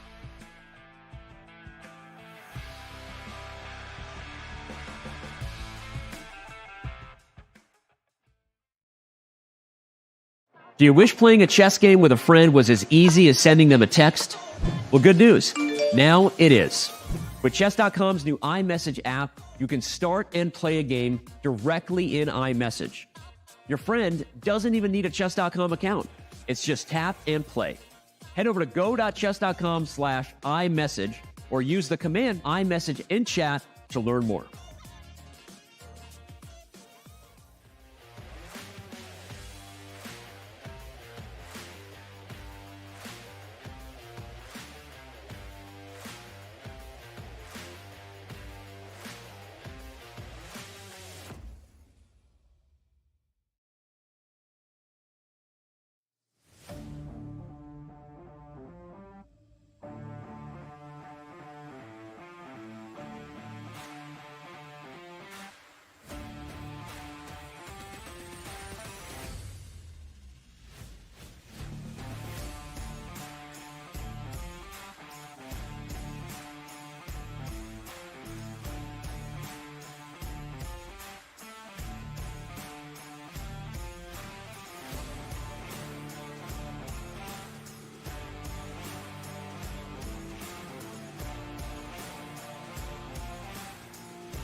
We return to this Week 2 Pro Chess League matchup between the St. Louis Archbishops and Team MGD1. MGD1 is in the lead by 2 full points at the moment. They are led by Arjun Erigaisi as their top board, but they brought in a free agent signing. Amin Hambleton. Wow. Amin Tabatabai has been a superstar thus far. Hey, the first names are pretty close. I missed out on buying the right vowel for a better ELO rating, unfortunately, but he's been a great signing. I mean, what can we say? Started out well. I'm definitely interested to see how these next 2 rounds go, because it's one thing to say that Erigaisi, Tabatabai, they've started out well, but they've been playing the lower rated boards for St. Louis. So now we get to see them play against the higher rated boards. I think that is where you can really measure the impact of these players. And they have made a huge impact thus far. A great 1-2 punch on the top 2 boards for Team MGD1. And we can just compare them directly to the board 1 and board 2 for the Archbishops. Half a point in favor of Team MGD1 as Arjun is 2 to 1.5 for Fabi. Amin has 1.5 to Theodore is 1. And then even on board 3, both players drawing 1 game and losing the second. But then Aditya Mittal, he's been your MVP, Aman. He has 1 out of 2. So as we head into the 3rd round, let's talk about it. Your MVP, Aditya Mittal, gets the black pieces there against Varujan Akobian. But the top 2 boards for MGD1, they get white against Caruana Theodore. Yeah, I think it's been an amazing start for Team MGD1, not just because they're up, but because I think that the type of roster they've gone for, more balanced. I think that roster, if they get ahead early, I think they should be doing better and better as the rounds go on. I said this in the first match, but I really think that's the case. St. Louis has missed their opportunities with Fabiano, not winning against board 4, with Nicholas Theodoru not winning against board 4. There are points left on the table here for St. Louis. So now we're going to see Aditya Mittal with the black pieces. Draw would be another tremendous result. He's also going to have white in the final round against Rochelle Wu. Aditya Mittal could finish with something like 2.5 points, which would be unbelievable for Team MGD1. It's what Liu Yiping did for the Shanghai Tigers earlier, board 4, scoring a plus score. And we'll see if that is what's going to happen. But Fabiano Caruana, we always want to focus on his games when he is playing. He gets the black pieces against Amin Tabatabai. And Amin means business today. He drew in round 1. There was no choice for him. He had black against the strong grandmaster Varujan Akobian. But then in game 2, he made quick work, it seemed, of Rochelle Wu. He had the upper hand from start to finish. But now he has his most difficult opponent of the day, Aman. He gets white, but he's playing against Fabiano. If you are the team captain for MGD1, do you say to Amin, hey, just come on, man, just make a draw? Or do you say, hey, go for it? We can end this match here in the 3rd round. Well, honestly, I would probably say go for it. This is round 3, not round 4, where all the information and you can sort of play for your final result that you want. Both Amin and Erigaisi, these guys are fighters, right? They're here to play, and I think because we're only in round 3, you don't want to psych the players out, tell them to get in their own heads, play a different style to secure results. Absolutely stick to what has been working so far. And Fabiano has not looked, he did win his last game, Robert, but I'd say he's looked a little shaky to start things off, allowing a lot of counterplay in his previous win and that draw, of course, in the first round against board 4. He also looks like he's playing from the next room. He's so far away from the camera right now. He's maybe a little bit too relaxed after a victory. But this opening, the 4 knights in the English, we see that white has this compromised pawn structure over here, but white also has the pair of bishops. So what's your experience like in these variations, Aman? Because I know I've struggled with both colors in a position with this kind of imbalance. Yeah, the one thing for black is there's a kind of a nice plan of trying to play f5. Black has a couple different plans. There's f5, and to some degree, there's also, a6 and b5. But I find the a6, b5 plan to undermine that pawn works a lot better when, the pawn from d2 is on b3. And that would happen if maybe you played d takes c3. We've seen bc3 by white in the opening. So I'm looking for black to maybe move that knight, try for f5. If the bishop gets to f5, you're certainly happy to see that. So that's one of the main plans for black here. The other one, which is harder to achieve based on the pieces, Robert, is maybe c6, d5, but that just looks like so many moves to achieve that. Yeah, too far away. And he's not going to push his pawn to d4 unless it's the proper moment. Because now the knight went to e7, I'm a little bit more tempted. But what I was going to say is, as soon as you push the pawn to d4, c4 becomes an easier target. But this knight now is on the king side. You're not so worried. The knight would go to a5, pawn b6, bishop a6. And you see that in the Nimzo Indian. Black just piling up pressure against that pawn. But instead, Bobby going to the king side. And Aman, it's hard to crack through Black's structure right now. It absolutely is. The knights are also sort of eyeballing a potential f4 square visit. Knight h5, always have to be cautious of knight takes e5 tricks with the knight hanging. But in general, if you could get that knight into f4, Black wants to play knight f4, queen to f6, and really launch some nice play against White's king here. So I imagine that's what Fabi's looking to do. As for White, Robert, these double pawns, are you in a rush to get rid of them? Are you looking at like c5 kind of stuff, or are you just going to get developed? I feel like c5 is one of those moves you make. You're like, I need to get rid of the double pawns. But if we quickly bring up an analysis board, it doesn't solve all of your problems. Because if you play c5, and I'm just going to make a random move like rook e8, just to get this swap of pawns here, now you actually have this backwards pawn on c3. So your pawn structure seemingly improved because you no longer have double pawns, but you actually have a more approachable pawn to the black pieces with the bishop moving and the rook coming to c8, and maybe a queen to c7. Yeah, good point. Good point there. You're not really solving any problems, actually creating some, because in this position, it's kind of hard to attack the c pawns without an open file. So, it's hilarious. We might see the exact position. I was not expecting this to happen. I was just throwing out moves, and it looks like Fabiano Caruana, he is a longtime buddy of mine, and he's just playing like I'm speaking it. So he loved your random move. The Hess random move apparently is one of the best, co-signed by Fabiano Caruana. What a chat, by the way. I think this matchup might be the most vowels against each other. I didn't think about that, but Fabiano Caruana against Amin Tabatabai, they're a pick a vowel. it's in there.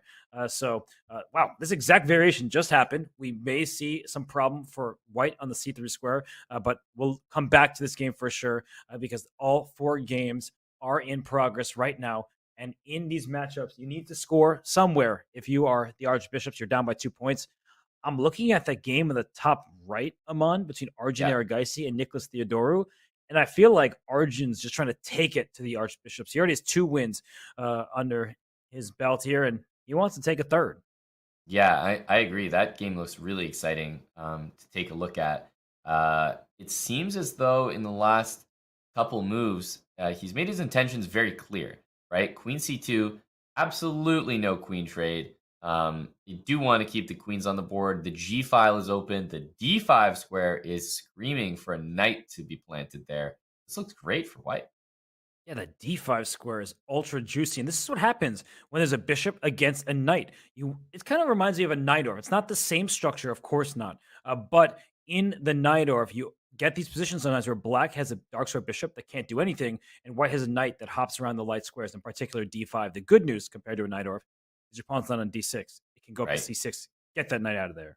That's right. And bishop d8 was just played. It might look a little unorthodox, but I feel like if the bishop went to d6 or another kind of normal looking square, then all of a sudden comes rook g1, and you're actually threatening checkmate in 2.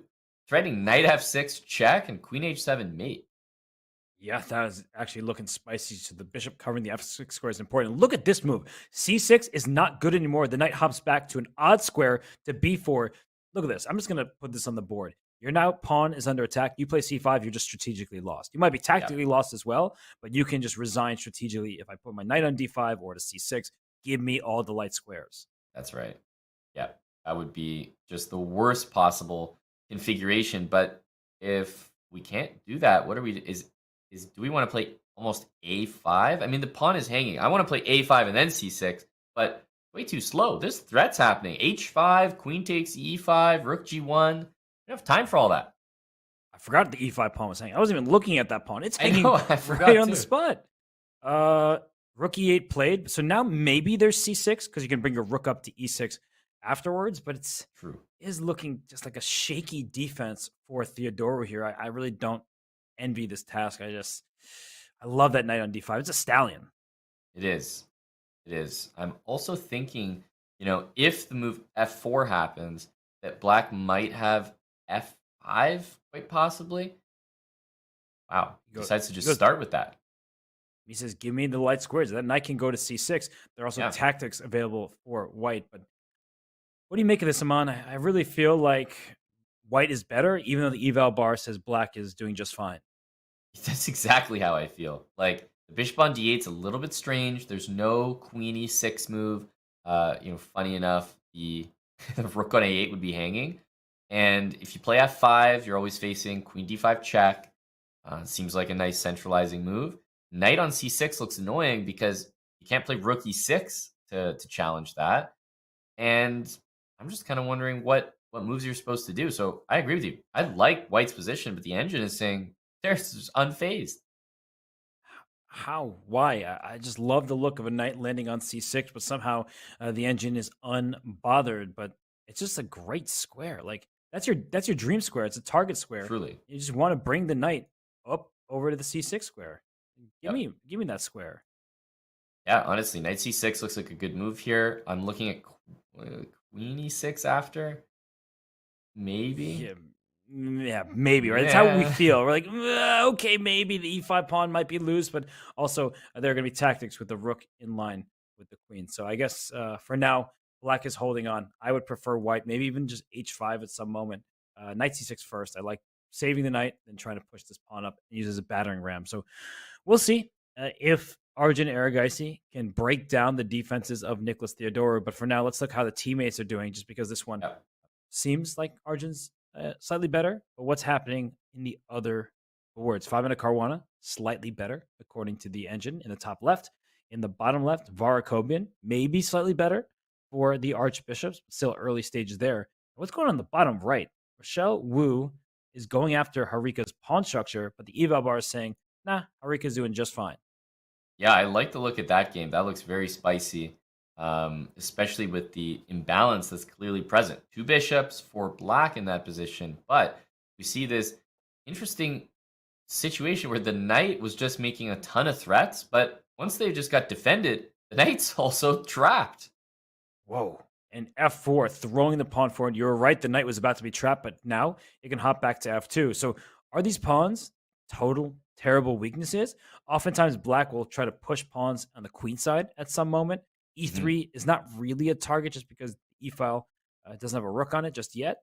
But Aman, this is hard to evaluate. I see the evaluation, so I know that black is better objectively, but I'm still trying to ignore that and use my chess player brain. And I feel like this just is messy and both sides have their chances. I think you lost the chat as soon as you said, not look at the bar and use your brain. I think you lost everyone there, Robert. But I agree. It's kind of a misleading evaluation, I feel like, because you look at that pawn structure and you can definitely appreciate black's king is weak here. And if white moves that knight, for example, like queen d2 or rook f3, followed by the knight moving and maybe g4, f5, you could start to really push some pieces around. Yeah, rook f3 is a great move. That rook may also slide to h3. This pawn on h6 is a bit of a target, so I don't really like the look of it there. Yeah, I don't know. I'm worried about that pawn on h6. I feel like there's a rook sliding, and you can bring your knight back, as you said, push this g pawn up. Black is still better, though. I'm trying to wrap my head around that. Black is objectively better, but I kind of want to have the white pieces. Exactly. It's one of those positions where for sure, b5, b4 is coming long term for black. So this is always going to be a decent position for Harika. But in the short term, rook h3, trying to launch that attack, this stuff can get really scary. And I'm trying to look at the times there. It looks like nothing too bad for black, because the worst thing is to be defending and be down on time. That's right. And the h6 pawn now is a clear target with a knight on f5. Kind of doing the heavy lifting for black, protecting that pawn. Maybe it's time to try to bring a queen on over to the king side, but the knight covers all of these squares. And instead, she goes to c2. The engine not thrilled about that choice. Yeah, queen c2, and trying to think like what was the idea with queen c2? Is it because the knight on f5 can't be dislodged too easily? Queen d2, at least guards the e3 pawn.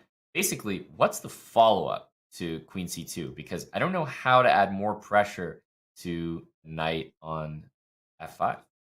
Yeah, I mean, rook f1, rook f3. I don't see rook Right. h5, rook. That feels like a very long way away just to make that journey. So yeah, I don't know what white's going to do. I don't really know what black's going to do either. So while these two players are working on it, let's see how their teammates are doing. Just because this feels like it could go either way, all three results possible. And the bottom left, I see the eval bar up for Varujan Akobian. He needs to get this dub. It's against your hero for the MGD1 squad. Aditya Mittal seems to be in huge trouble, maybe even in a losing position against Akobian.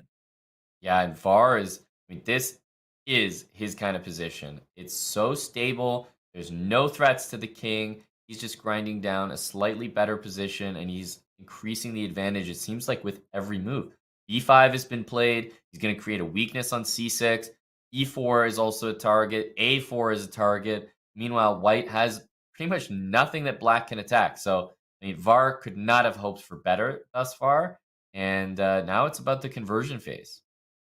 Yeah, there are problems ever. Knight b6 trying to trade off the knights.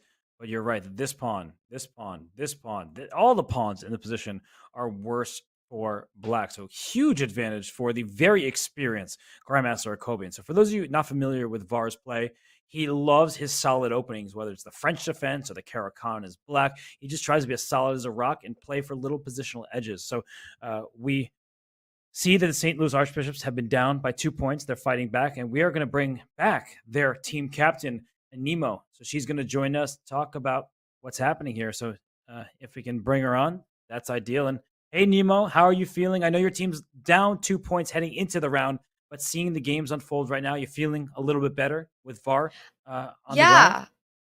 Absolutely. I really like Akobian's position. I actually just heard you guys talking about it and talking about how he likes his really positional sound openings. And it looks like he's come out of it with a slight edge. And it looks great. We just need to make up the 2 points, That's all we have to do. Yeah, it's nice when you say it out loud. It doesn't sound as daunting. 2-point lead is kind of significant, but with the lineup that St. Louis has, you can definitely make that up in an entire round. And personally, from the positions that I know VAR thrives in, Nemo, I think he's going to win this game for sure. Yeah, I think he's got, a pretty confident game right now. He's got a very solid advantage. I don't see any way for this to go wrong. So honestly, and all the other boards are more or less equal. Maybe Nicholas has to do a little defense, but other than that, I think it's going pretty well. So I'm looking forward to the results here. Totally with you. This is just clean play. White's pawn structure super healthy. This is a great pawn chain. A pawn chain is as strong as his base pawn. Good luck getting to f2, whereas black's pawn's all out in the open. So while VAR and Aditya, they don't have moves going, let's kind of zoom out for a second because you mentioned how Nicholas might have a little bit of defensive task. What about Fabiano on the top left? His position looks very healthy, and he has nearly a 5-minute lead on the clock. Honestly, I like the 5-minute lead. I care about the 5-minute lead a lot more than I care about the, equal position.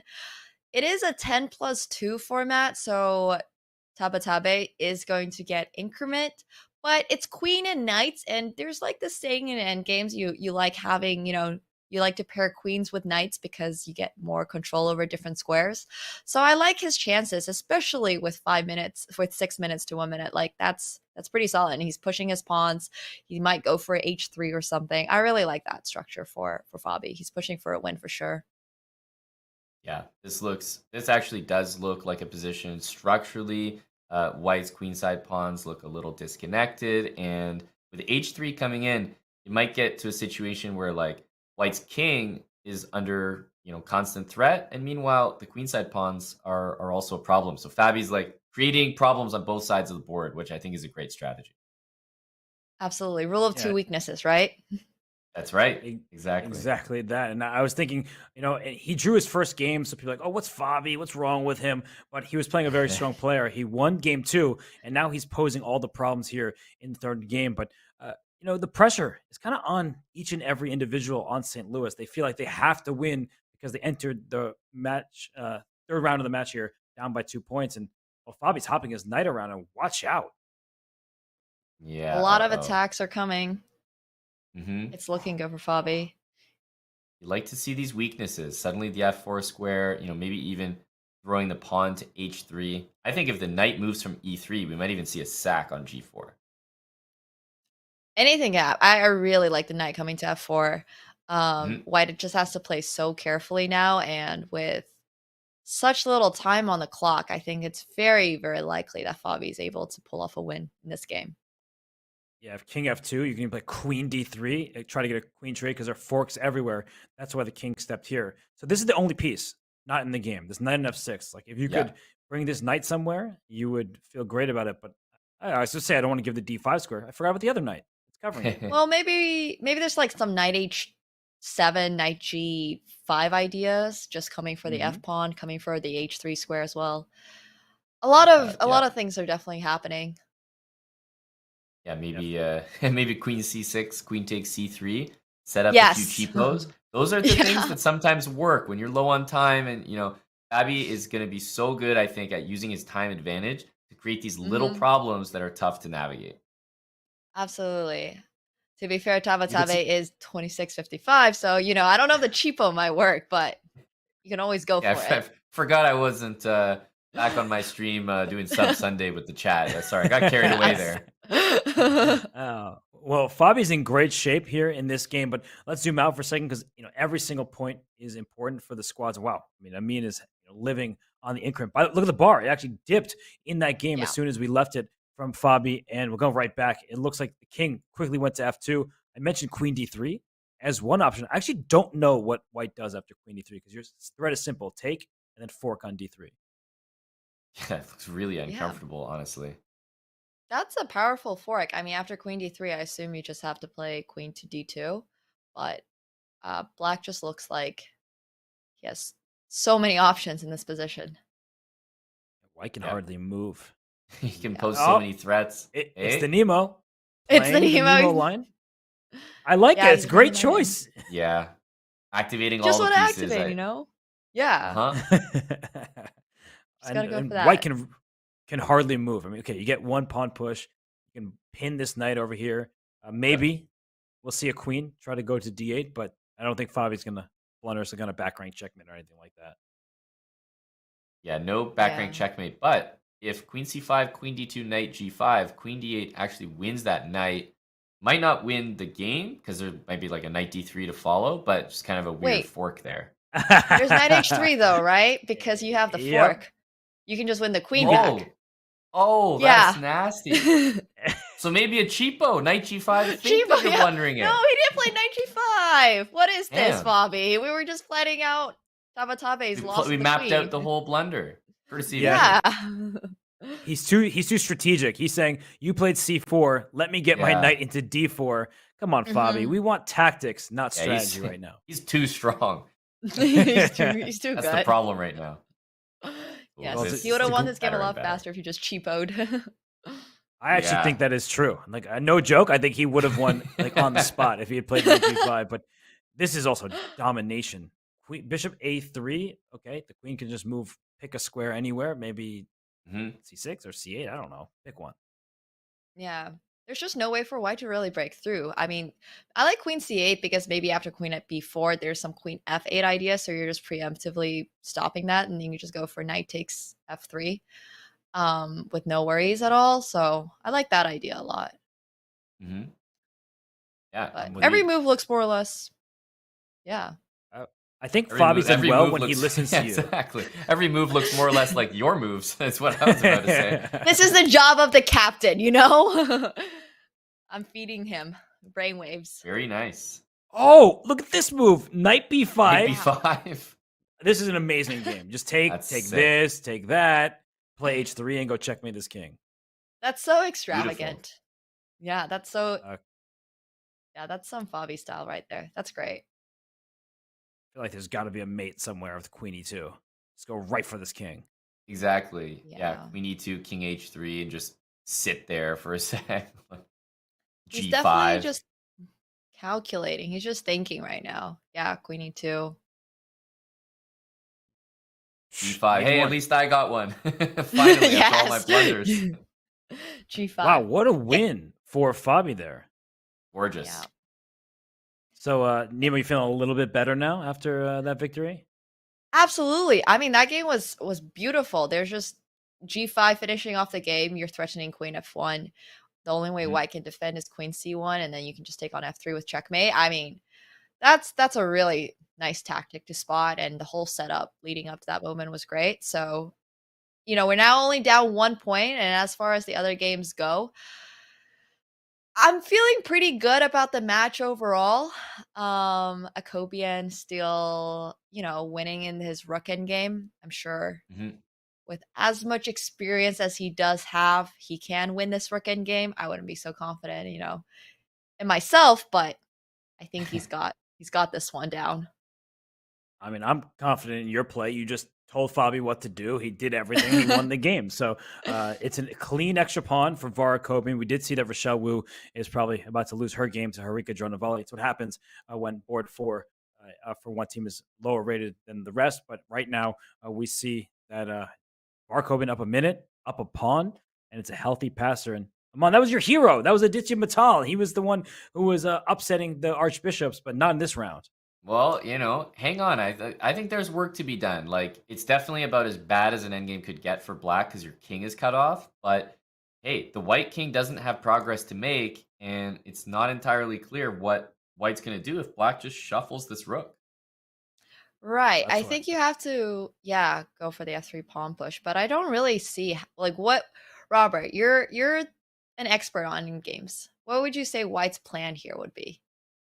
Well, definitely to get this king eventually around this way, but do not take this pawn. They lose on the spot. Rook B7, pawn A7, rook B. That's obvious. So for Vara Kobian. So I think what you have to do is just move back and forth. And when this king eventually runs away, the black G pawn will become a passer and distract the white forces. So the eval bar actually went down. I'm sorry to say that, Nemo.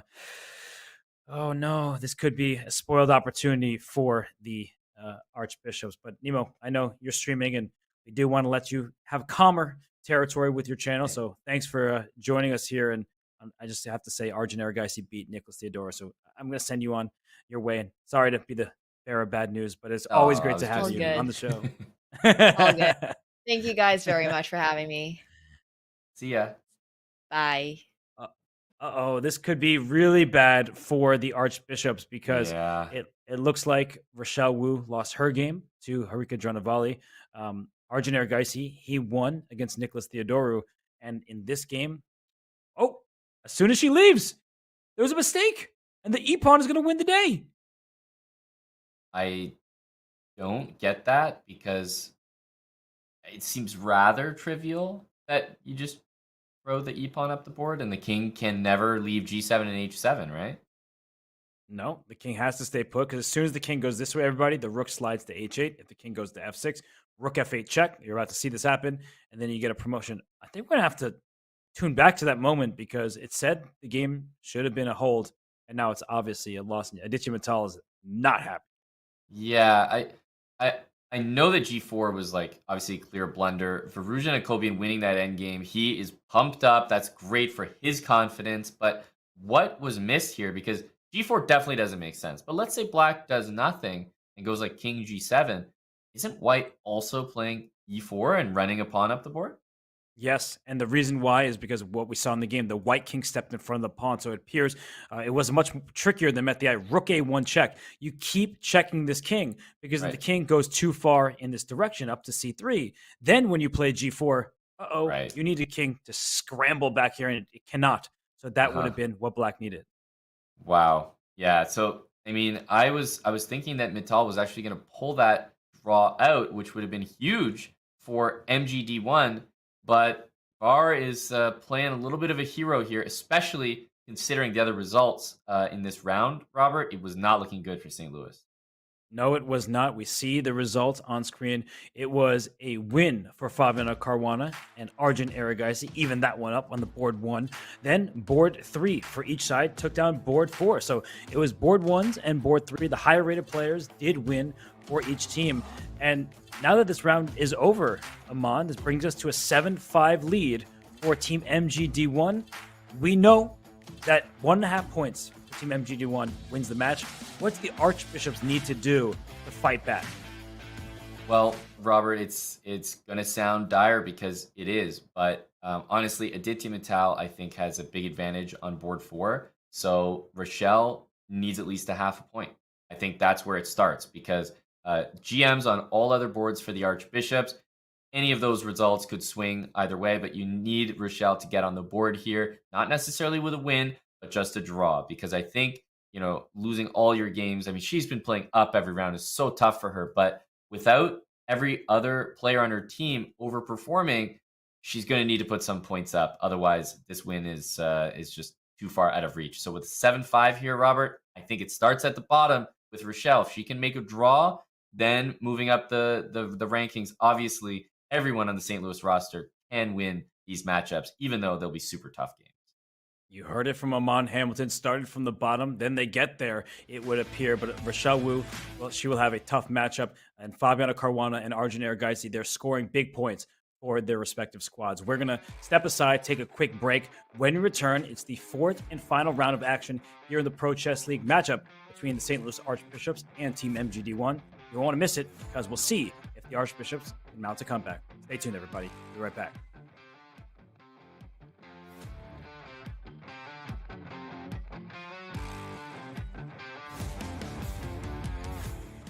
Interested in becoming a chess streamer like your favorite creators, such as Hikaru, Gotham Chess, and the Botez sisters? Come on. Look at this. Woo! Chess.com is excited to announce the Community Streamer Program. Whether you're just getting started with streaming or already established and looking to expand your audience, you can now connect your account to Chess.com and have your stream promoted on the game's largest platform. Simply link your account at chess.com/settings/connected accounts, set your category to chess on Twitch, and start streaming. You'll get an ad-free experience on chess.com. You will pop up on our list of live streamers.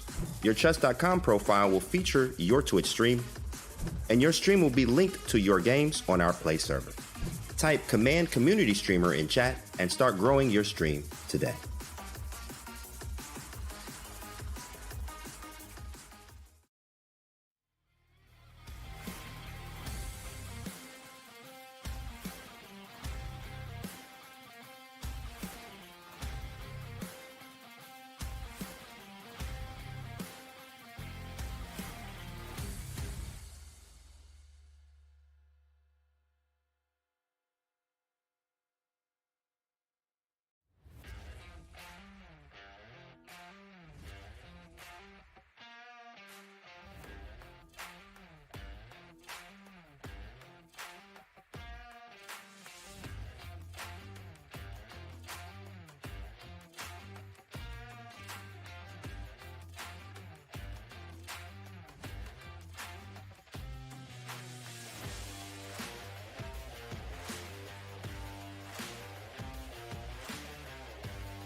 The last round is upon us, which means that the top boards will be squaring off against one another. And that means we'll get Fabiano Caruana taking on Arjun Erigaisi. Now, Fabiano Caruana is a Pro Chess League MVP in previous years. And look at this, Aman. Number 8 player in the world. We used to see him at number 2. He has lost some rating points, but the reigning U.S. champion, and has just thrived in the PCL environment. Absolutely. I mean, Fabiano Caruana has been representing St. Louis Archbishops every single year. I mean, he's been in the PCL since the inception, Robert. You see a 2-time PCL champion with the St. Louis team, MVP as well, just a star on the roster. So it would be, fitting if St. Louis was going to manage a comeback in this round, that their star player and multiple-time champion was going to lead them to do it with a win, of course, to inspire the team. Yeah, inspiring the team. He'll need to do that and win his game, because Arjun Erigaisi has not just inspired, he's been perfect on the day. So as we see the clash between all of the boards that are next to each other, board 1 versus 1, 2 versus 2, and so on, Fabiano Caruana, 2.5 out of 3, great score. But even greater is 3 out of 3, and that's what Arjun Erigaisi brings into the final round. Yeah, and you can see the based on the scores here, the difference does come on those lower boards. Nicholas Theodore not having his best day. He definitely needs to win this final game to turn things around. And like I said, Rochelle Wu getting on the board, even with a draw, would be a great result. She has been the underdog in every game that she's played, Robert. And I think when you go for this stacked lineup, plus a lower rated board 4, it's tough for them to get any points on the board. Plus, I mean, you start your day playing against Arjun Erigaisi. That doesn't necessarily inspire confidence. No, it's a daymare, it's a nightmare. It doesn't matter what time of day. That's a tough opponent. But for Rochelle Wu, she has a chance here in the 4th and final round, but it's not that easy. Of course not. It's International Master Aditya Mittal with the white pieces on board 4. But I look at the top. Fabiano gets white against Arjun. Nicholas Theodore gets white against Amin Tabatabai. And Var gets black against Harika. I feel like I actually like the color combination for the Archbishops. They need to score at minimum a 3-1 win in this final round. So I think they got the colors that you would ask for them given the state of affairs. Yeah, for sure. I think that VAR needs to come up big on board 3 there for the Archbishops. And Nicholas Theodoru and Rochelle Wu, those are the boards that I'm looking at, because those are the players for the Archbishops that have been struggling thus far in the match, Robert. So I'm looking there first for some early results, see how those games are going to go. But obviously, this is a team effort. You're down 7-5. You need 3 points just to make tie breaks, 3.5 to win. You need everybody to perform. This is reminiscent of what we just commentated on this morning, isn't it, Robert? Yeah, it's very similar. And I think for MGD1, you look at Aditya Mittal and say, be that hero that Amont Hamilton said you could be, and win that game against Rochelle Wu. Because if he does win, he is the higher rated player by a significant margin. That means only 1 draw on the other boards would be required. But we're off. It's in English from Fabiano Caruana. These two have played each other many times. They drew at the Tata Steel event in Baikonze just last month. They played each other in a nail biter in the Speed Chess Championship, which Fabiano Caruana surprised many and won that matchup. So it's a new day. It's a new game. And by the way, is that a new outfit for Arjun? Is that an MGD1 shirt? Yeah, I was noticing that as his cam was being pulled up there. MGD1, little Pro Chess League logo. Pretty slick. I can't remember it. Now I'm wondering if everyone has been wearing this t-shirt the entire match, but maybe it's just him. Yeah, I have not looked, but that actually is some drip for the MGD1 squad. Just a t-shirt with the Pro Chess League logo and their team's logo. And right now the team is on the verge of taking this match. Knight G3 played, and we see a trade of bishops. So opposite colored bishops, not just a draw. This isn't an endgame. Amon, what do you make of this opening? Do you think it was a good choice for Caruana in a must-win game? And Arjun has more time than he started with. Yeah, surprisingly, I would probably say yes. The reason is that games with opposite bishops tend to last a really long time. So you are going to get a lot of gameplay out of this one. Bishop on d3, knight will go back to h4 if it gets attacked. And, kingside castling. There is definitely still life in this position. I think I've seen this in the Pro Chess League before. Can't remember the players right now, but I've definitely seen this exact line been essayed so far. And for black, it's tough to just trade pieces, right? There's not a lot of squares where you can get your knights to immediately challenge things. White plays bishop d3, and the bishops aren't going to take each other. And I don't know how the knights are going to challenge one another either. So nice thing for Fabi is I think he's keeping pieces on the board here. So much so he just played a3. He doesn't even want to deal with maybe bishop b4. Takes that out of the equation. No pin on that knight. And c5, not really going to be possible with the d5 pawn being loose. They're not easy for black to play. There are no pawn breaks at the moment. And white, with a pawn structure aiming towards the queen side, maybe a Carlsbad pawn minority attack up the queen side. And for black, pawn structure aiming towards the king side, maybe we'll see f5 join the party to limit the scope of this bishop on f1. But you already have to think about potential knight sacks and things of that nature. So Arjun, he is going to take a minute here. And while he does, why don't we just zoom out, because every single St. Louis Archbishop player, they're looking at the boards. They need to win their games. In the top right, Nicholas Theodorou against Amin Tabatabai. I feel like a good start for the Archbishops. The exact type of position. It's going to be dynamic.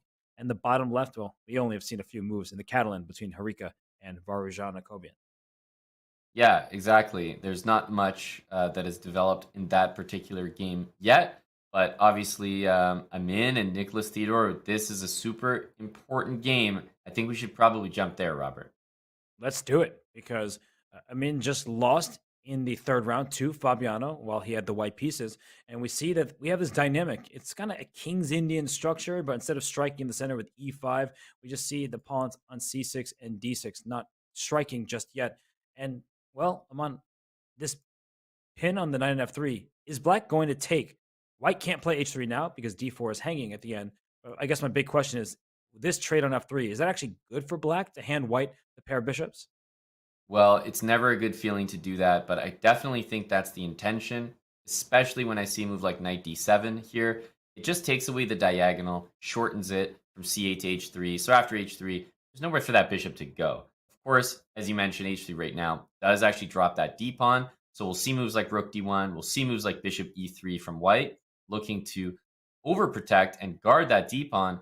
And black, in the meantime, playing c5. And I was wondering, after d5, if we would see just mass exchanges, but no, he's taken. And I wonder if black is intending to still take that knight on f3 now that this exchange has happened, Robert. I'm playing h3 in a heartbeat. I'm going to give me that pair of bishops. We have a Maraxi bind pawn structure. These great pawns on c4 and e4. It's a Sicilian. This is actually a Sicilian right now.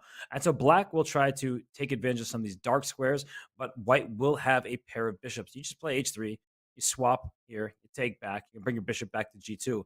I just feel like for Theodorou, he needs to build a lead on the clock. That's what cost Amin Tabatabai against Caruana. And if you're Theodorou, you're one of the best blitz and bullet players on the site. Play quickly, play confidently. But I actually think I made a mistake. So I just want to say one more thing. Bishop takes f3. There might be bishop takes knight over here. I'm going to show this on the analysis board because, Aman, I think we often consider these moves out of the question. But if you have to take like this is exactly what Tabatabai would want. Yeah, and it's not so easy to make threats here. Yeah, we got bishop h6, but that's it. It's just one bishop, one move, one threat. Then the reality sets in. If rook c8, queen c7 is coming, c4 is just loose. So yeah, it does look like queen takes f3 way back at the beginning would be the preferred move, but it actually looks like that's all on the board. Plus knight c6 has been played. Wow, what a strange opening. Amin Tabatabai, he's chilling. Like, look at that guy. He is just hanging out, playing some chess. And oop, can you take on c3? I think you can. And there he goes. And I want to see Theodorou's face, because I feel like he did not even expect this at all. And he hasn't reacted, but he clearly wasn't looking out for that knight. Well, let's remember, I think his game against Mittal, he kind of reacted on a delay to that missed knight h5 move. So maybe the reaction's coming. We just have to stay tuned. It'll be here in a couple business days. Bishop takes c3. There's bishop c5, but like, this can't be right. I mean, bishop b2. This is definitely good for black, right? Isn't black just going to be up a pawn? Rook b1.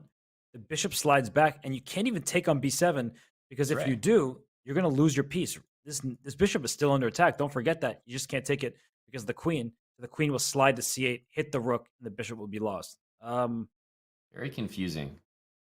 This is a bad day for Nicholas Theodorou. He is not playing his best chess. No, because you know what's happened, Robert, is basically you have the same structural deficiencies, and there's the reaction, by the way. He's not happy. You have the same structural deficiencies as if you took that bishop on c3, except you're down a pawn, and black still has the dark squared bishop. So it's like worse in every single way. Yeah, let's just bring up an analysis board and show you how it is true what Amon is saying. Oh, now he's getting completely desperate with e5. But Yeah. at this moment, you can take here. So now at least you have the pair of bishops for your troubles. That one on e3 can the knight, can go to h6. You have this bad pawn structure, but you at least have two of them rather than one, as we see in the game. So you get absolutely nothing for this pawn that has been captured, but perhaps after knight e5, queen b7, Right. things get tricky, I say, as a question rather than a statement. I don't Yeah, like that's a this. big question mark. Because I'm looking at that position, and there are some ideas. If knight e5, queen b7, rook b8, for example, you could maybe like take on b8 Mhm. and then take on a7. That's one idea. You're saying just swap everything down here, and then after Yeah. rook takes take a7, bishop covers the a8 square importantly. Yeah, and look, even if I lose my c pawn here as white, I think I still have winning chances because that bishop on g2 with that pawn motoring up the board, as soon as it gets from a4 to a5, bishop b6, a6, a7, a8, it's all covered. Yeah, that could be very dangerous. So that's the one hope that Nicholas Theodore has at the moment. It seems like he missed bishop takes c3 and then allowed bishop takes b2, but he is in bad shape. So let's go away from this one. We'll see if Amin Tabatabai can take it. And if he does, then one draw would be needed on another board. And, well, Rochelle Wu on board 4 in the bottom right. Her position looks perfectly good to me. I see actually nothing bad about her position.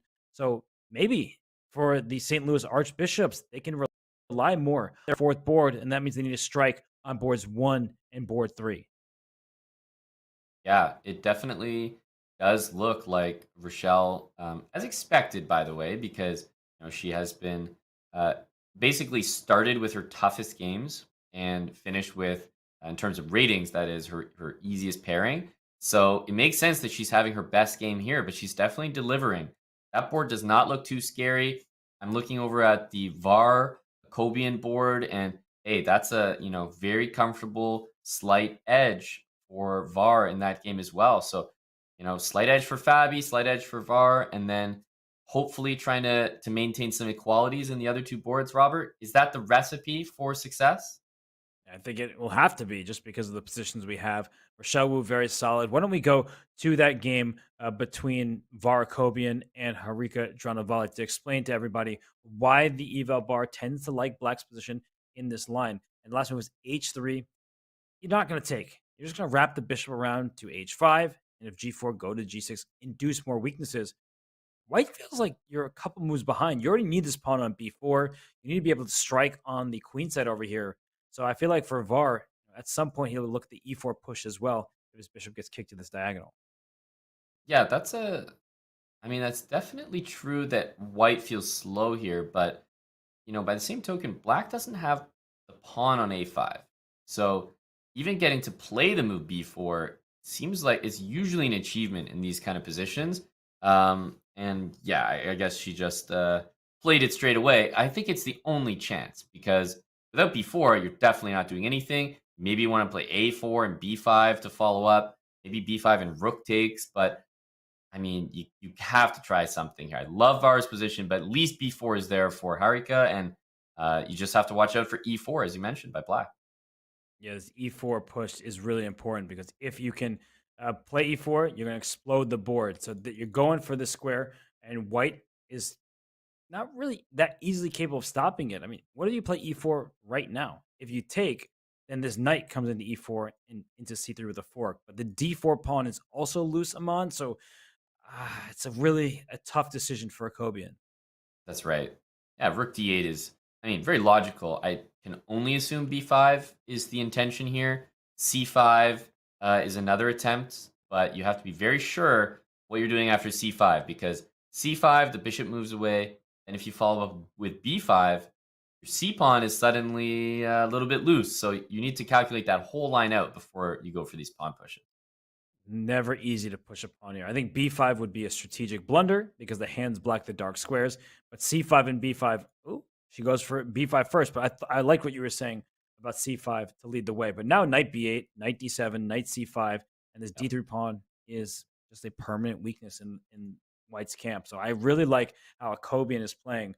And that's good news for the Archbishops, because if we actually just zoom out of here for a second, just keep our eyes across the 4 boards, look at the top right. That's an opposite color bishop position where I feel like Nicholas Theodorou is no longer really worse. So if Varujan Akobian can take this game with the black pieces, he's going to need to win for the Archbishops to have a chance. Look at the bottom right as well. Aman, Rochelle Wu has had a tough day so far. Maybe she'll be the hero that St. Louis needs. That's right. I think VAR is playing tremendously. Based on the positions that we see on the boards right now, VAR needs to win this. I'm not going to sugarcoat that. He needs to win that position 100%. But it's about Rochelle Wu on that board 4 matchup. This is so important. The knight on d5 is super strong, but White is about to execute a very important plan, getting rid of the knight on d4, leaving Aditya with the knight on d5. That's a lot better than the counterpart on d6. Plus, there's an a4, a5 sort of long-term plan for White to gain open files, counterplay. So I think this is a really crucial part of the game. Eval Bar says, hey, don't worry about it. But my brain is kind of saying, hey, this is a really critical moment to make sure to play accurately and keep that bar around even. And she does. She strikes with f5, saying, go ahead, take my pawn. But after a knight recaptures on f5, likely the d6 knight, h4 is hanging, in addition to the queen being under attack on e3. Let's just show a quick variation that if you think you're going to take this pawn, after knight takes, my pawn's under attack. Let's go over here. Then this knight comes into e2 with check. The king has no choice but to step to the corner. And then knight f4 is possible. You're happy to trade pieces here because now d3 is weak. The e-file is open. Your queen is just so misplaced. And True. Let's not forget the queen can slide over to a4 as well to pick up the queen side. Yeah, love all these variations. They look good for black. I mean, it makes sense though, right? All the pieces are so well placed. Rooks, knights, queen. I mean, what are you complaining about in black's position? This looks like a perfect opportunity to strike with f5, and she sees the moment. And what is Aditya Mittal going to do here? Because f4 followed by f3 looks like a devastating attack for black. Let's open up this king on g1. If you take on d4, can't black just take back with either pawn, and the queen is threatened, and then f takes e4 next. So this looks like trouble for White, but the eval bar still hovering around the center. It's impressive. I'm not exactly sure why. I'm thinking tactically. No, I don't know. Maybe I almost want to say f3. Oof. Tough move to make, but I'm with you, actually. f3 seems to hold everything together. I would be afraid at some moment of dropping this h4 pawn, but it looks like White can handle that for the time being. But right now, it's about the clock as well. Aditya, down under 5 minutes, still a teeny bit ahead on the clock, and he takes it up. I'm shocked by that. Oh! Does it? Knight e2 to f4 is easy to underestimate, but very strong if Rochelle finds that idea. I feel like it's not the only move that gives her an advantage. Like, she could play for e4 to bring her rook into the game and attack this pawn h4. The queen is just offside over here. Yeah, absolutely. And the thing is, e4, there is knight takes on d4, and of course you can't take with the knight, have to take with a pawn there. But even that's not that bad. And if a black rook ends up on e4, White's going to have to play the rather strange-looking g3, right? How do you defend h4? That doesn't look good. So maybe take on b3 first just to give no play, and then e4. I think that's your point. It's a good one. But yeah, this is looking very nice for Rochelle Wu at the moment. She needs to convert this position. Actually, if we look across the 4 boards, we have to pay attention to everything that's going on here because the St. Louis Archbishops need 3 out of 4 points. And the top right, Nicholas Theodorou, is no longer worse at all against Amin Tabatabai. In fact, if anyone's better, it would be Theodorou, but I do think we're going to see a draw shortly on that board. Aman. Yep. Yep, I agree. And that's not a bad result for Theodore, considering how poorly it started for him. You have to also think that, hey, Team MGD1, Amin Tabatabai, he knows it's 7-5. So he's probably thinking, okay, look, I'm making a draw with black, like comfortably. This is a good result for the team as well. So he might have gone into this game thinking, hey, I'm fine with a draw. Yeah, the draw will be guaranteed with Rook A1 back to A2. There's nothing that White can do but bring the king back and forth. And I don't think White has any winning chances because of this threat, and your A pawn is stopped. So I think that this game will be a draw. It seems like the result is all but guaranteed. So we'll just want to show the position. Although, I mean, maybe Amin's playing for a little something, something. I don't think he'll get it. But it's a good game, a good save, I should say, for Theodoros. Let's get out of here. Just because other games I see the eval bars going up and down, seesawing.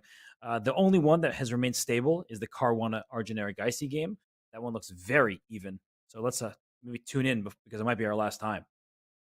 Yeah, this game at the moment looks like easily the closest and most dull of any of the matches. With this game trending towards a draw, still chances, but trending towards a draw. And we already know there's a draw on hand and likely, could even just be taken in Theodoru's game. That's already 8 points for Team MGD1 with those two draws. So it does mean that the pressure is on Rochelle and Varuzhan Akobian to win their games. And honestly, Robert, those aren't guarantees anymore because the evals are flipping left, right, and center. That's what happens in rapid chess. We do think that Fabiano, if anyone, has winning chances just because he is a knight against a dark square bishop and black's pawns are on light squares, but it seems like Arjun is comfortably holding, although he's down under 2 minutes. So actually, let's get out of here. I know we're hopping around to each and every game, but I see what you're saying. I'm on bottom left, Varuzhan Akobian. He's no longer better. If anything, it looks like a great opportunity for Harika because he missed a tactic. So let's actually dive into that position. And it all stems from this beautiful bishop on G2. Harika, she might be the hero that MGD1 needs themselves because after Rook takes knight, we're going to see a swap of everything. And knight C6, you think, wait a second, I'm already at one piece. Give me the second piece on D8. Black looks great. I have 2 minor pieces for a rook. But now I give up my rook for your queen thanks to the bishop on G2. And the worst part about this is even if you take black's queen and you put it on D6, like a square that's safe, it's still winning for white because you're actually mated there on the back rank. But yeah, that's a really good variation. And it must have been, did she just take the pawn on E5? Is that the last move? Yeah. So it must have been all based on that tactic. Oh, bishop went to the worst square, keeping the back rank a problem for black. I think she saw it. I think she saw that tactic, realized with the bishop on F5 that rook A8, bishop C8 was available, and said, okay, G4, let me see where you're going to go with that piece, and was waiting in the wings for bishop H7 and uncork this tactic. Really nice spot. Yeah. Really, really good stuff from Harika Dronovalli. Now, VAR is not under a minute. He goes for this, but I guess he has to take on D3 or something. Wait, the knight can take back. What am I talking about? So what's he going for? It's almost like queen E5, knight C6, queen D6, knight D8, and then take on D3. Something weird like, I mean, I definitely don't trust it. Rook A8 coming in next, but I don't know. So he goes for this way, but if you take, maybe this one's bishop takes, and he claims the rook on E5 is loose, and so is the C4 pawn, so is B5 after that. Okay. Varuzhan Akobian, complicating matters right now. Definitely. Yeah, no question about that. I'm trying to see if there's a way to simplify nicely here for Harika, but not that easy to do. No. And with Amin Tabatabai securing the draw, a full point for her. Oh, wow, that was sick. I turned to see the score for a second. Wow. Rook D5. You can have my rook back, but now your bishop is threatened, and behind it, your D4 pawn is going to be captured. So she turns an exchange advantage, a rook for a minor piece, into an extra pawn. That's brilliant stuff. So smart. So smart. Especially when you think of the match strategy. That's just genius. That's just a clincher. Like, now rook A6.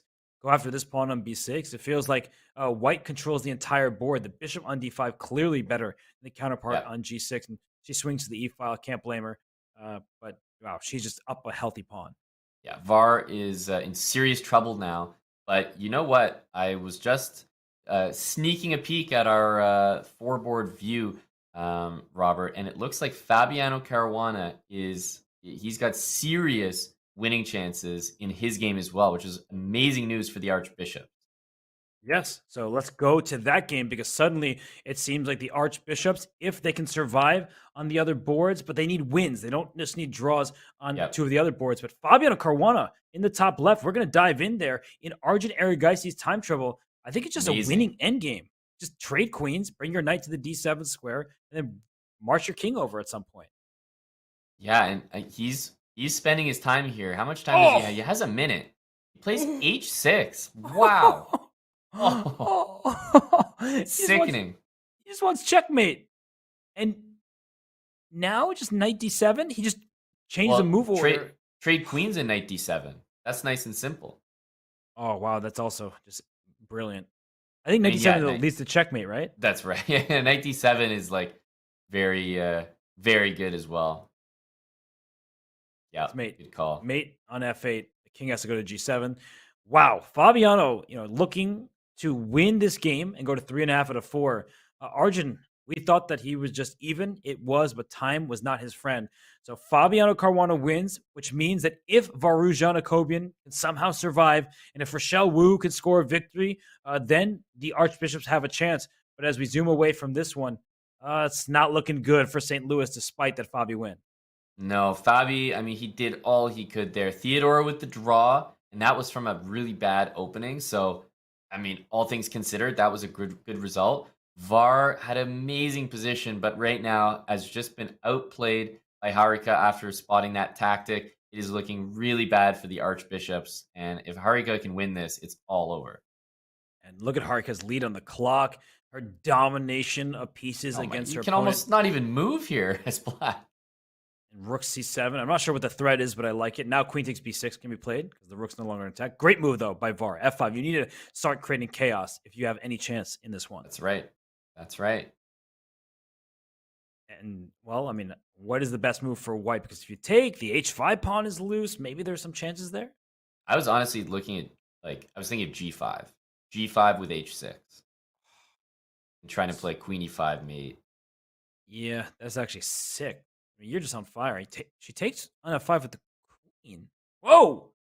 Bishop takes b5. I wasn't expecting that. And she missed it too. You could see it by her reaction. Yeah, the thing is, you can still kind of calmly play rook b7. And, you still got a great position.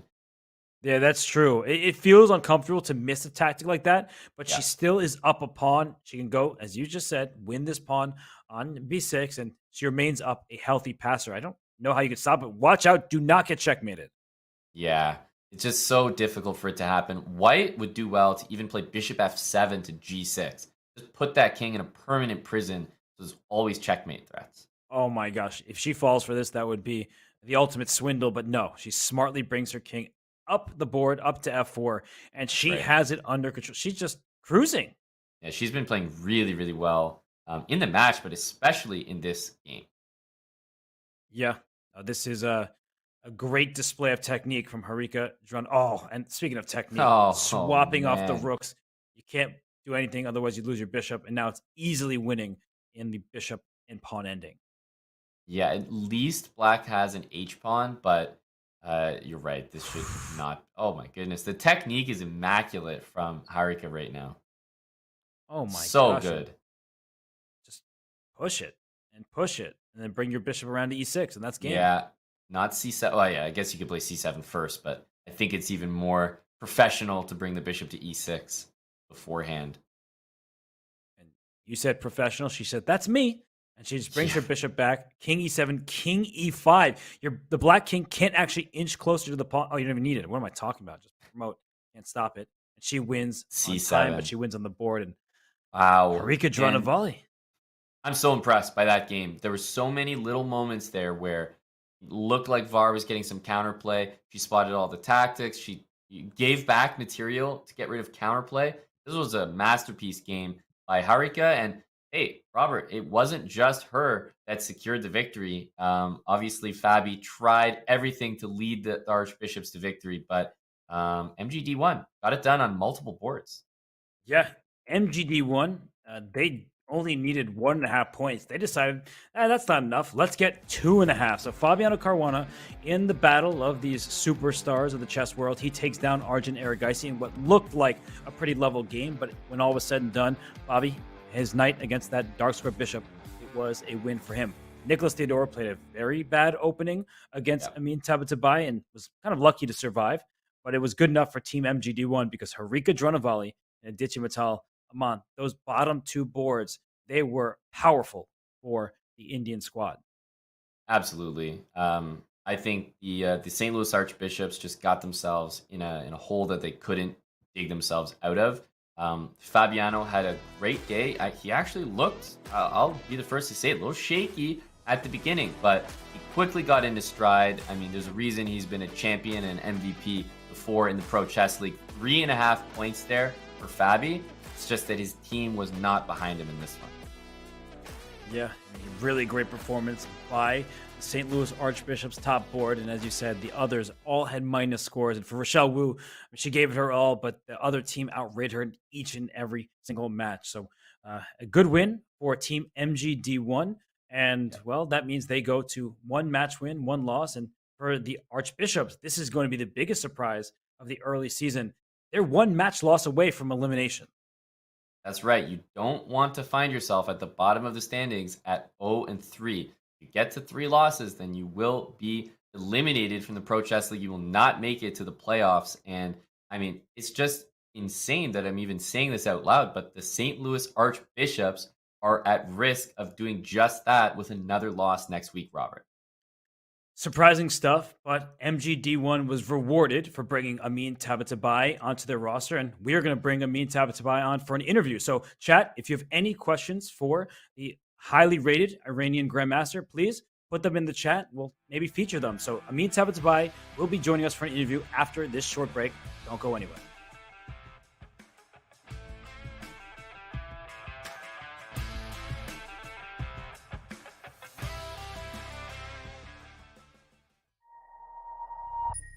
So I first learned about Il Cafe through my buddy Aaron.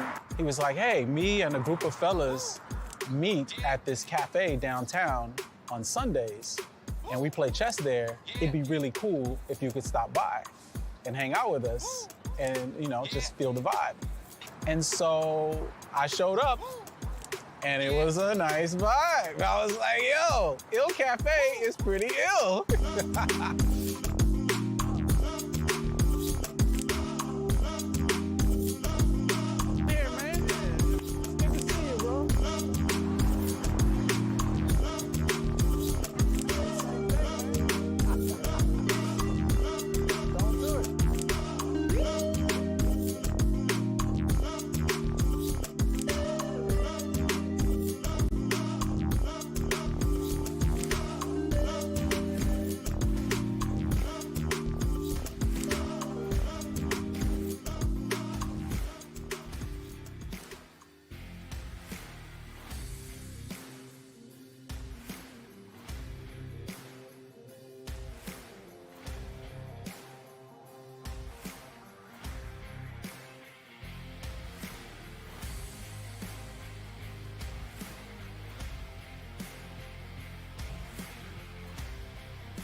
It appears we tricked ourselves. Amin Tabatabai will not be joining us for an interview. It is extremely late for the Indian team, so we understand and we congratulate Team MGD1 on their excellent performance. And what does this performance earn them? Well, it gives them a better shot at making the playoffs. Let's remind you all of the standings, because 3 wins and you're in.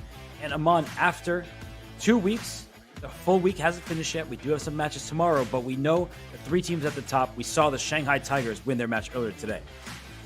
Yeah, that was a great, man. Shout out to GM Canty. 3 wins and we in.